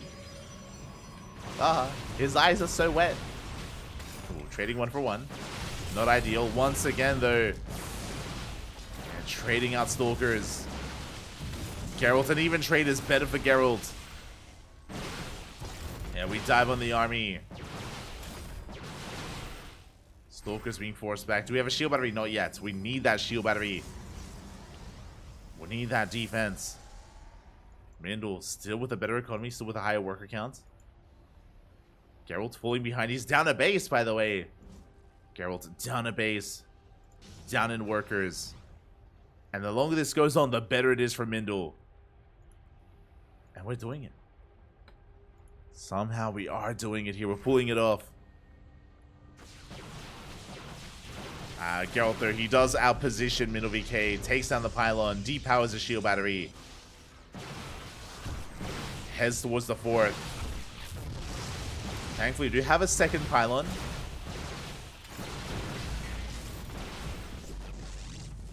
Do have a second pylon here. Probes are going down. What depths across the map. And not too bad, getting 4 probes. Every probe counts. Every probe does count. Mindle falling back. Geralt pushing forward. Does push forward here towards the bases of Mindle. And the army has been spotted. And we have pretty comparable armies. Mindle has the upgrade lead. Both players have 3-3. They have +3 attack, but Mindle has +1 armor and +1 shields. He has the better upgrades. I'm sure that has been another factor here in these trades. Mindle, Papi, he's taking a supply lead. He's doing it. Now we got a 4th base on the way for Geralt. It's now on the way, but that may not be enough. I mean, he needs time. He needs time right now. He needs to somehow buy time. Maybe force another base trade. The army's out of position. We dive on top of the Nexus. Nexus is going to be targeted. We have the overcharge to keep it alive. To try to keep it alive. And we barely do hold on. And now here we go. Mindle, he's on the hunt. Chasing down these stalkers. Rotating back around. Forced to cancel. This observer doing so well for Geralt. Giving him so much information as to where the army is.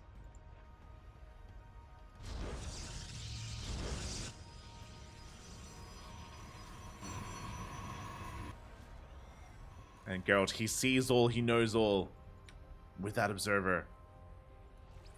There's another observer on the right hand side. Does deny control of this Onaga from Mindle. Immortals are on the way.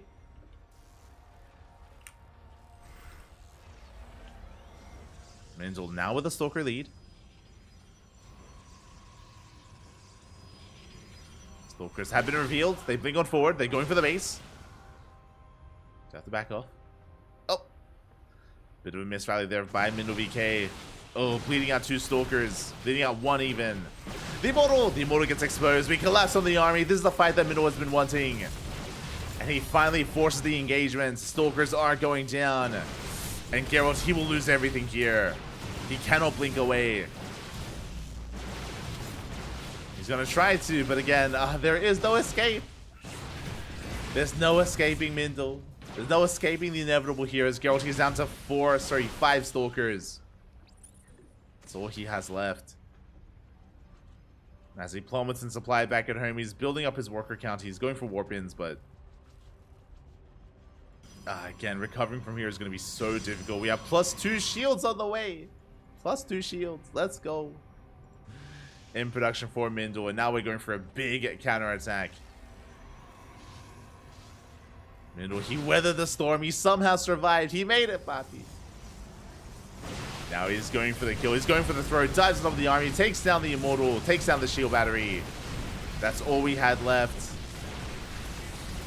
That's all she wrote here. Going for a warping of Zealots. Immortal pops up on the right hand side. Not bad. We're holding on. We force back Mindle. The Zealot's doing so well tanking shots.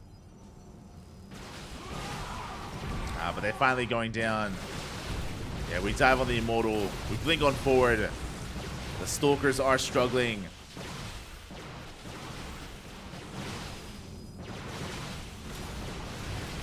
Yeah, they are struggling here. And it's just a numbers game at this point. Geralt, he had such a lead earlier. Like, he could smell it. He was so close. GG gets called. And Mindle VK takes game number 1. GG. I can't believe it. An insane win there by Mindle. He had, remember, what did he have? He had like 7 Stalkers to the 14 of Geralt. That was crazy. He was down so heavily in the Stalker count. He had half the supply. But he survived. He survived for so long there. Was able to buy time, able to eventually stabilize. get his economy to kick in, and GG. With that, Mindle takes the lead in this series. GG.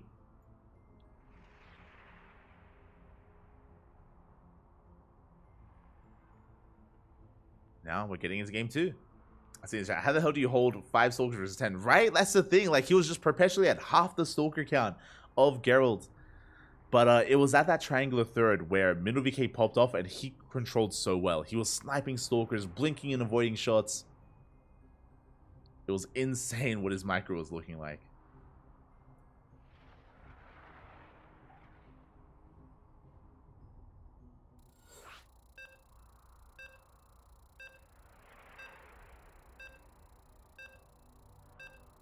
That sparkling tuna is hype, Poppy. Applaud your adepts. Oh, applaud your adepts. Ah, not bad. I was thinking, what else can you do with A? Announce? Attract?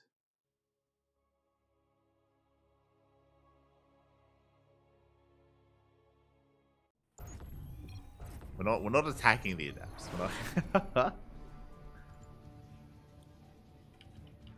Okay, but here we go. We're getting into game number 2 and spawning in the bottom right hand corner of Oceanborn. We have the red Protoss player down in this series, by the way. Another one of our favorites to go far. I mean, he's already made it to the semis, but he has to fight back here and now for a chance to make it to the grand finals. Representing Psystorm Gaming, the Polish Protoss, it is Geralt. And spawning in the top left hand corner, we have his opponent. We have the Dark Horse. We have the underdog himself, the blue Protoss. He already took down Cristiano. Can he do the same to Geralt? Representing Psystorm Gaming, it is Mindle VK.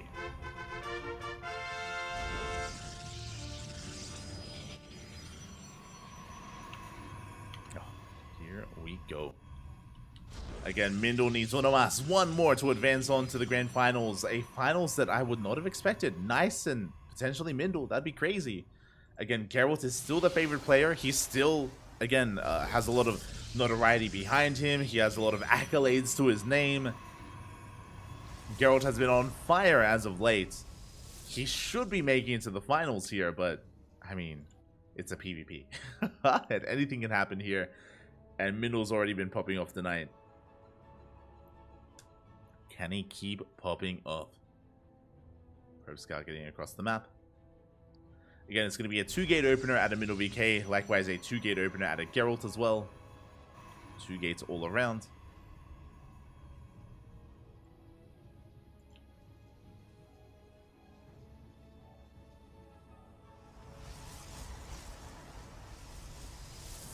Two gates all around. Pylons have been thrown down in our main bases. A little bit of delayed mining there by Geralt, unfortunately. Did he get a kill? He did! Wow, he killed the probe! Big moment. Big win there for Geralt as he gets a kill on the scouting probe. That should not have happened, by the way.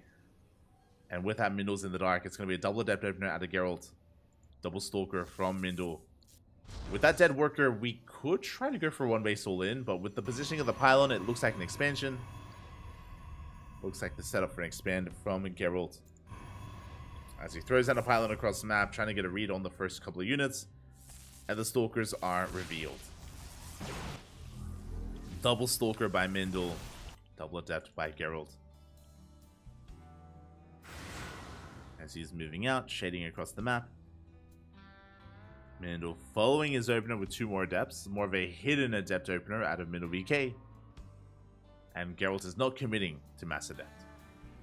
He's going back into stalkers.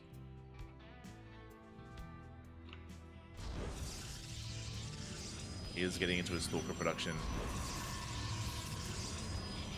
Expansion has been taken. Adepts are revealed. Likewise, we can see Mindle VK across the map getting some extra hits in. He's going for the Stalker, and he will get it. Stalker does go down. A big pick off there by Mindle VK. Forced to fully wall off.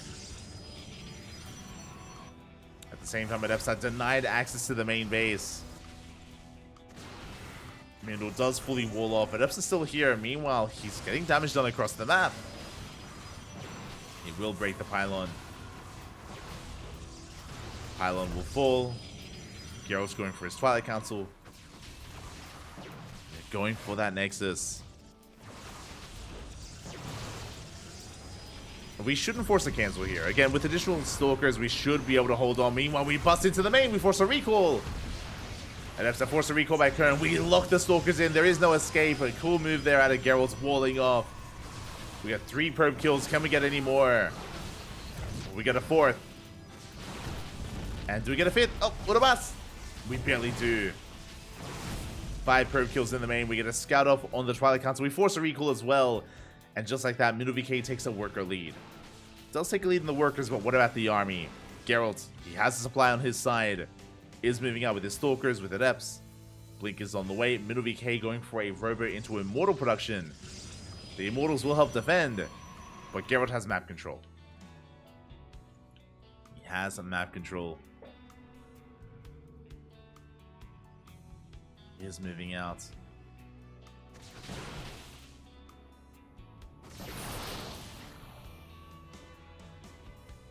Does come across the Stalkers. Going for the sentries. Shield battery isn't done yet. We commit to the shade, and the sentry, one of them gets focused down. The other barely survives. Sentry for 2 Adepts. I mean, sentries are quite valuable. So nice pick up there by Geralt. We do see MinoVK trying to chase him down. Geralt's going for defensive weapons. Plenty more Stalkers back at home. And Mindel, he will pull back. And is forced to recall as we do get Adepts into the main. No shot. Adepts into the main base. 4 probes go down. The economic advantage that MinoVK once had, not there. Not anymore. Oh, 6 worker kills. 7. 8. Can we get 9? Can we get 10? Can we get 10? Not quite. But that is still 9 probes for 2 Adepts. That is almost game-ending damage. Like, that is insane. How much damage Geralt just dealt. Ay, ay, ay. With that, he's taking his 3rd base, getting further ahead. Getting into his own Immortal production. Blink is done, by the way. I believe Blink nowhere near for MinoVK, as he does not have the Twilight Council. Just now finishing up. Geralt does have a nice lead for himself. Even though we have Immortals, doesn't matter. We have Blink. We can avoid those Immortals. Can avoid them.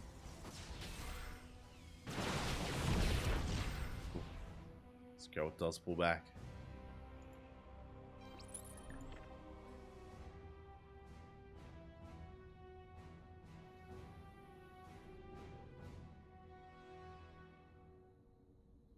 Does pull back.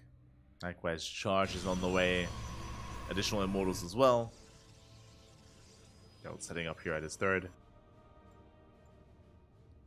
And Mindel is still on 2 bases, by the way. He throws down 2 more gateways, getting up to 4. Hallucination will confirm the 3rd base, and do we expand or do we go for an all-in?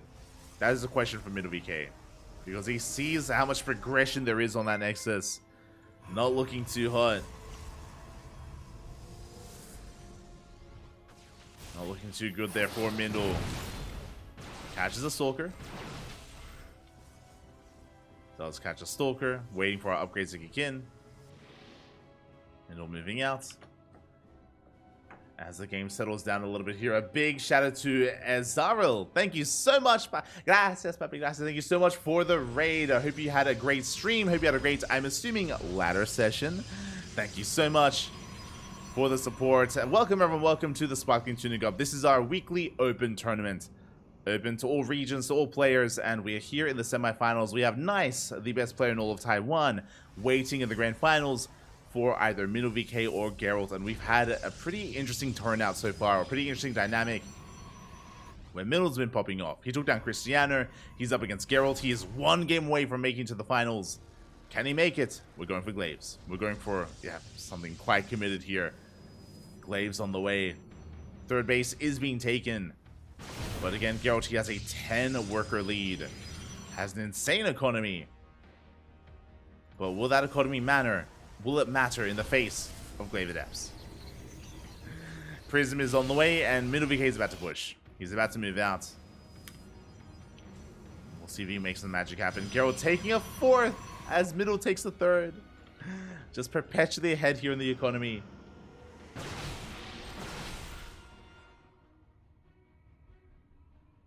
Welcome to the Sparkling Protoss Cup. True, true. It's only Protoss players left. Only Protoss players have been remaining for quite some time. The Protoss Tuna Cup. The Sparkling Tuna Protoss. Here we go, we are pushing out. Do have some good amount of charge loss, but the force fields are thrown down. They do disrupt those zealots. Immortals though going hand, the sentries are exposed, they're getting picked up. When the prism goes down as well, good target firing out of Geralt. At the same time, that's a lot of immortals, and we do collapse on top of them. One immortal is barely going to get sniped, barely, not actually. The juggling here from Geralt saves some of the immortals, two of them do escape. Middle VK bleeding out a lot of units here in his attack. But he is breaking through. Oof. Losing another Stalker.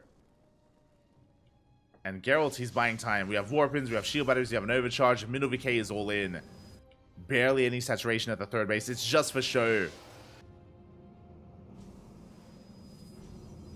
It's just for show here for Mindle. Stalkers are on the way. We can see Geralt coming from behind. He catches the Prism. Prism goes down. No more reinforcements. What you see is what you get. That's all we have left. As we chase down some of those Stalkers, Overcharge is popped. We have to buy it. We have to wait. We have to wait it out. And again, the longer this goes on, the more Warpins that Geralt has. Geralt's slightly behind in the army supply, but he's making up for it. There's 3 immortals with the force fields. And once again, good force fields here by Geralt, zoning away those immortals, forcing them back. Ooh, and we do snipe them one after the other. The immortals are falling, and there's no saving them. We just see Middle VK trying to take a fight, but he's being overwhelmed, and it looks like that may just be it. Geralt, he has done it. He has held. The all-in was looking terrifying, but very important here that Geralt, he engaged in the center of the map. GG gets called, and Geralt will tap the series 1-1. GG. We're going to the ace match. We're going to game number 3. Let's go. Again, we do have a back and forth here, and there can only be one European Protoss in the finals. Who will it be, though? Geralt or Mindle? There we go. We have our final game. It's going to be on Hecate.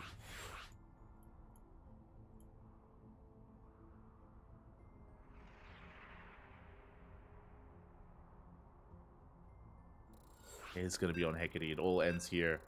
All ends now.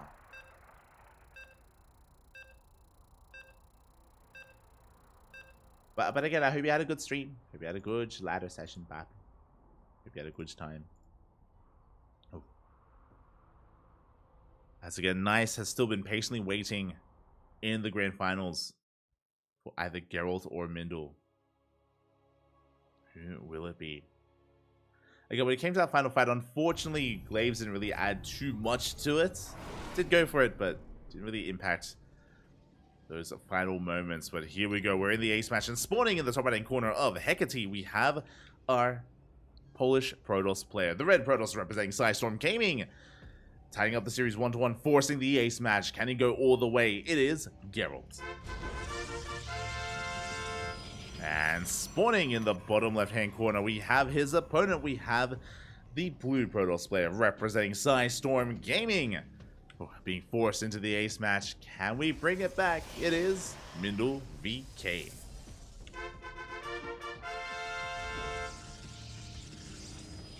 Oh boy.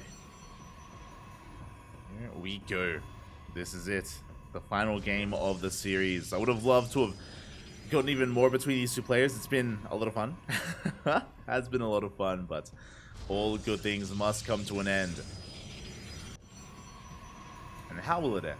So far, double gas opener into double gateways. Should be a 2-gate opener here from Geralt and Mindle VK. But how exactly do we approach this? And how do we deviate? Here we go. Probe Scout moving out for both Geralt and Mindle. They will pass by each other here on the bridge. Ha! Beautiful. Probe Scouts are moving out, and again, we don't have really any setup for a proxy. There's no hidden probe out on the map, there's no hidden pylon. Pylons are on the way in their respective main bases. So nothing is out of the norm, nothing is really looking at all different. getting into our openers.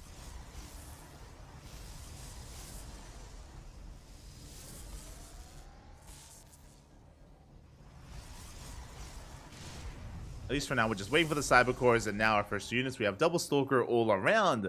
Double Stalker out of Geralt, Double Stalker out of Middle VK. We'll see if they both move out and they commit to additional Stalkers, and it may come down to the individual Stalker micro to see who gets a lead in the early game. Who will break through? Who will do it?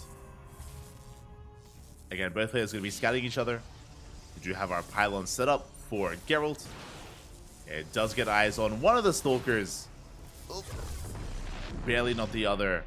So Geralt's not fully aware what's going on. Likewise, Middle VK also did not leave a probe. Did not leave a pylon across the map. Ooh, as he lost it. Once again, the probe did get picked off. Aye. But here we go. Geralt moves out. He doesn't know there's two Stalkers, by the way. Does push off the ramp. There we go. We confirm the Stalkers, and Geralt, he does back off. The probe was able to come in for a follow-up scout. We're up to 3 Stalkers. And we're not stopping Stalker production, by the way. That's going to be a lot of Stalkers. Meanwhile, Middle now going for his expansion. Geralt also delays the expansion for some tech. It is going to be for a Oracle opener. It is going to be for the Stargate. So Stargate is on the way. Mindle working on his 4th and 5th Stalker. Unfortunately, Mindle isn't quite in position. He does rotate around, but he does not have the Stalker lead. It has to back off.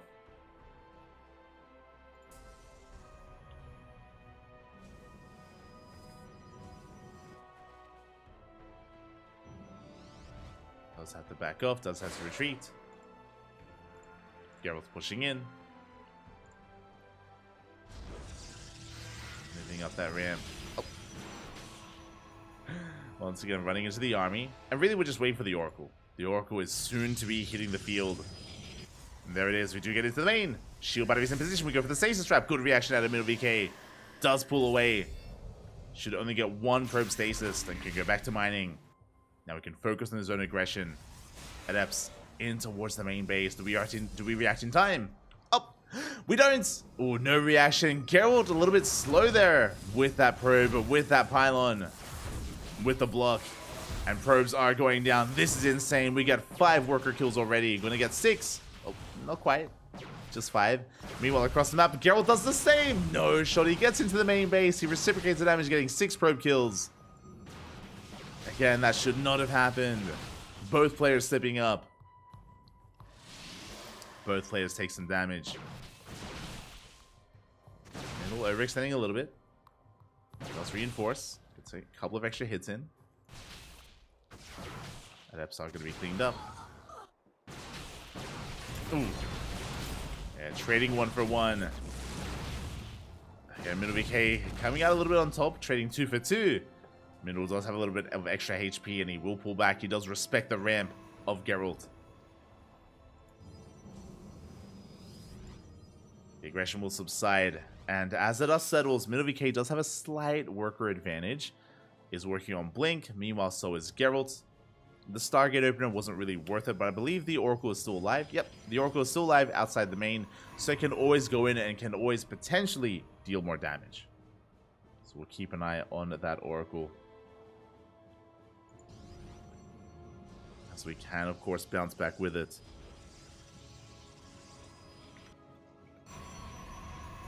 Meanwhile, we have Immortal production or Robo on the way for Immortals. Bit of a gateway explosion out of Geralt. We spoke about this in the last game, how Geralt does often go for a 3rd and 4th gateway before expanding. Speaking of, there's the expand. Again, Geralt just playing very safely. As Middle sets up his own 3rd base as well. As we enter the mid-game here, I do want to give a slight edge to Mindle, but here comes Geralt, and he will deny the 3rd. Big moment. Big win for Geralt. Throws out his own. Containing Middle VK to 2 bases. Aye. He needs to expand, man. Oracle dipped in. Once again, we rotate around. Once again, we need to kill the probe. Another big delay. Mindle, he just wants to expand. He just wants a third base. Geralt's rotating around once again, but this time we should get it up and running. This time Mindle is in position. This time he's here to save that third. But again, these were slick moves out of Geralt, and just like that, he does take his own lead.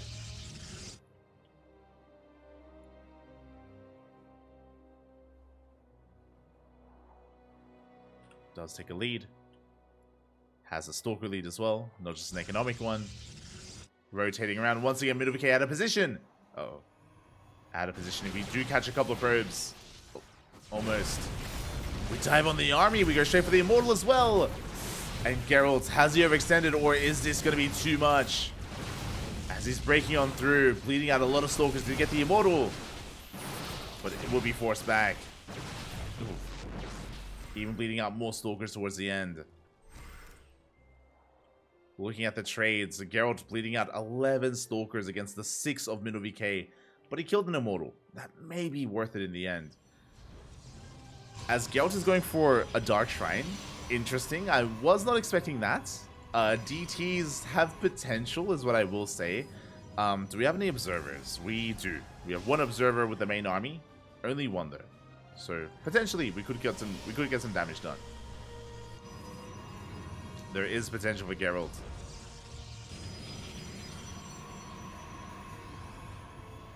Oh, pet your probes? Oh, there you go. Pat your probes. Pat them.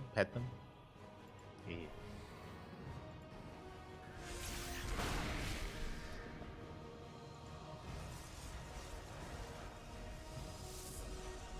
Pickle your probes. Oh. What would a pickled probe taste like? As we finally shut down that Oracle. Again, the Oracle didn't really pay for itself. Anyway, we've got a couple of revelations off. We got a save strap off here and there. Was eventually shut down. But again, Geralt pushing on the right-hand side. Let's come across a pylon. We'll get a kill. Nice pickup. Very nice pickup there from Geralt. Another pylon thrown down. Geralt, he may pick that one off as well. Yeah, it does come across it. Does shut it down. The pickups there from Geralt.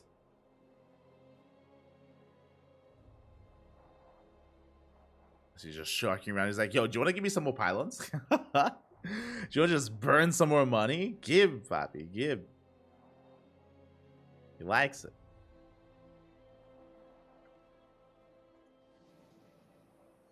Hallucination Scout trying to get a read on things. Fourth base is on the way for Geralt. Fourth base also on the way for Midovk. Army is moving out. Oh, this is not a fight that Geralt can take. Has to be careful. Again, pushing into Immortals like that is not something he can afford right now. Calm down, Bobby. Calm down. At the same time, here come the DTs. But we have cannons. We have cannons in position. The Prism goes down. DTs in the main base and the Natural, but we were set up for it so well. They kill some pylons. They depower the forges. Pretty good, actually. Very nicely done. And Mindle, he's leaving, by the way. He feels like he's cleaned this up, but no, there's still a DT in the main. And it did just slip by.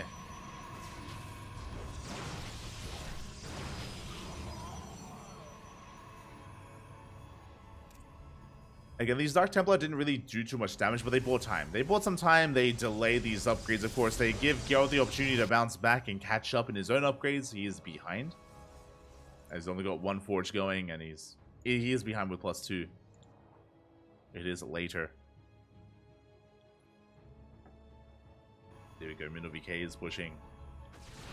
And look at the armies. What do we have to work with? Mindle, he has a higher Stalker count. He's down in Immortals. Catches an Archon. Gets an Archon. Shield batteries aren't done, by the way. Site defense is delayed, but it looks like we do have enough to hold on. Yeah, big overextension. Immortal goes down. Mindle just ramming his head into a brick wall, and the wall stands strong. Good defense there by Geralt. Site defense finishes up just in time. We have the Bay done, and Disruptors are on the way. Geralt, now that we've entered the mid-game, is refining his army and getting further ahead here. Disruptors are the ideal, and Midovk does not have them to work with. He only has Stalkers. Stalkers and Immortals. That's all we have. Uh-oh. Now, MinoVK can outposition Geralt. That is true. Like we saw earlier, we can see him like rotate around and, you know, maybe hit the right-hand side and snipe a base, maybe catch a couple of workers, maybe catch a disruptor. But in a head-to-head fight, I have to give the edge to Geralt. I have to give him the edge. With those Purification Novas.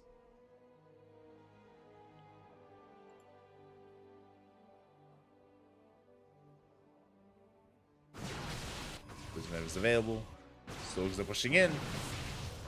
Forcing the overcharge. A bit of an overreaction.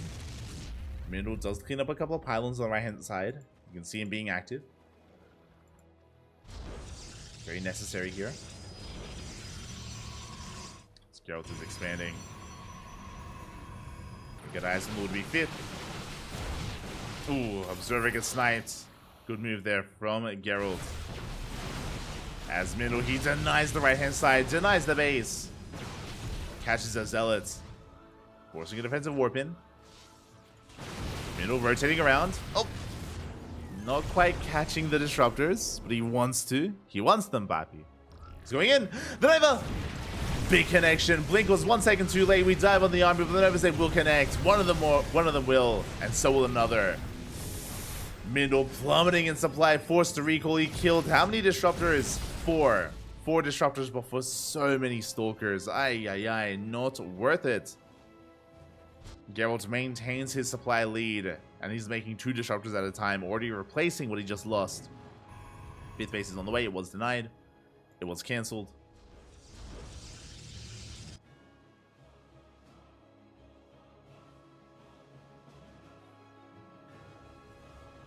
Was cancelled here, as we could end up in a weird base trade. A base trade that I have to favor Geralt in, where Geralt is pushing towards the left towards the fresh mining base. So is MinoVK. DT kind of gets caught out. Geralt, he does commit. He goes for the Nexus. We'll get a kill. The base will go down, and Mindle is going to keep on pushing. Does keep on pushing here. Takes down the base. Boys are being pulled. The Nexus will fall. And Geralt turns around. He comes back home. That's a kill on the Nexus. But Geralt, he's coming back home. He wants to fight. Loses the Disruptor. And Mindle, do we have a recall? Speaking of, did you recall back home? We blink. Ooh, big Nova connects. A big connection on MinoVK. You can see him plummet in supply. He's being chased down. Immortals are going down as well in the retreat. Not like this. Every Immortal falls. We have 4 base versus 4 base, and Geralt does have the supply lead. Does have the larger army. Again, the Purification Novas, the connections were just a little bit too good. He still has more disruptors left over.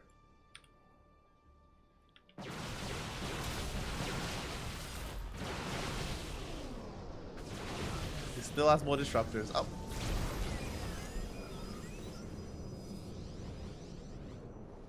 Geralt rotates around. Heads towards the center. At the same time, big DT counterattack. The base is going to be denied. That's going to be a kill, not a cancel on the Nexus. Novas go off. Once again, big connections, and that may just be it at this point. Too many Novas to the face. It's happened like, what, a good 3 times now. We've had some juicy connections. Mindle still trying to keep up here. Did lose the base.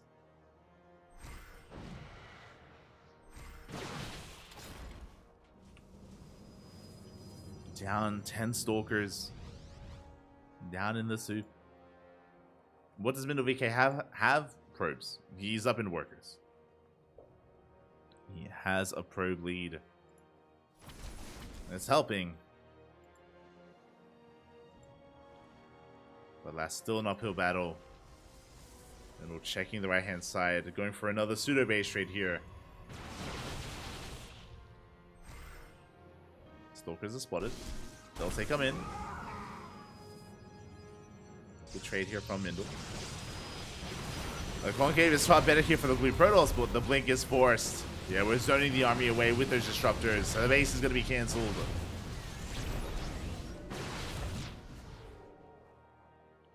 Geralt, he cannot be engaged. I like this. Just always has a Nova ready to go, ready to pop off. He's got 5 disruptors. Barely don't quite catch the army. Shaving off a couple of those stalkers. Zealots are amassing. Zealots actually going for a run by. You can see Minuvike, he knows he cannot take a fight, he cannot engage. Now because the disruptors, so the observers, the observers are all gonna go down. Oof, expensive loss there for Mindle. Bleeding out, what was that, like 4 or 5 observers?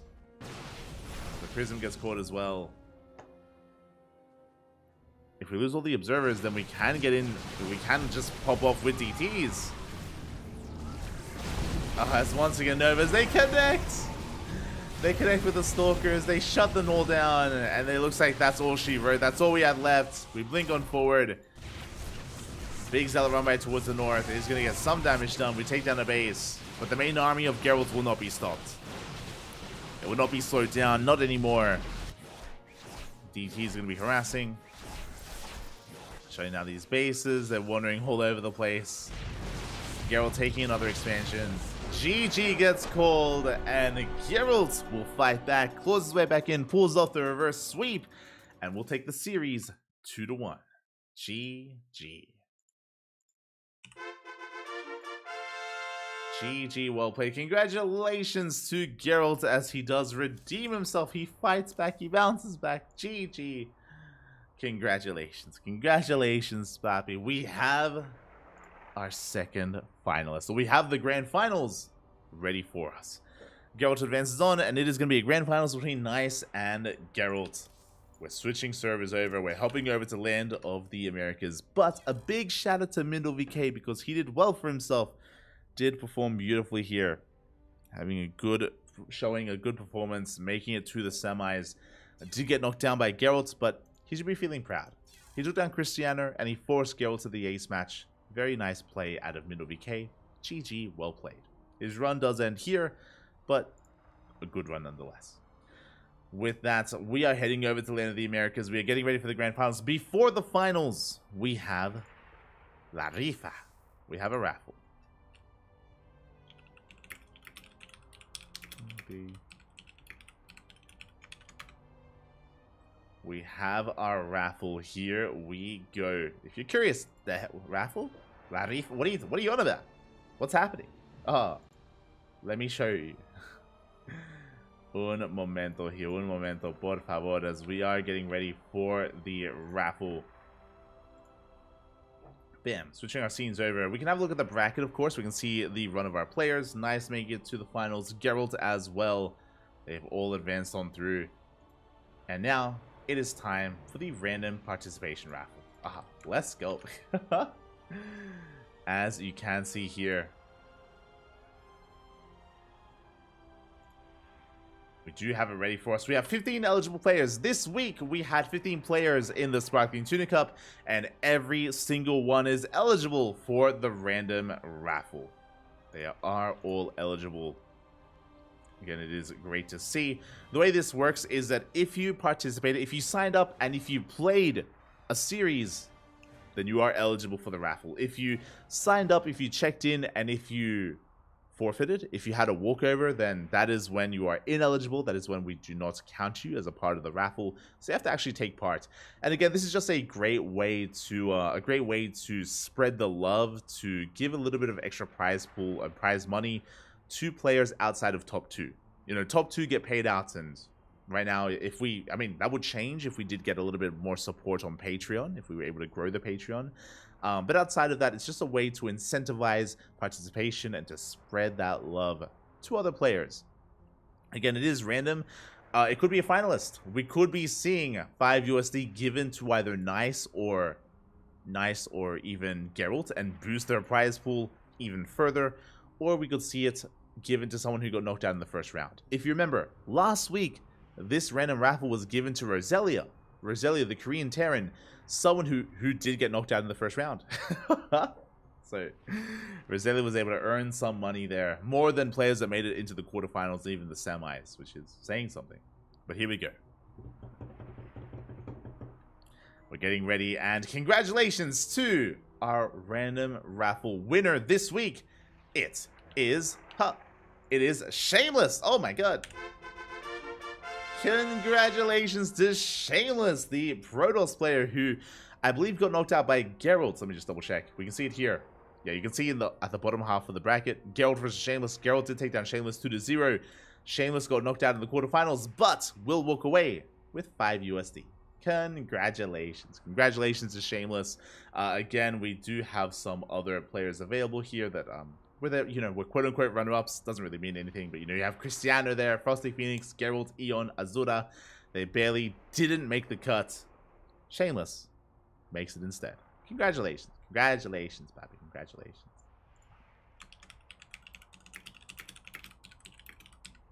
He wins La Rifa, Pappy. GG. With that out of the way, we can now pay out the predictions. True. We can pay out those predictions, and we can get ready for the grand finals. Vetoes are underway.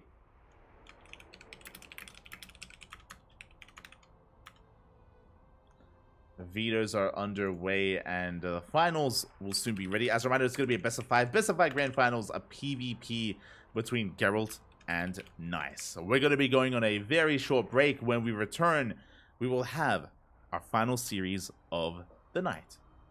See you soon. See you soon, Pappy. Take this moment to, hold on, what are the new ones? Take this moment to, I'm scrolling up. Who are they? Take this moment to applaud your adepts, snuggle your SCVs, wash your widow mines, and caress your carriers. Take this moment to do all of that and then some, and we will be back with the grand finals. See you soon.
Welcome back, everyone. Welcome back to the grand finals. Welcome back to the grand finals of Sparking Tuna Cup number 42. We have made it. It has been a wild ride full of some Zerg, some Terran, but mainly Protoss, and it has to end here with a PvP between these two regions as they collide. Europa versus Southeast Asia.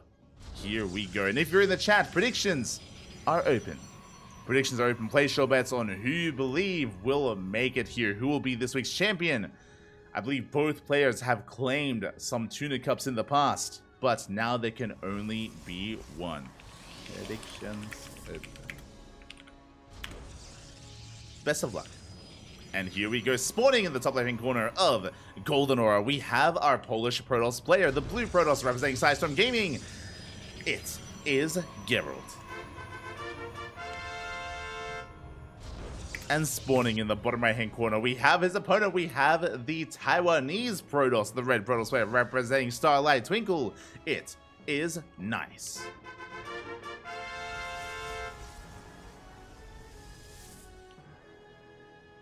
Here we go. We are settling on in. Again, upon hearing this message, I believe you have like a minute. A minute to place your bets, to predict in the chat. Best of luck, Papi. Best of luck with your predictions. As Nice is going for a gate expand. Economic opener here. A single gas opener, gate expand out of Nice. Geralt opening up with a 2-gate opener instead. Nice, he's baiting Geralt into an all-in. Fun fact, this happened earlier today. In the previous semifinals between Nice and Lunacy, Lunacy was baited into a one-base all-in and Nice defended beautifully. Will Geralt take the bait again? Or will he take the bait as Lunacy did? Again, this is very map specific for Nice. Very map specific. We'll see if he does go for it. We'll keep an eye on Geralt. As the pylon placement is interesting here towards the top right. I'm curious if he's going for a Stargate follow-up.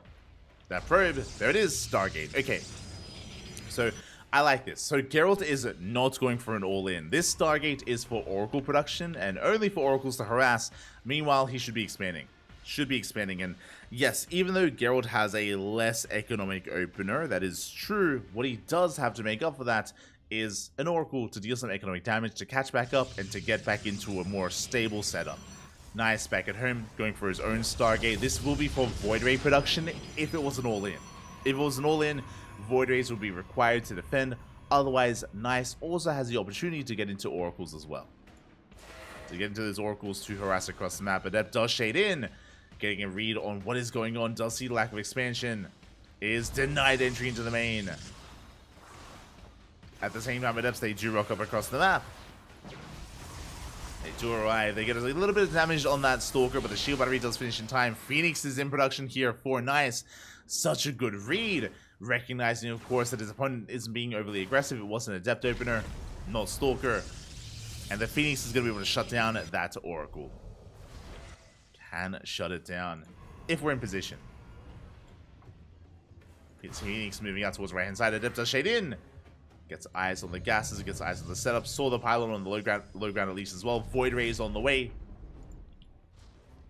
Oh, the Phoenix does miss the Oracle as we slip into the main base, but there's a shield battery. There's a shield battery in position. Stasis trap going to be going off instead. Good reaction out of Nice. It does react in time. And the Phoenix is going to be able to chase this down.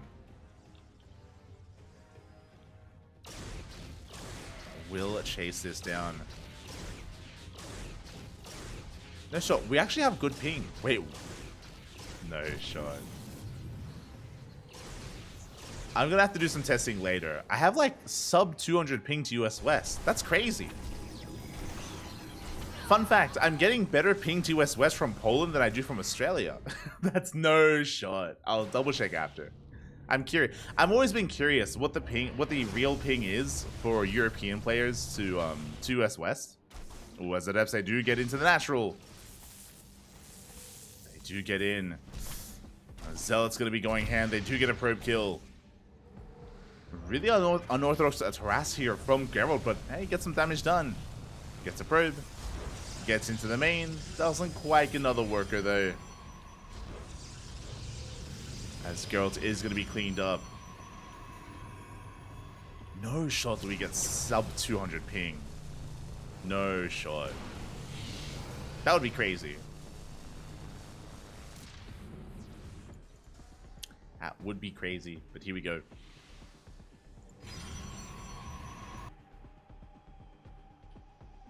Nice is going to be moving out, going for his own scout.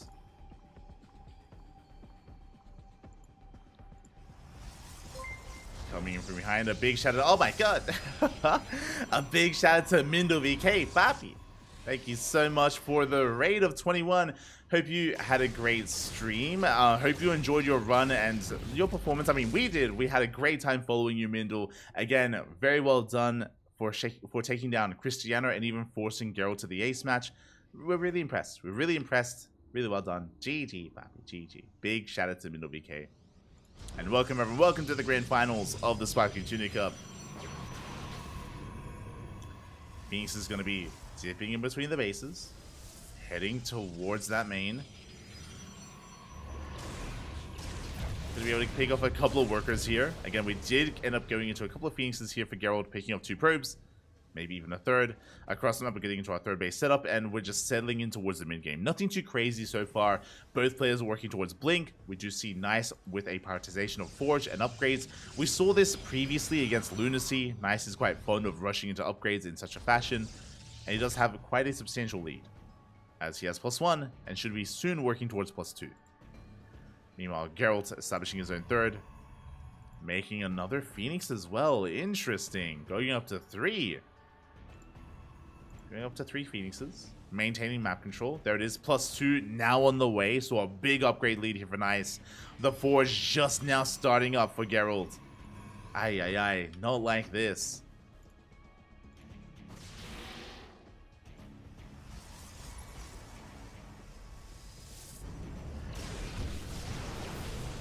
Dive into the main base.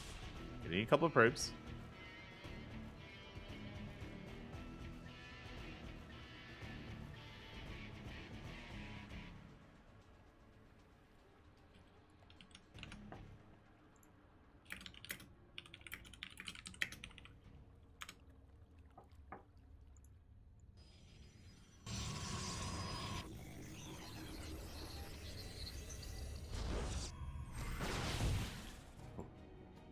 We are going to be able to hold on, just zoning each other away, forcing each other back, and we are going to be stabilizing from here. Again, Nice has a slight worker lead, is working his 4th base. Geralt should soon not be too far behind. I mean, he has a choice to make.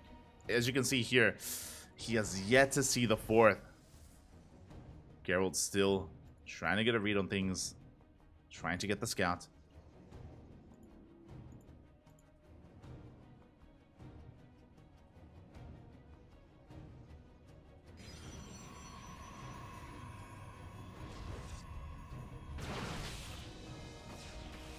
Hallucination does slip in towards the main and is able to just get a read on everything that's going on. Big scout here on the bay. We got eyes on the bay. Second robo as well. Geralt, he's working towards double robo disruptor production. Disruptors are on the horizon here for Geralt.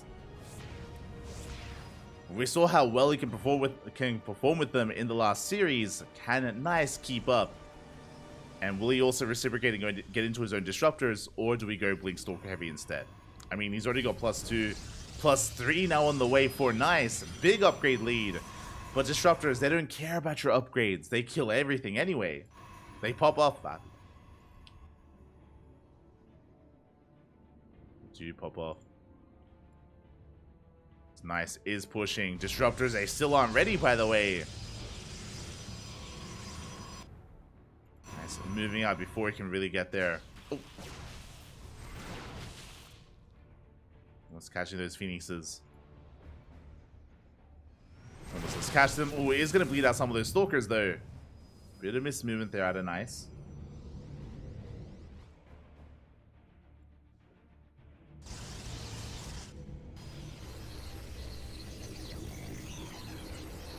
There we go. Nice is going to be pushing on forward. Does come across the gateways. Is going to be able to focus him down. Gets one gate. One, a gateway disruptor coming from behind. The Nova! Ooh, doesn't quite connect. Whew. That was close. Clutch move there at a Nice. Breaking on forward towards that 3rd base. At the same time, a Stalker aggression on the right-hand side. Good force fields out of Geralt. But again, you can see Nice, that 4th base really kicking in. He's up to 92 probes. Oh my god. 92 workers for Nice. That's where supply is, by the way. Like, we have pretty comparable army sizes, but the worker count is insane. Oh my god. Getting up to 97. 100? Are we going to go all the way to 100 workers? We have a +3, by the way. We have a second forge with +1 armor on the way. Nice, rotating around. Looking to hit that fourth. He is pushing on forward. Yeah, he does outposition Geralt. Nova going to be going up, forcing the blink. But the base is going to go down. Yeah, just too many Stalkers with +3. Again, the upgrades were crazy, and the opener did get out of control. Remember, it wasn't a greedy economic opener out of Nice. Oh.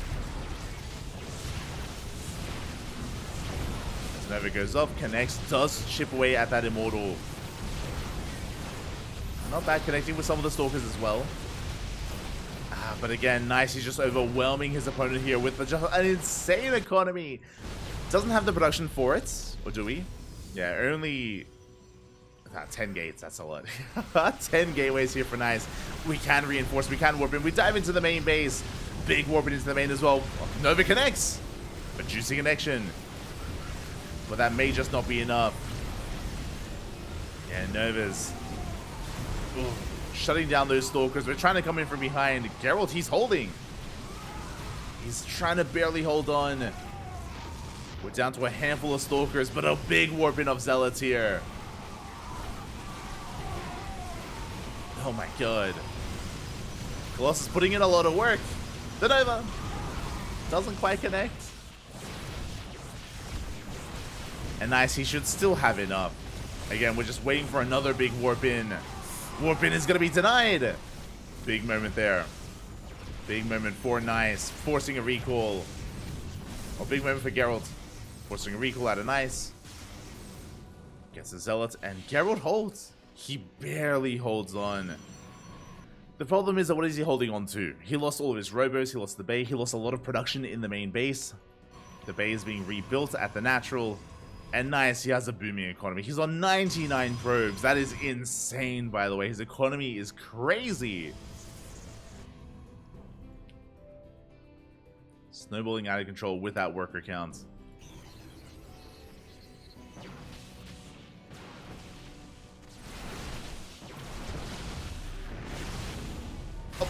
Oh my god, that's Nice. He takes another Novus to the face. But it's going to take more than that to really keep Geralt in this. That's a kill on the gateway. A kill on another. We see Blink finishing up for those DTs. Nice, going for a big warping of Zealots. Hitting two places at once. Going for the fourth and the third.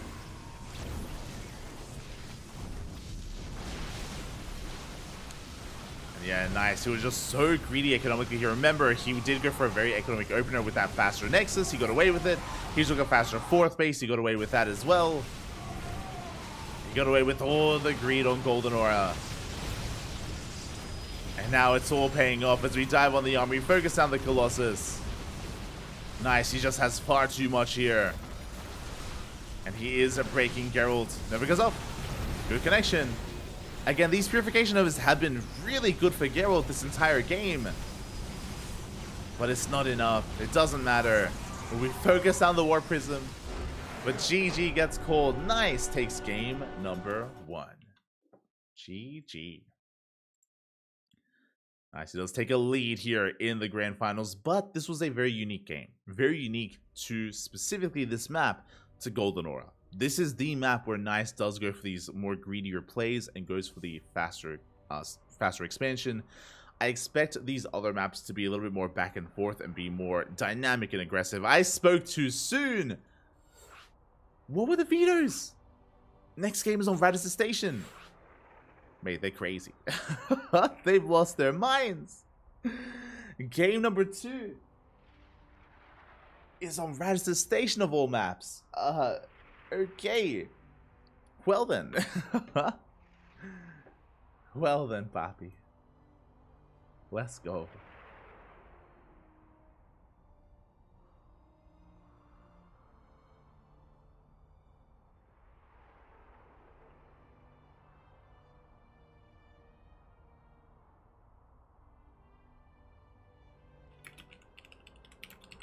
I'm alive, Papi. I'm alive. But yeah, Radisson Station is gonna be coming up next. I imagine Equilibrium was vetoed. maybe Hard Lead or Alcyone because of the goal base. Maybe those were the two vetoes in my mind. Maybe Side Delta. I'm a little bit in shock. I'm a little bit in shock here as to the maps, but let's go for the first time the entire tournament, for the first time in a long time. Radisson Station is coming at you. Let's go.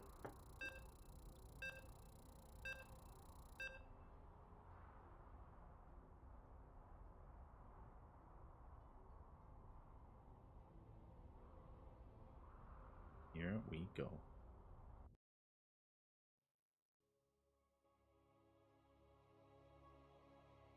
But yeah, I'm gonna be doing some testing later on. Another one of these days. I really do want to see if I can ladder on US West from Europe, because if that's true, that's crazy. It's crazy if I get better ping from Europe to US West than I do from Australia. But we'll see. Regardless, we're getting into game number 2 and spawning in the top right-hand corner of Radisson Station. We have our Polish Protoss player, the blue Protoss representing Storm Gaming. It is Geralt. And spawning in the bottom left-hand corner, we have the Taiwanese Protoss, the red Protoss player representing Team Starlight Twinkle. It is Nice. Exclamation mark frozen in the chat. Ah, let's go. Let us go. As we have our gateways being set up here for Nice, gateway set up for Geralt. So, talking about Radisson Station a little bit, the opener that we saw last game on Golden Aura, we can see again. A gate expand would make a lot of sense here by Nice. It is very common to be greedy on a map like this because this is the longest rush distance map in the entire map pool. It's a very long rush distance, very defendable. There's a ramp coming into the natural. There is a free pocket base as well. The fourth is very defendable. It's just a game of greed here, and we don't get to see games too often as a result. Only one gas has been taken. Geralt's going for the gas steal. But I don't think we care because, again, Nice should be going for the expand, should be going for the Nexus. Geralt is here to delay, though. I appreciate this. So, 2-gate open out of Geralt. Has both of his gases. Forces the Cyber Core. Delays the Nexus. And he's forcing out a Zealot as well. Nice. He wants to expand. We'll see if he can. As Geralt, he's being such a nuisance here. Again, I love the gas steal in the main. Trying to disrupt the greed of Nice. Oh, there we go. Pylon is thrown down. Pylon is thrown down. Zealot gets forced out as well. And we may just go for a Stargate first. We can't even take the gas. Can't even take the gas. We have the minerals. We just need the base. The Pylon finishes. We can throw down a gateway. We can throw down the Cyber Core to delay it even further. Oh, we're coming in. Up, up. Show us the Cyber Core. There it is. There it is. Cyber Core has been thrown down. Big delay here on the expand. Forces it on another gateway. And Nice, he has been so inefficient as a result. You can see how much money he has. Nice has been banking resources, doing nothing with it, unable to. And Geralt, he can chill. He can expand. He can freely expand himself. Even taking some gas as well from Nice in the main base.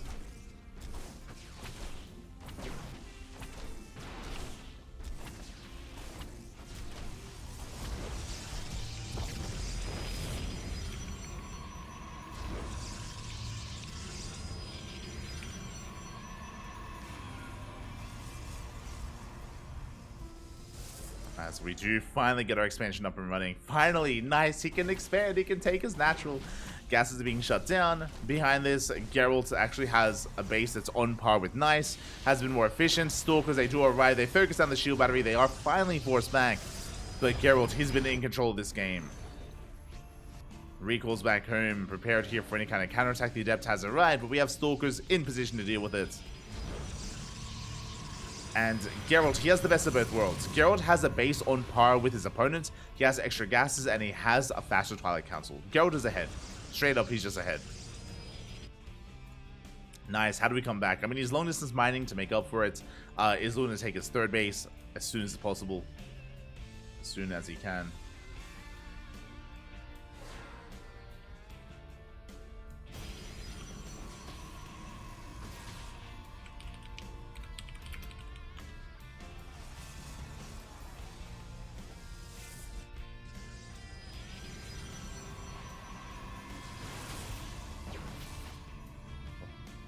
As we get a fake hallucination, I'm just trying to get a scatter.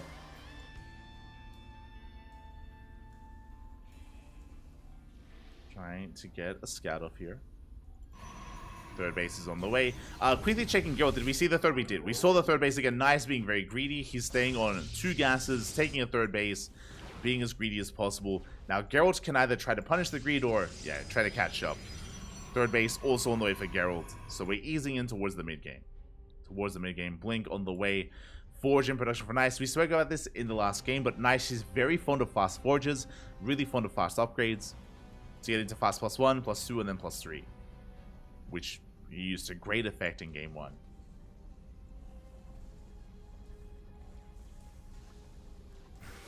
Did use to great effect.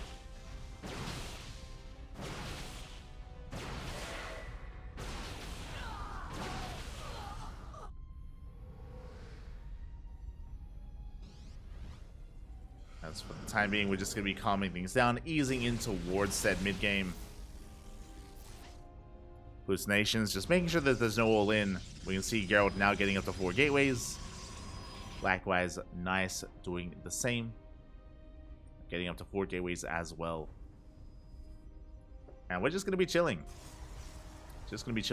Now, because Rise Station is a game of greed, we can tech up even further. We can see that we have a Dark Shrine on the way for Geralt. If we so wanted to, we could try to rush into either Robotics Bay, into Sky Toss. We could go double Forge. First Forge is on the way. Like, again, we can cut corners and be greedier than just expanding. So my eyes are on Nice, as clearly he understands the assignment. He understands the name of the game on Rise Station. And there we go. He hasn't even saturated his third, but he goes straight for the 4th base. This is the greed that I'm talking about. This is what you can get away with. Now, if you're a Protoss player out there, if you're watching this PvP, and if you're like, oh, I want to play like this, is a PSA, only Radisson Station. This is only for Radisson Station. And even then, on the ladder, I'm sure that all-ins are more common on this map, so just be forewarned. Speaking of all-ins, Geralt is pushing. Not all-in, but he is moving out, working on his upgrades. Dark Shrine's about to finish up. Do we have a robo? We do! We do have a robo. Observer's on the way.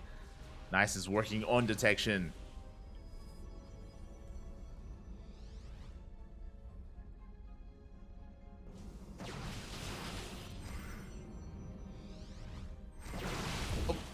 We do catch an observer. So we end up catching the observer there. Likewise, a big DT warping into the pocket base. Oh my god! DT's a Wordlin. Good reaction out of Nice. He does pull away in time. And I believe we do have an observer meeting up with the army. There it is. We got 1 probe kill, but only 1. As the DTs are splitting up, we still have 1 DT in the pocket base. We have another going into the main. Would you force a warp in? When we do slip in, probes are going to be going down. And that's quite a bit of damage here. 6 probes. Oh my god, not insignificant. We got 6 worker kills as well because they hit that forward base as well. Nice, keeping up.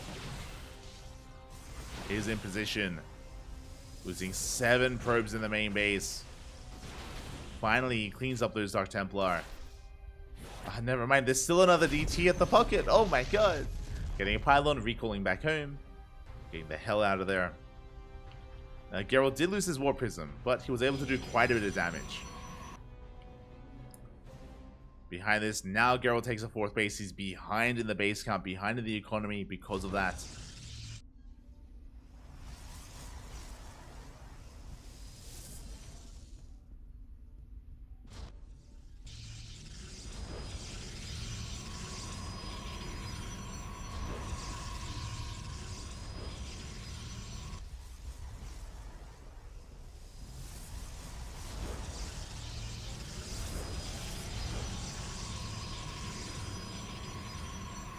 Interesting. Interesting.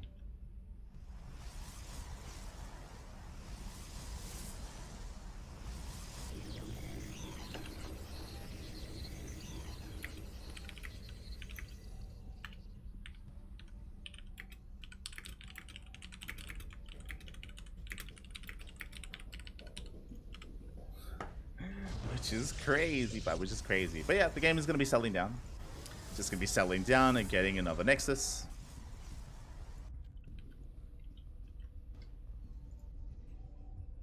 another Nexus, and I spoke about getting into disruptors, and there it is. We have disruptor production from Geralt. I would love to see Nice. I'm curious, especially with his boosted economy. He's working on a 5th, by the way. Like, Nice, he's perpetually ahead in bases. This is crazy. The fact that he's just up a base.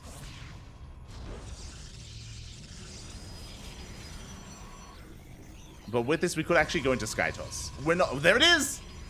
Oh, okay. Stargate on the way. I was saying that we can rush into Sky Toss. Stargate here for Geralt.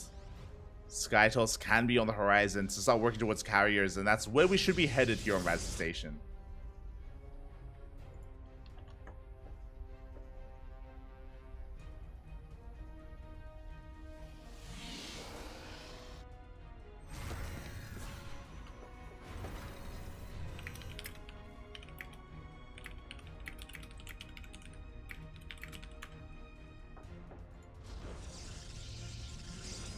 But yeah, what's crazy is sorry, I was just pointing out in the chat. I have 150 ping right now from Poland, which is crazy.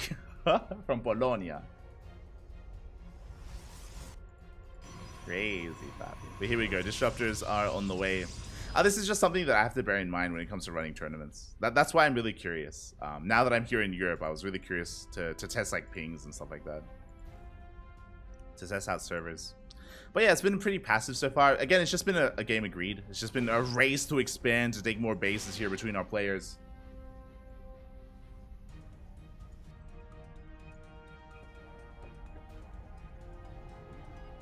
Let us go.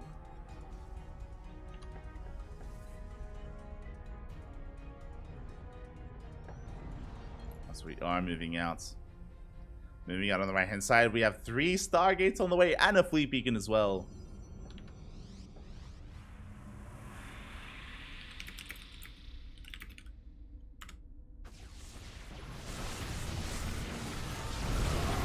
As Novas are going to be going up. Ooh, decent connections here on the Stalkers. We are hitting before we get into the carriers, by the way. But pushing into disruptors is never an easy thing to do. Yeah, nice. He runs into a brick wall. He is going to be forced back. There are just so many disruptors. And nice, he has a subpar army. He dives on top of them. He tries to at least. Good target firing. Oh my god, he gets 2. Gets 3. Gets 3 and then 4 disruptors as well. Really good target firing here at a Nice. Trying to break him through, but he's running out of steam. Reinforcements come in, and Nice is being forced back. And what's most important here, yes, Nice did reset the disruptor count, but we have Tempest on the way. More disruptors as well. The quality of the army is better and better for Geralt if he can get there. If he can get there. We have our Zealots trying to push forward here. Onto the Stalkers. Reinforcements coming. I love that we have DTs mixed in as well, but we do have detection.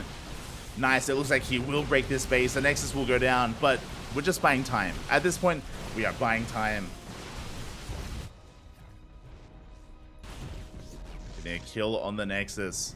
And I believe Nice hasn't scouted. Yeah, he doesn't know. He has not seen the Sky Toss, does not know that Tempests are amassing. He's in the dark, Pop. He's in the dark.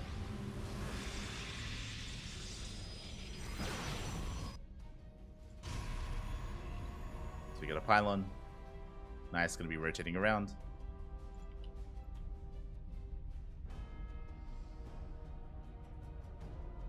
Is it gonna be rotating around? Looking for another way in. He can try and blink in towards that pocket base. How many Tempests do we have, by the way? We've been working on them for quite some time. There it is. We have 3 Tempests with the main army for Geralt. Nice, he's on the timer. Now working on his own bay. Oh, this is too late, though. As he's working on disruptors, mate, we have Sky Toss. We don't care about your disruptors.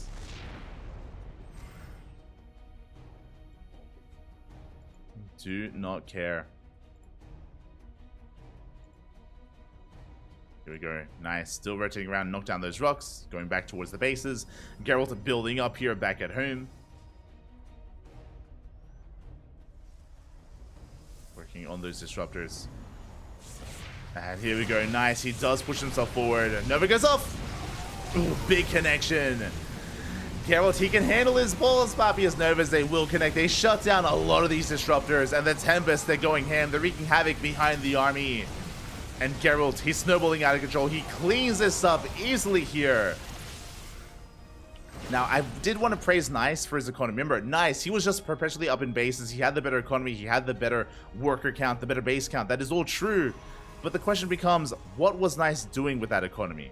He was making a mid-game army. That's the problem right now. That's the problem that Nice is running into. He was focusing on gateway units, on Immortals, on Archons, when Geralt was thinking further ahead. He was thinking about the late game, or about rushing into the late game here.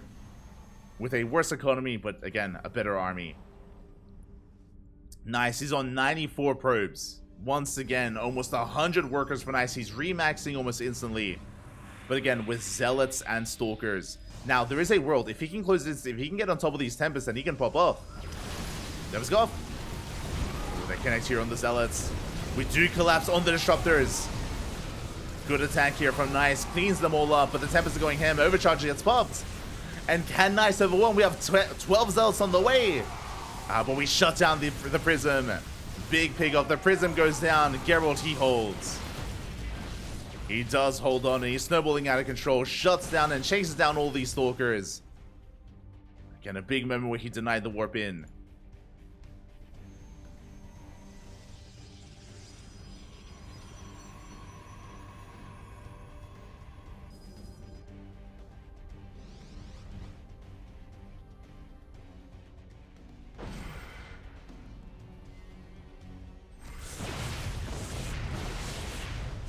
There we go. We're going to be blinking up into that main base. Can I get a couple of hits in? Before being forced back. Again, Nice doing everything he can to try to outposition Geralt, but he just cannot. Geralt, he's a brick wall. Again, getting the perfect Protoss army. He's not quite there yet. He's getting caught out a little bit. Let's go off. Ooh, oh my god. His balls are massive. It's crazy. Big connections here on the Stalkers. Big connections from Geralt. Behind this mothership is amassing. We have our mothership. We have additional Tempest.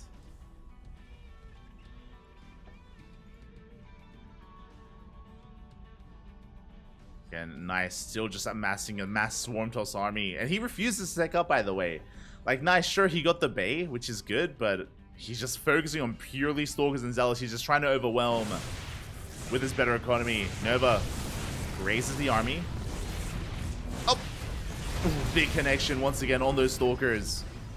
Geralt defending with stack defense and 2 Disruptors. Assault defense there by Geralt. Meanwhile, we're cutting Tempest at 2. Sorry, 3.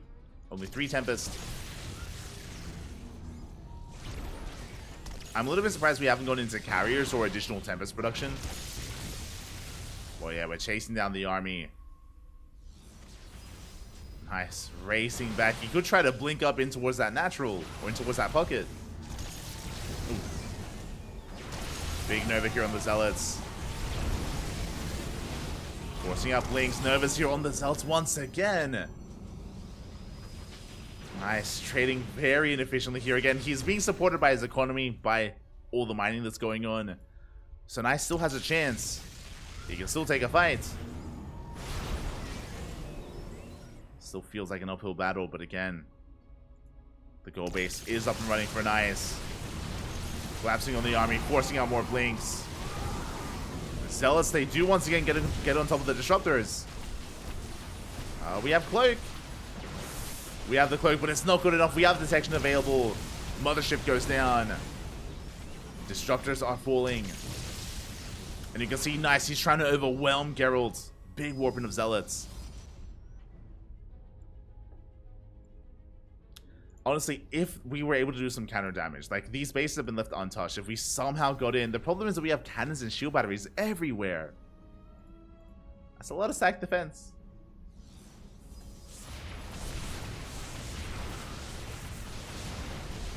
There we go, he collapses on these cannons. Gets a decent surface area on them. We do see Geralt coming in from behind.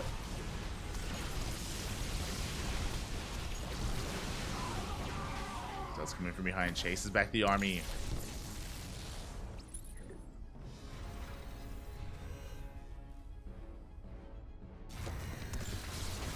Does chase it back. Geralt race. Sorry, nice. Gonna turn back around, taking the goal base of Geralt, by the way. Oh my, he's crazy. Shells and overs. Good target firing out of nice. Gets one, gets two. Some Novas will connect, but Disruptors are going down. Big losses here for Geralt. Expensive losses. Oh my god, as he does take down all the Zealots. Only Stalkers remaining. We blink on forward. Again, once the Zealots go down, Geralt, he can clean up. And there it is. Now we're getting back into Tempest production. Plus 2 ship weapons on the way. Tectonic destabilizers as well. Nice though, he's getting that gold. He is getting that gold base.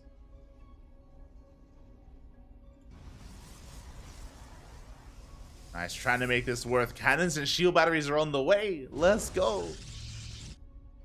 They are on the way.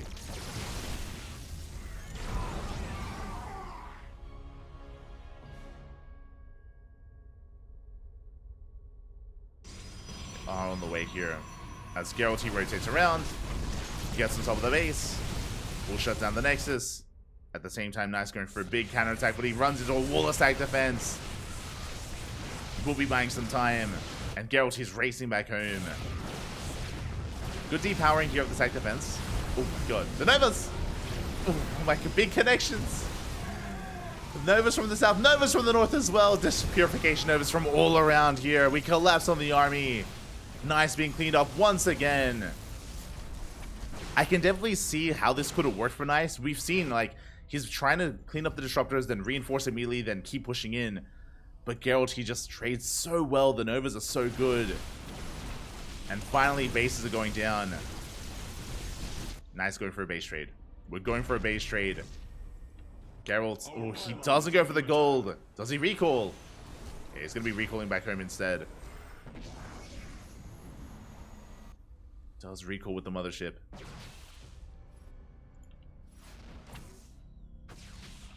Our resources lost? Okay, let's see. Oh! Interesting trades here. So Nice, he's lost 34,000 minerals here, and even amount of gas. Look at how many zealots. There's almost 150 zealots going down. So it's mainly zealots that he's been losing. Mainly zealots, and of course over 100 stalkers. Over 100 stalkers, but a lot of minerals have been burned. Nova's gonna be connecting. Ooh, big connections on the stalkers. And once again, forcing those blinks. The Zealots trying to collapse on the ground army. Stalkers pushing forward. They're going for the mothership. But the mothership stands strong. Mothership finally does go down. We're going for the Tempest. Tempest are finally getting picked off here. But Geralt, he takes another efficient fight. Very efficient fight there from Geralt. Did bleed out a couple of Tempests. He lost 1 Tempest and 1 mothership. That is 166 Zealots going down. Almost as many Zealots as Stalkers. Which is impressive. Impressive. Well, almost double the minerals, essentially, of Geralt. But, I mean, we got the money. We got the money for it. We got the gold. And Geralt finally expanding towards the south. Maintaining his own economy. Pushing forward. Make sure the gold is not taken.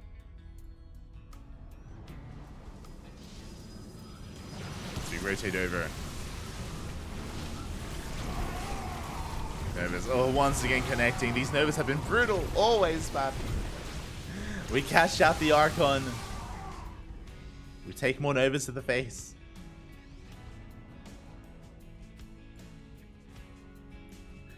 But again, what's scary with this style from Nice is that he can still, like, he can still win a fight. I can very clearly see him winning a fight. If the Novas are a little bit lackluster, if we run out of Disruptors, then Nice is looking to pounce. Both players have 3-2-3. Plus 3 ship weapons is about to finish. 4 Nice. Air attack even. So engage. 1 Disruptor goes down. 2 Novas go off. We only have 2 Novas left, by the way. We don't have that many Disruptors for Geralt.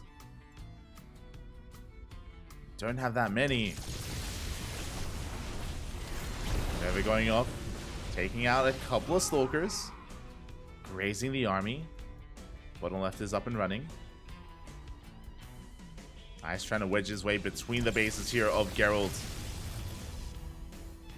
Taking some shots to the face. And goal base is going to be denied. Very important that Geralt stays on top of that.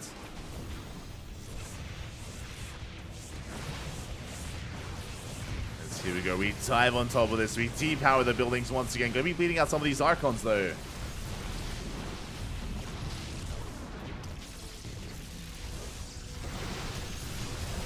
A couple of Zealots and Archon do go down.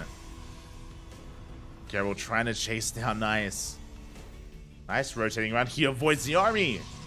We're going for the base. We're going for the bases. He's sending it, Papi. At the same time, DT run by. Takes down a cannon. Get some economic damage done for the first time all game. Probes are falling for Nice. He had 99 probes, but now he's plummeting. 19 probes fall. Oh. You see Geralt trying to catch Nice out. The Nova goes off. Oh my god. A big chunk of Zealots go down. Meanwhile, no mining whatsoever towards the top left. Geralt continuing to push out. TTs, they do blink away. That's 34 probe kills. And Nice, that big economy that he once had, not there anymore. He's long distance mining from the gold. And we do get eyes on this. We realize what's going on. We have an observer over the army. We have air armor level 1. Let's go. Nice, rotating around. Ooh. A little bit trigger happy. That's 4 disruptors now on cooldown. It's a little bit concerning. But how many zealots is this? 48. 48 zealots, Papi. Oh my god.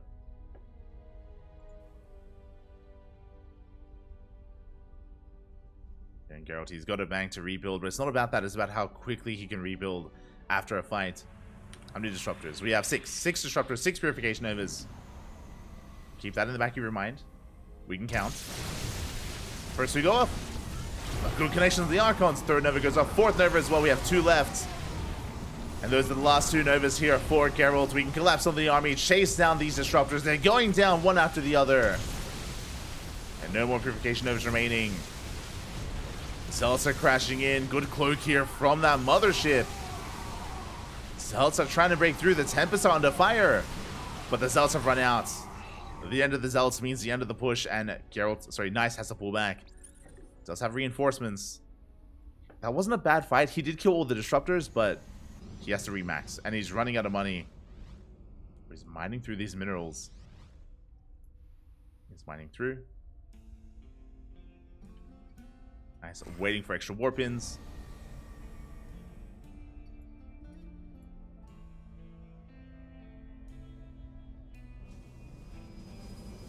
Nice, rotating around instead. Does hit the southern base.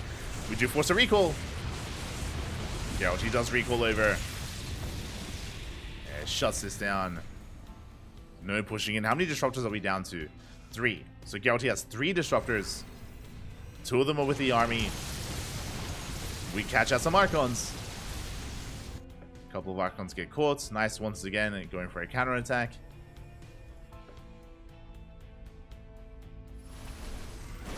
Disruptor has been left idle, and it is going to be focused down.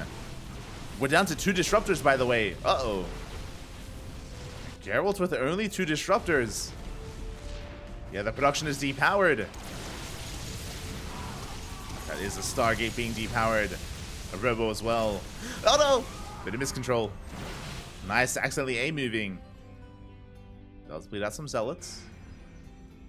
Minerals are being mined through. There are DTs to stop that.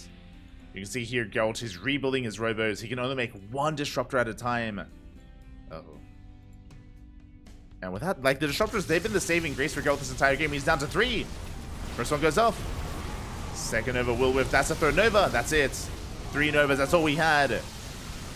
Once again, we try to collapse on this. The Tempest are being focused down. But the overcharge keeps them alive. Yeah, and we take a better fight. GG gets called. Nice was all in towards the end there. Had nothing left. And Geralt ties up the series 1-1. GG. That was a game. GG, well played. Congratulations here as Geralt does take the game over at his station again. Nice was going for this swarm toss style where he was mass expanding, took a really fast third, really fast fourth, really fast fifth. He had 99 probes at a certain point, Bobby. He had an insane amount of workers, and he was able to max out quite quickly with a gateway army, and he stuck with it. Mass zealot, mass stalker, really fast 333 upgrades. But Geralt had the more efficient army. We saw him time and time again take better trades and build up a bank with Tempest and with Disruptors. First he went for the Disruptors, then he rushed into Skytoss thereafter, so he just had the higher quality army there. And I can see a lesser Protoss player dying. We saw that there were a couple of times there where Nice almost broke through. He almost broke the back of Geralt. He was almost able to kill all the Disruptors and have enough left over to break through, but just barely couldn't, just barely didn't. Again, really nice Disruptor control out of Geralt to be able to trade efficiently enough to survive the aggression of Nice. Again, any lesser player would have fallen, would have been broken. GG, well played. Whew. With that, we're getting into game 2. We're tied up 1-1, but it's the best of 5. Plenty more games ahead of us. Plenty more games to come.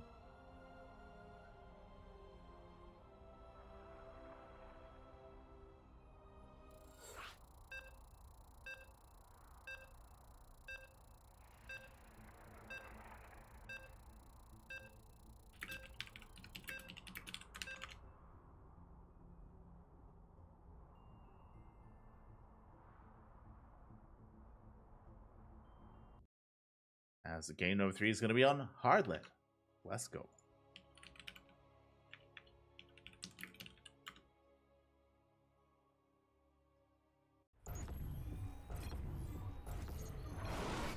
And here we go, spawning in the top left-hand corner of Hardlet. We have our Polish Protoss player, the blue Protoss, representing Sidestorm Gaming, tying up the series 1-1. It is Geralt. After a crazy game on Radisson Station, and spawning in the bottom right-hand corner, we have his opponent. We have the Taiwanese Protoss player, the red Protoss representing Starlight Twinkle, forced into a tied-up series. It is Nice. Here we go.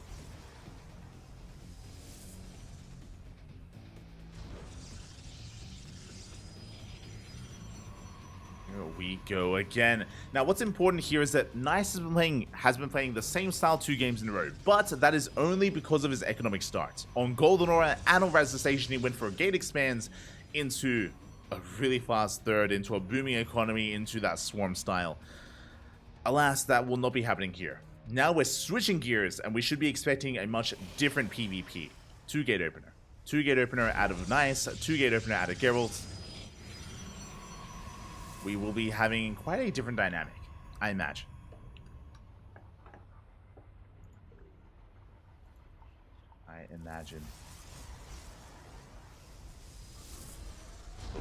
As there we go, Cybercore is now on the way, and we're just waiting for our first couple of units to be produced to get a read on how our players want to approach this.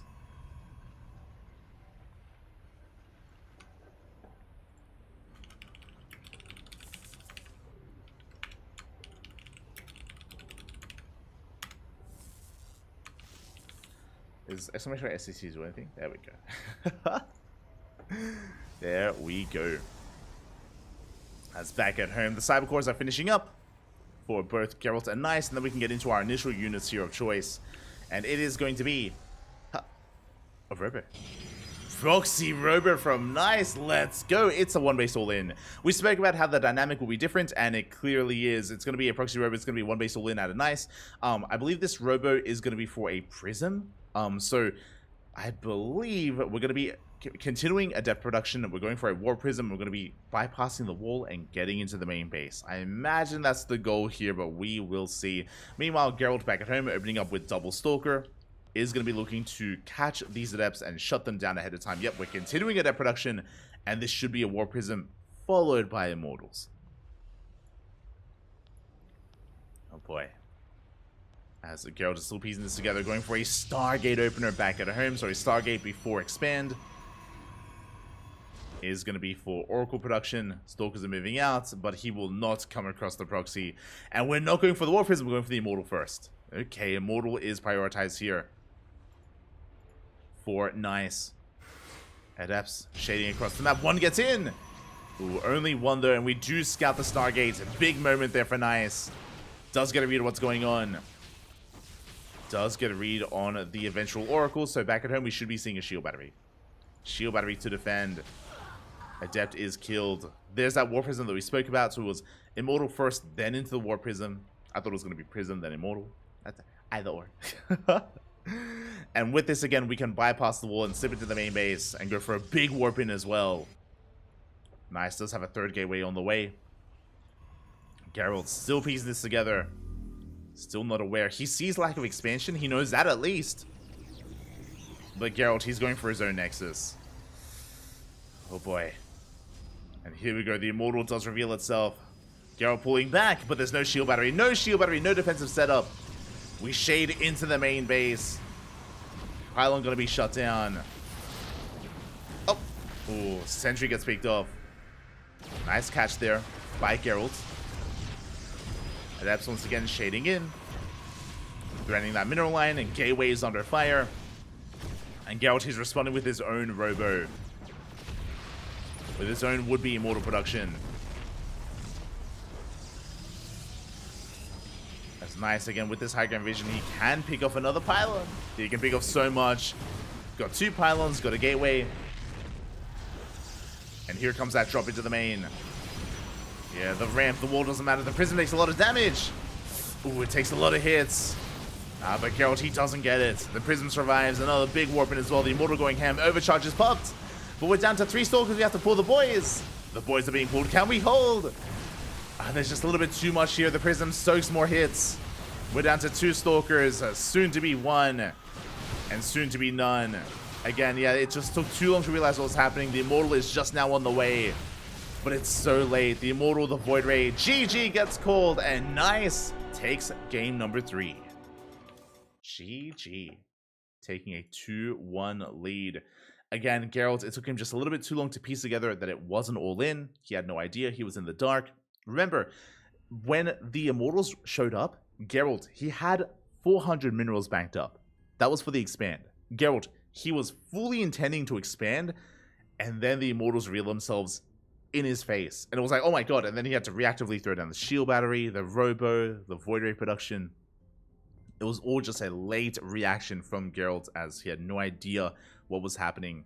So Geralt, caught with his pants down, did fall to the all-in, and Nice is 1 game away from taking the series and becoming this week's Sparkling Tuna Cup champion. Here we go. Is it PvP all games?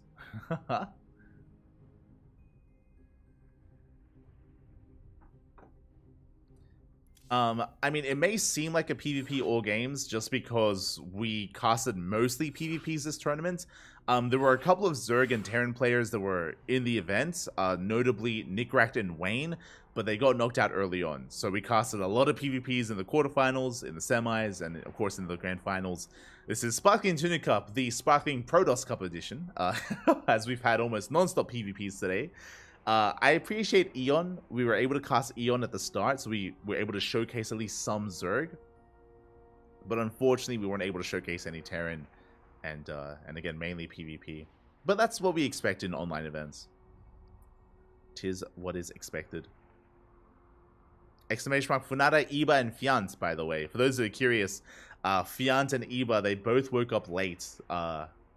Fiant, he showed up in the chat earlier saying good morning, where we were like 2 hours into the tournament, and Iba messaged me earlier today as well. He's like, just wake up. Este Iba, papi, este Iba. Shaking my head. These goddamn kids sleeping in. Ay, ay, ay. But yeah, for those that are maybe tuning in for the first time, this is an open tournament, and it is hosted on a weekly basis. As was being clarified in the chat, this historically has been a bi-weekly tournament every 2 weeks, but we have adjusted our tournament structure this year.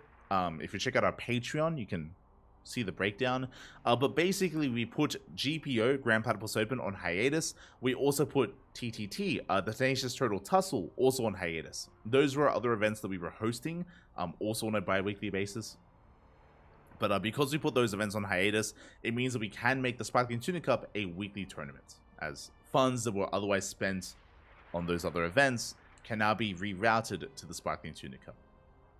The other events were region locked, for those that are curious. They were region locked to the Americas and to Southeast Asia and Oceania.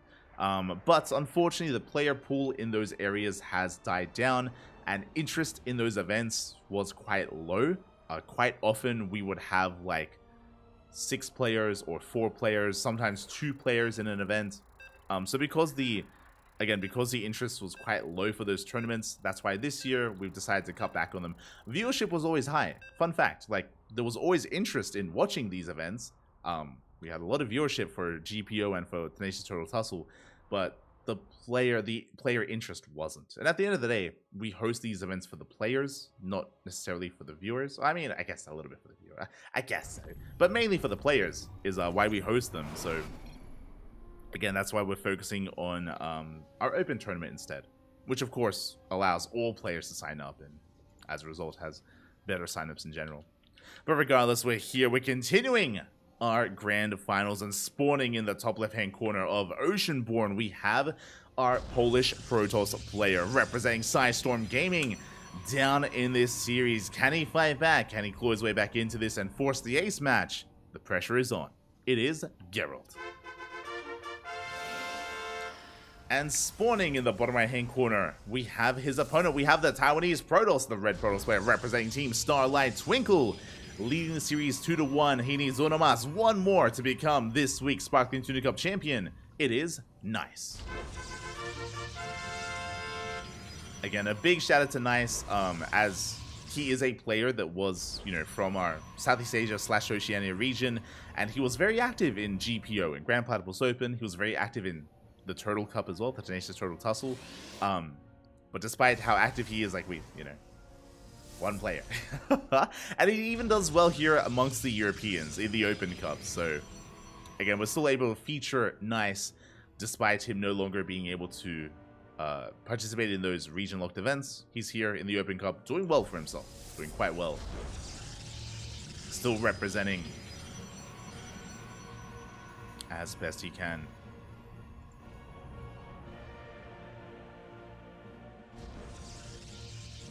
As behind this, we do see Geralt mixing it up, going for a proxy pylon. Okay, so it was a 2-gate opener out of Geralt, likewise 2-gate opener out of Nice as well, so standard openers to begin with, but Geralt, he hides his second pylon. Second pylon has been hidden. Nice, have we gone for a probe scout? We don't! Ooh, no probe scout here from Nice. He doesn't know that there is a proxy. Now, as we can see, we are committing proxy Stargate. We do have a proxy Stargate out of Geralt. Now, fun fact, this is not an all-in. So, Nice is opening up in a really interesting fashion. That is a robo. Really fast robo in the main base. This looks like the setup for a 1-base all-in from Nice. So, proxy Stargate means Oracle production. Geralt should be expanding, getting into Oracles, harassing the mineral line, and getting into a standard game from there, getting ahead economically. That's the game, that's the kind of game state here for Geralt. Nice. I'm curious if we throw down the third gateway. I'm waiting for a third gateway. A robo opener is one of two things, either very safe or very aggressive, as it does allow you to get into fast immortals, really fast immortals. Then it will protect you against a 1-base all-in. There it is, immortal production has commenced. Now, if Nice is misreading this as a 1-base all-in, this is better for Geralt. It is better for him. If Nice throws down a third gateway and goes for a 1-base all-in himself, then I'm worried for Geralt. Adepts have arrived. Oh, they kill a probe. Not too bad. They confirm the lack of expansion. Likewise, across the map, Adepts, they also get in. They force a cancel. They bust into the main base, and probes are going to be going down. We do get one worker, not even. Yeah, a little bit mistimed there with those shots. Adepts are being shut down. One probe falls. And Nice is going for the prism. He's going for the gateway. He's going for the 1-base all-in, and Geralt sees everything. He saw everything he needed to. 3 gateways and a robo, 1-base all-in from the red Protoss, and this time Geralt knows. Immediately, defensive robo. Immediately we have a defensive robo here from Geralt. will be starting up his own immortal production. He will not be expanding. Or he shouldn't expand. It would be risky if he does. He's going for it. Oh boy. He is going for the expand. We'll see if he can hold on. As Nice is committed. We're moving up with the Prism, with the Immortal, with everything. And again, Geralt does confirm.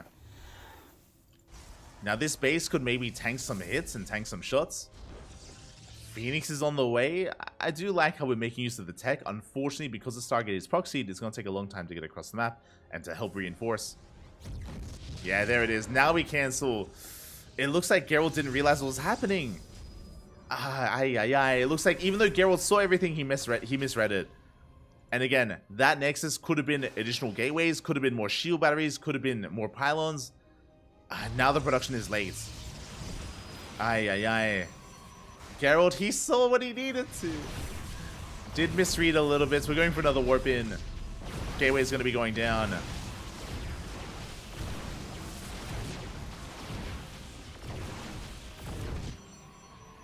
Gateway's going to be falling. Oh! Going for another gateway. Yeah, we force a cancel. We're down to one gateway left here for Geralt. One gateway, and it's under fire. We catch a Stalker. Good pick up there by Nice. Very nice pick up.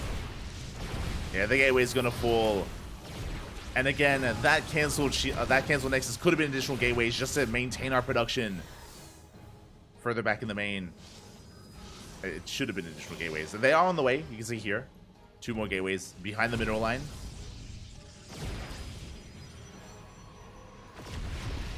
Gateway does fall. Nice behind this, going for Glaives as he continues his all in. He does continue that all in. Glaives and a 4th gateway as well. So 4-gate Glaives as a follow-up. Meanwhile, we are holding onto the ramp at least. The ramp is being held. Geralt holding quite strong. Adepts, oh god, they can always threaten a shade though. Now, what Nice has an option. He could expand. 100% Nice. He could expand if he so chose to. But this 4th gateway tells us that he wants to commit. Yeah, more warp-ins. More adepts. Shading towards the main.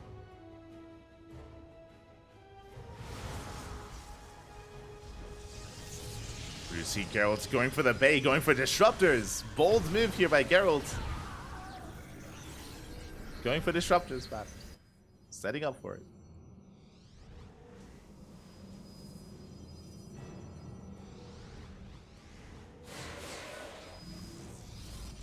As the shades, the adepts are getting higher and higher. And when do we commit? We're going for it. Oh, not quite. Force field does slow down. Nice. Does stop him. And now we're waiting for an extra warp in. The bay is about to finish, but the disruptor is a ways off. There we go. More adepts on the way. Nice. Still not expanding.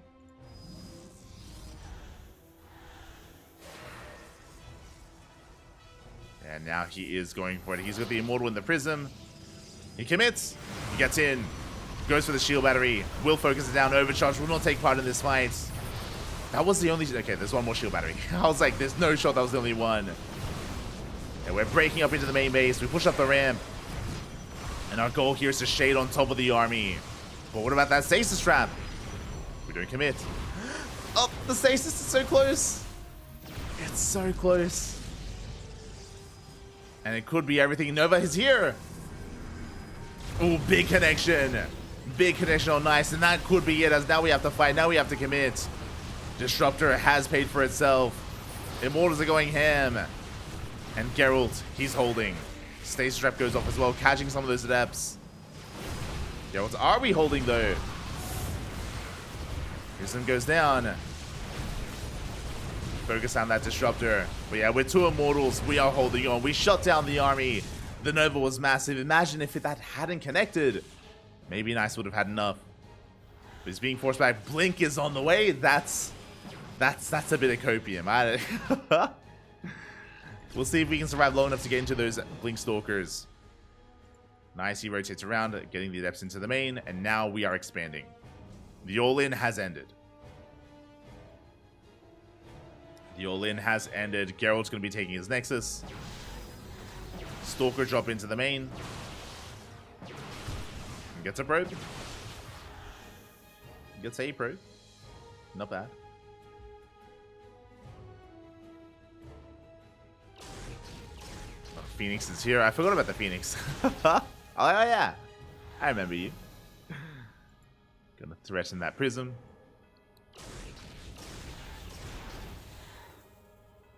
Getting some hits in. Geralt, he's on the chase. Uh-oh. He's looking to hunt this down. Phoenix does take a couple extra volleys. Again, we are going for it.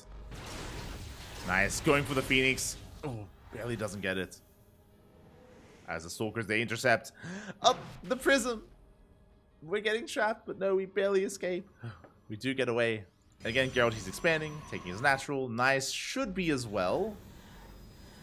Interesting. We should be expanding. We're still on 4 gateways. And we're warping in. It's a second all-in. Okay. Blink is done. We're transitioning to a second all-in. I mean, again, nice. He knows how far behind he is. It's all or nothing. Never goes off. No! Big connection. Oh my god. Not like this. GG gets called and Geralt ties up the series 2-2. We are going to the ace match. Let's go. GG. Oh my god. And again, something that we've seen time and time again, game after game for Geralt. Mate, give this man some balls. Give this man some disruptors and he'll handle them well, Papi. Oh my god. Whether it's the longer later games or even here early on against an all-in, the Novas were insane.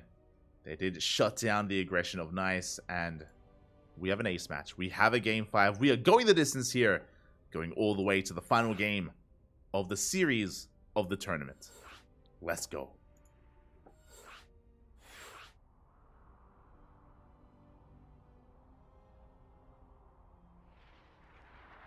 What if the viewers are our players? Oh.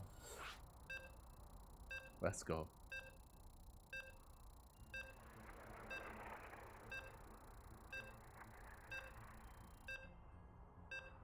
Catching up in the chat. Yes, it's been renamed to ESL EU Protoss Regional. True, true. Terran wins GSL, Zerg wins Katowice, Protoss wins Sparkling. Yeah. Balance, balance.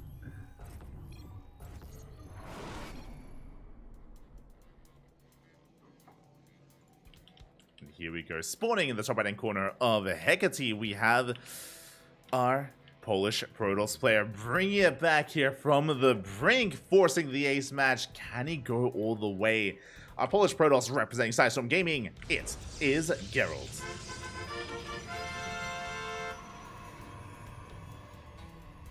And spawning in the bottom left-hand corner, we have his opponent. We have the red Protoss player representing Starlight Twinkle from the land of Taiwan, being forced into the ace match. Can he bounce back? Can he redeem himself? It is Nice. See in chat, I think the first scout that saw the third game missed the robo. Explains why he put the Nexus down. I thought he saw the robo, but I may be mistaken. I thought that he had seen the robo, but yeah, I thought he got a full scout of the main with the Oracle. But I could be wrong. Could be wrong, which would explain why he threw down the Nexus. Would explain it. For now, though, Probes is going to be moving out. We just see Nice going for a gate expand. Let's go. We saw this on Golden Royal. We saw this on Raditz Station. We know what this means. This can lead to that Swarm Toss style from Nice if he's able to get away with the economy. We'll see if Geralt can stop him. For now, Pylon block here at the natural base is going to slow him down. Zealot is on the way. Nice, still only on 1 gas. He wants that expansion. He wants that Nexus. Meanwhile, Geralt going to try and punish him. Geralt has the option. Do we one-way soul in? How hard do we try to punish this opener of Nice?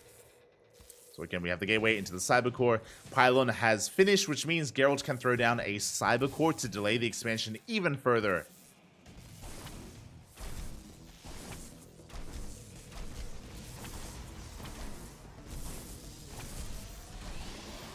Go.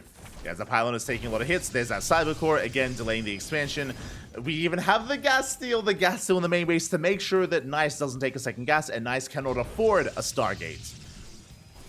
So really nice moves here out of Geralt once again. We saw this on, was it Radisson Station? We saw this earlier today. I think it was on Radisson Station. Or was it the other map?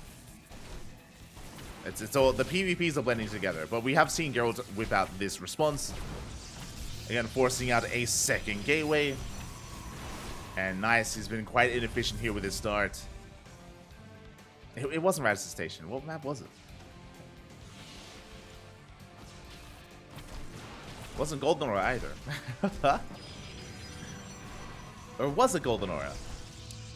Regardless. Gas is going to be shut down eventually. Behind this, we do see Geralt's going for his own Stargate opener. Ooh, we did see Nice attempting to throw down a proxy pylon, but he gets caught out. He gets shut down. Does it get shut down? Nice, forced to expand. Forced to go with his original plan here with the extra gas geyser. Shield battery is done. And Nice tried to go for an economic opener, but he is still struggling to recover. As Geralt has a comparable timing with his own Stargate. Sorry, with his own Nexus and his own expansion. Twilight Council's on the way. It's going to be a Blink-based follow-up. Meanwhile, the Oracle is in production for Geralt. Looking at the vision of Nice, he has not scouted. He is not aware of the tech, not aware of the follow-up. Third gateway is on the way. Nice, though, applying a bit of pressure here with his units. Does have a bit of a supply lead here with that Zealot. Does get a hit in, but we have the Shield Battery. Shield Battery will hold on. We deal with the Zealot. We can trade with the Stalkers. The Stalker being forced back. Ooh. Good control here out of Nice. He does outmaneuver Geralt. Does outmaneuver him. Gets on top of the Shield Battery. Ooh. Does get on top of the Shield Battery. Stalker does get picked off.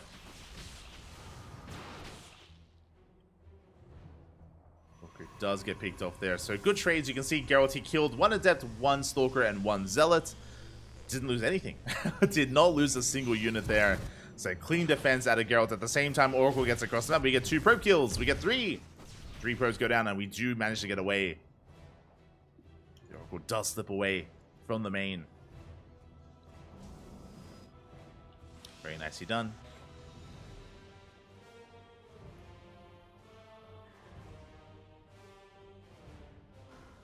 You see Geralt moving on the right-hand side. Coming with a second Oracle. Going to try and pull Nice apart. We have Adepts. We have Oracles. We have Harass. Likewise, Nice going for his own Harass as well. Working towards his own Blink. Robo is on the way. The Adept does not make it in. Does not quite make it in. And again, because Nice wasn't able to get an eye on the tech, that's why it wasn't ready for the Oracle. That's why there was no Shield Battery. Adept shades in, and we will be losing it. As Adepts, likewise, shade into the natural base of Nice. We get 3 probe kills. Almost a 4th. Oracles, they get a Revelation. There's an army in position. As the dust does settle, we have a pretty interesting dynamic here. So, Nice has faster Blink. Remember, it was a Blink Stalker-based opener, or Twilight Council opener out of Nice, so he has faster Blink. Geralt is playing catch-up here, just starting his own Blink. So, Nice has a more maneuverable army. He's going for the 3rd base. We have an even worker count, despite all the aggression. Remember, Nice was trying to be a little bit greedier. So, despite his dead workers, he is in an even game state or an even economy to Geralt. Has a faster 3rd. Geralt, a few seconds behind. A few seconds behind with his own 3rd base. Immortals are amassing.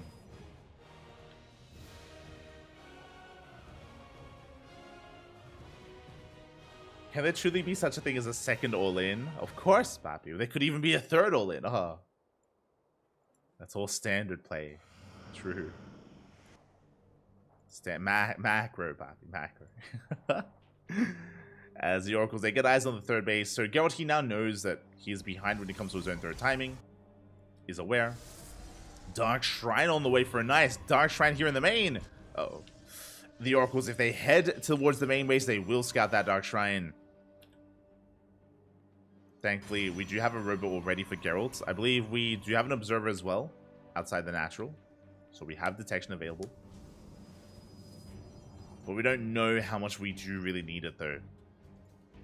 as the Oracles are still parked outside or in between the third and the natural. Stalkers, they have arrived. Forcing an overcharge. They do force an overcharge. Nice holds.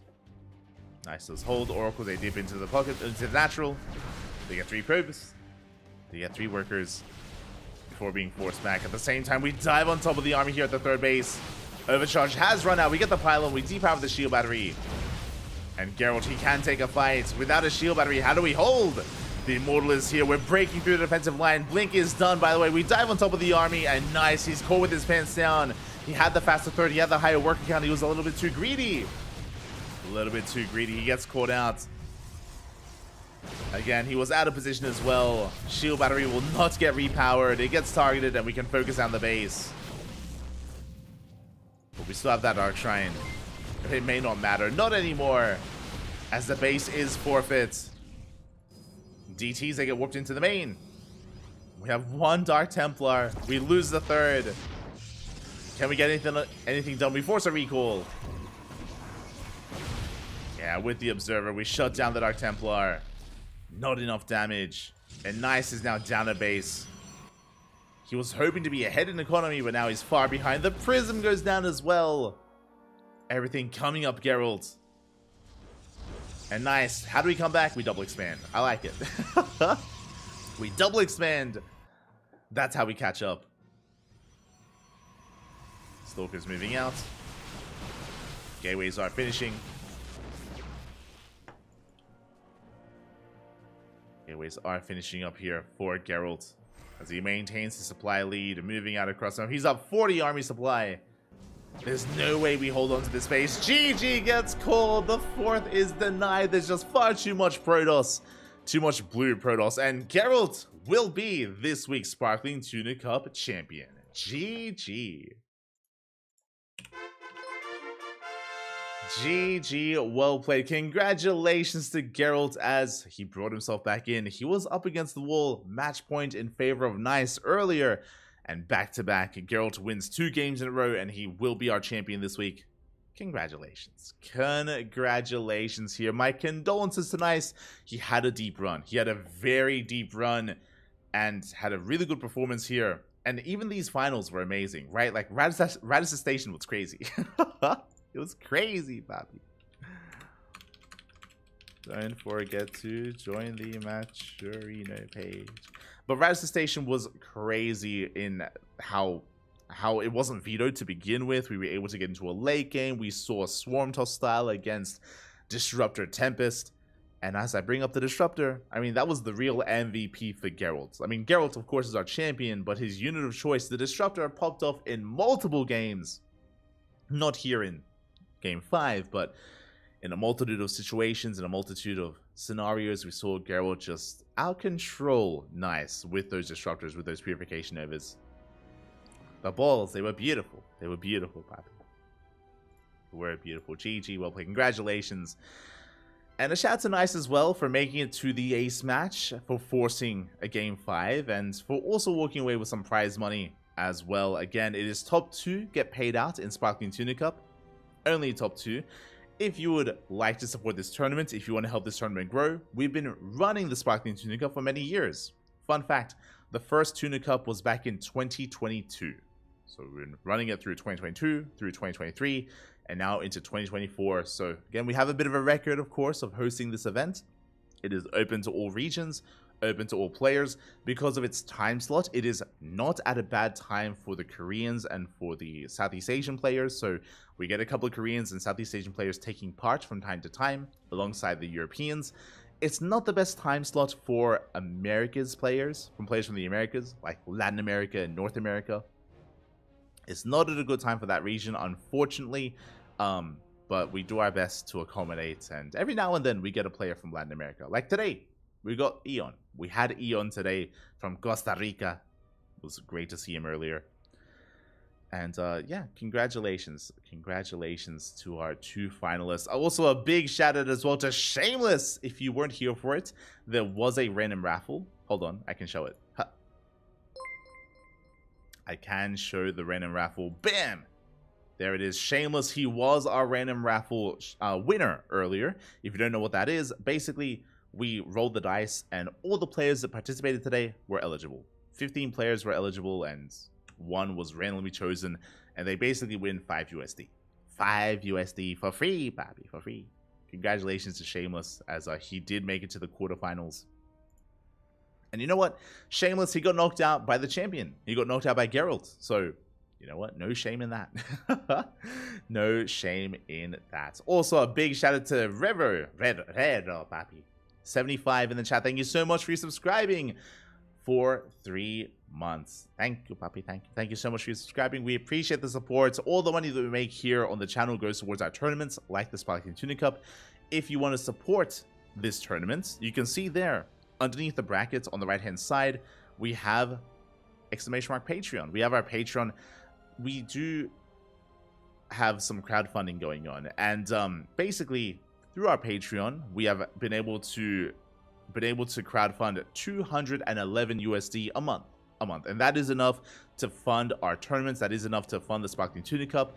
If you want it to grow though, you can see our next stretch goal. If we are able to hit 300 a month, 320 a month, then we can pay up top 4. Basically, the goal here is to grow the tournament so it's not so top heavy. It's not just top 2. We can grow it to top 4, boost the prize pool even further, and have other benefits as well. It's all broken down on Patreon, so again, you can support it if you wish. Otherwise, thank you.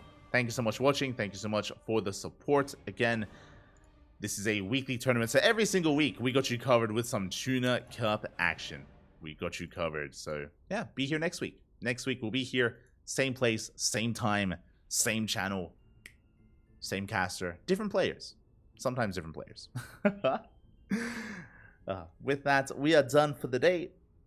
To appreciate it, our next broadcast is going to be tomorrow. I believe tomorrow is the ESL Open Cups. Let me just double check. Yes.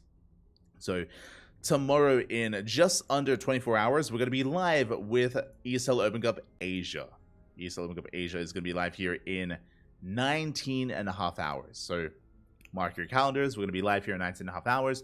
After that, like 4 hours or so after, sorry, like 3 hours after ESL Asia, we are also going to be casting ESL Open Cup Europe. ESL Open Cup Europa. We're also going to be covering that here on the channel. And we will cover ESL Americas via replays. We're going to be casting Asia and Europe live. Americas will be via replays a couple of days after the fact. But all 3 regions will be covered here on the CranKy Ducklings. Otherwise, thank you so much for watching. Thanks so much for the support. Gracias, papi, gracias. We do appreciate it. And do appreciate it. And with that, we are done for the day. We'll see you guys tomorrow. Hope you all had a great weekend. Hope you enjoy the rest of your day. Hope you enjoy the rest of your week. And yeah, consider following us. You know, we're live on a daily basis. Check out our YouTube. We also have a YouTube channel. All of our VODs are uploaded to YouTube on a daily basis. Our VODs are available on the live tab, under the live tab on our YouTube channel. So you can check us out there. And with that, we'll see you guys tomorrow. Until then, hasta luego, papi. Hasta luego. Ciao, papi. Ciao. Ga.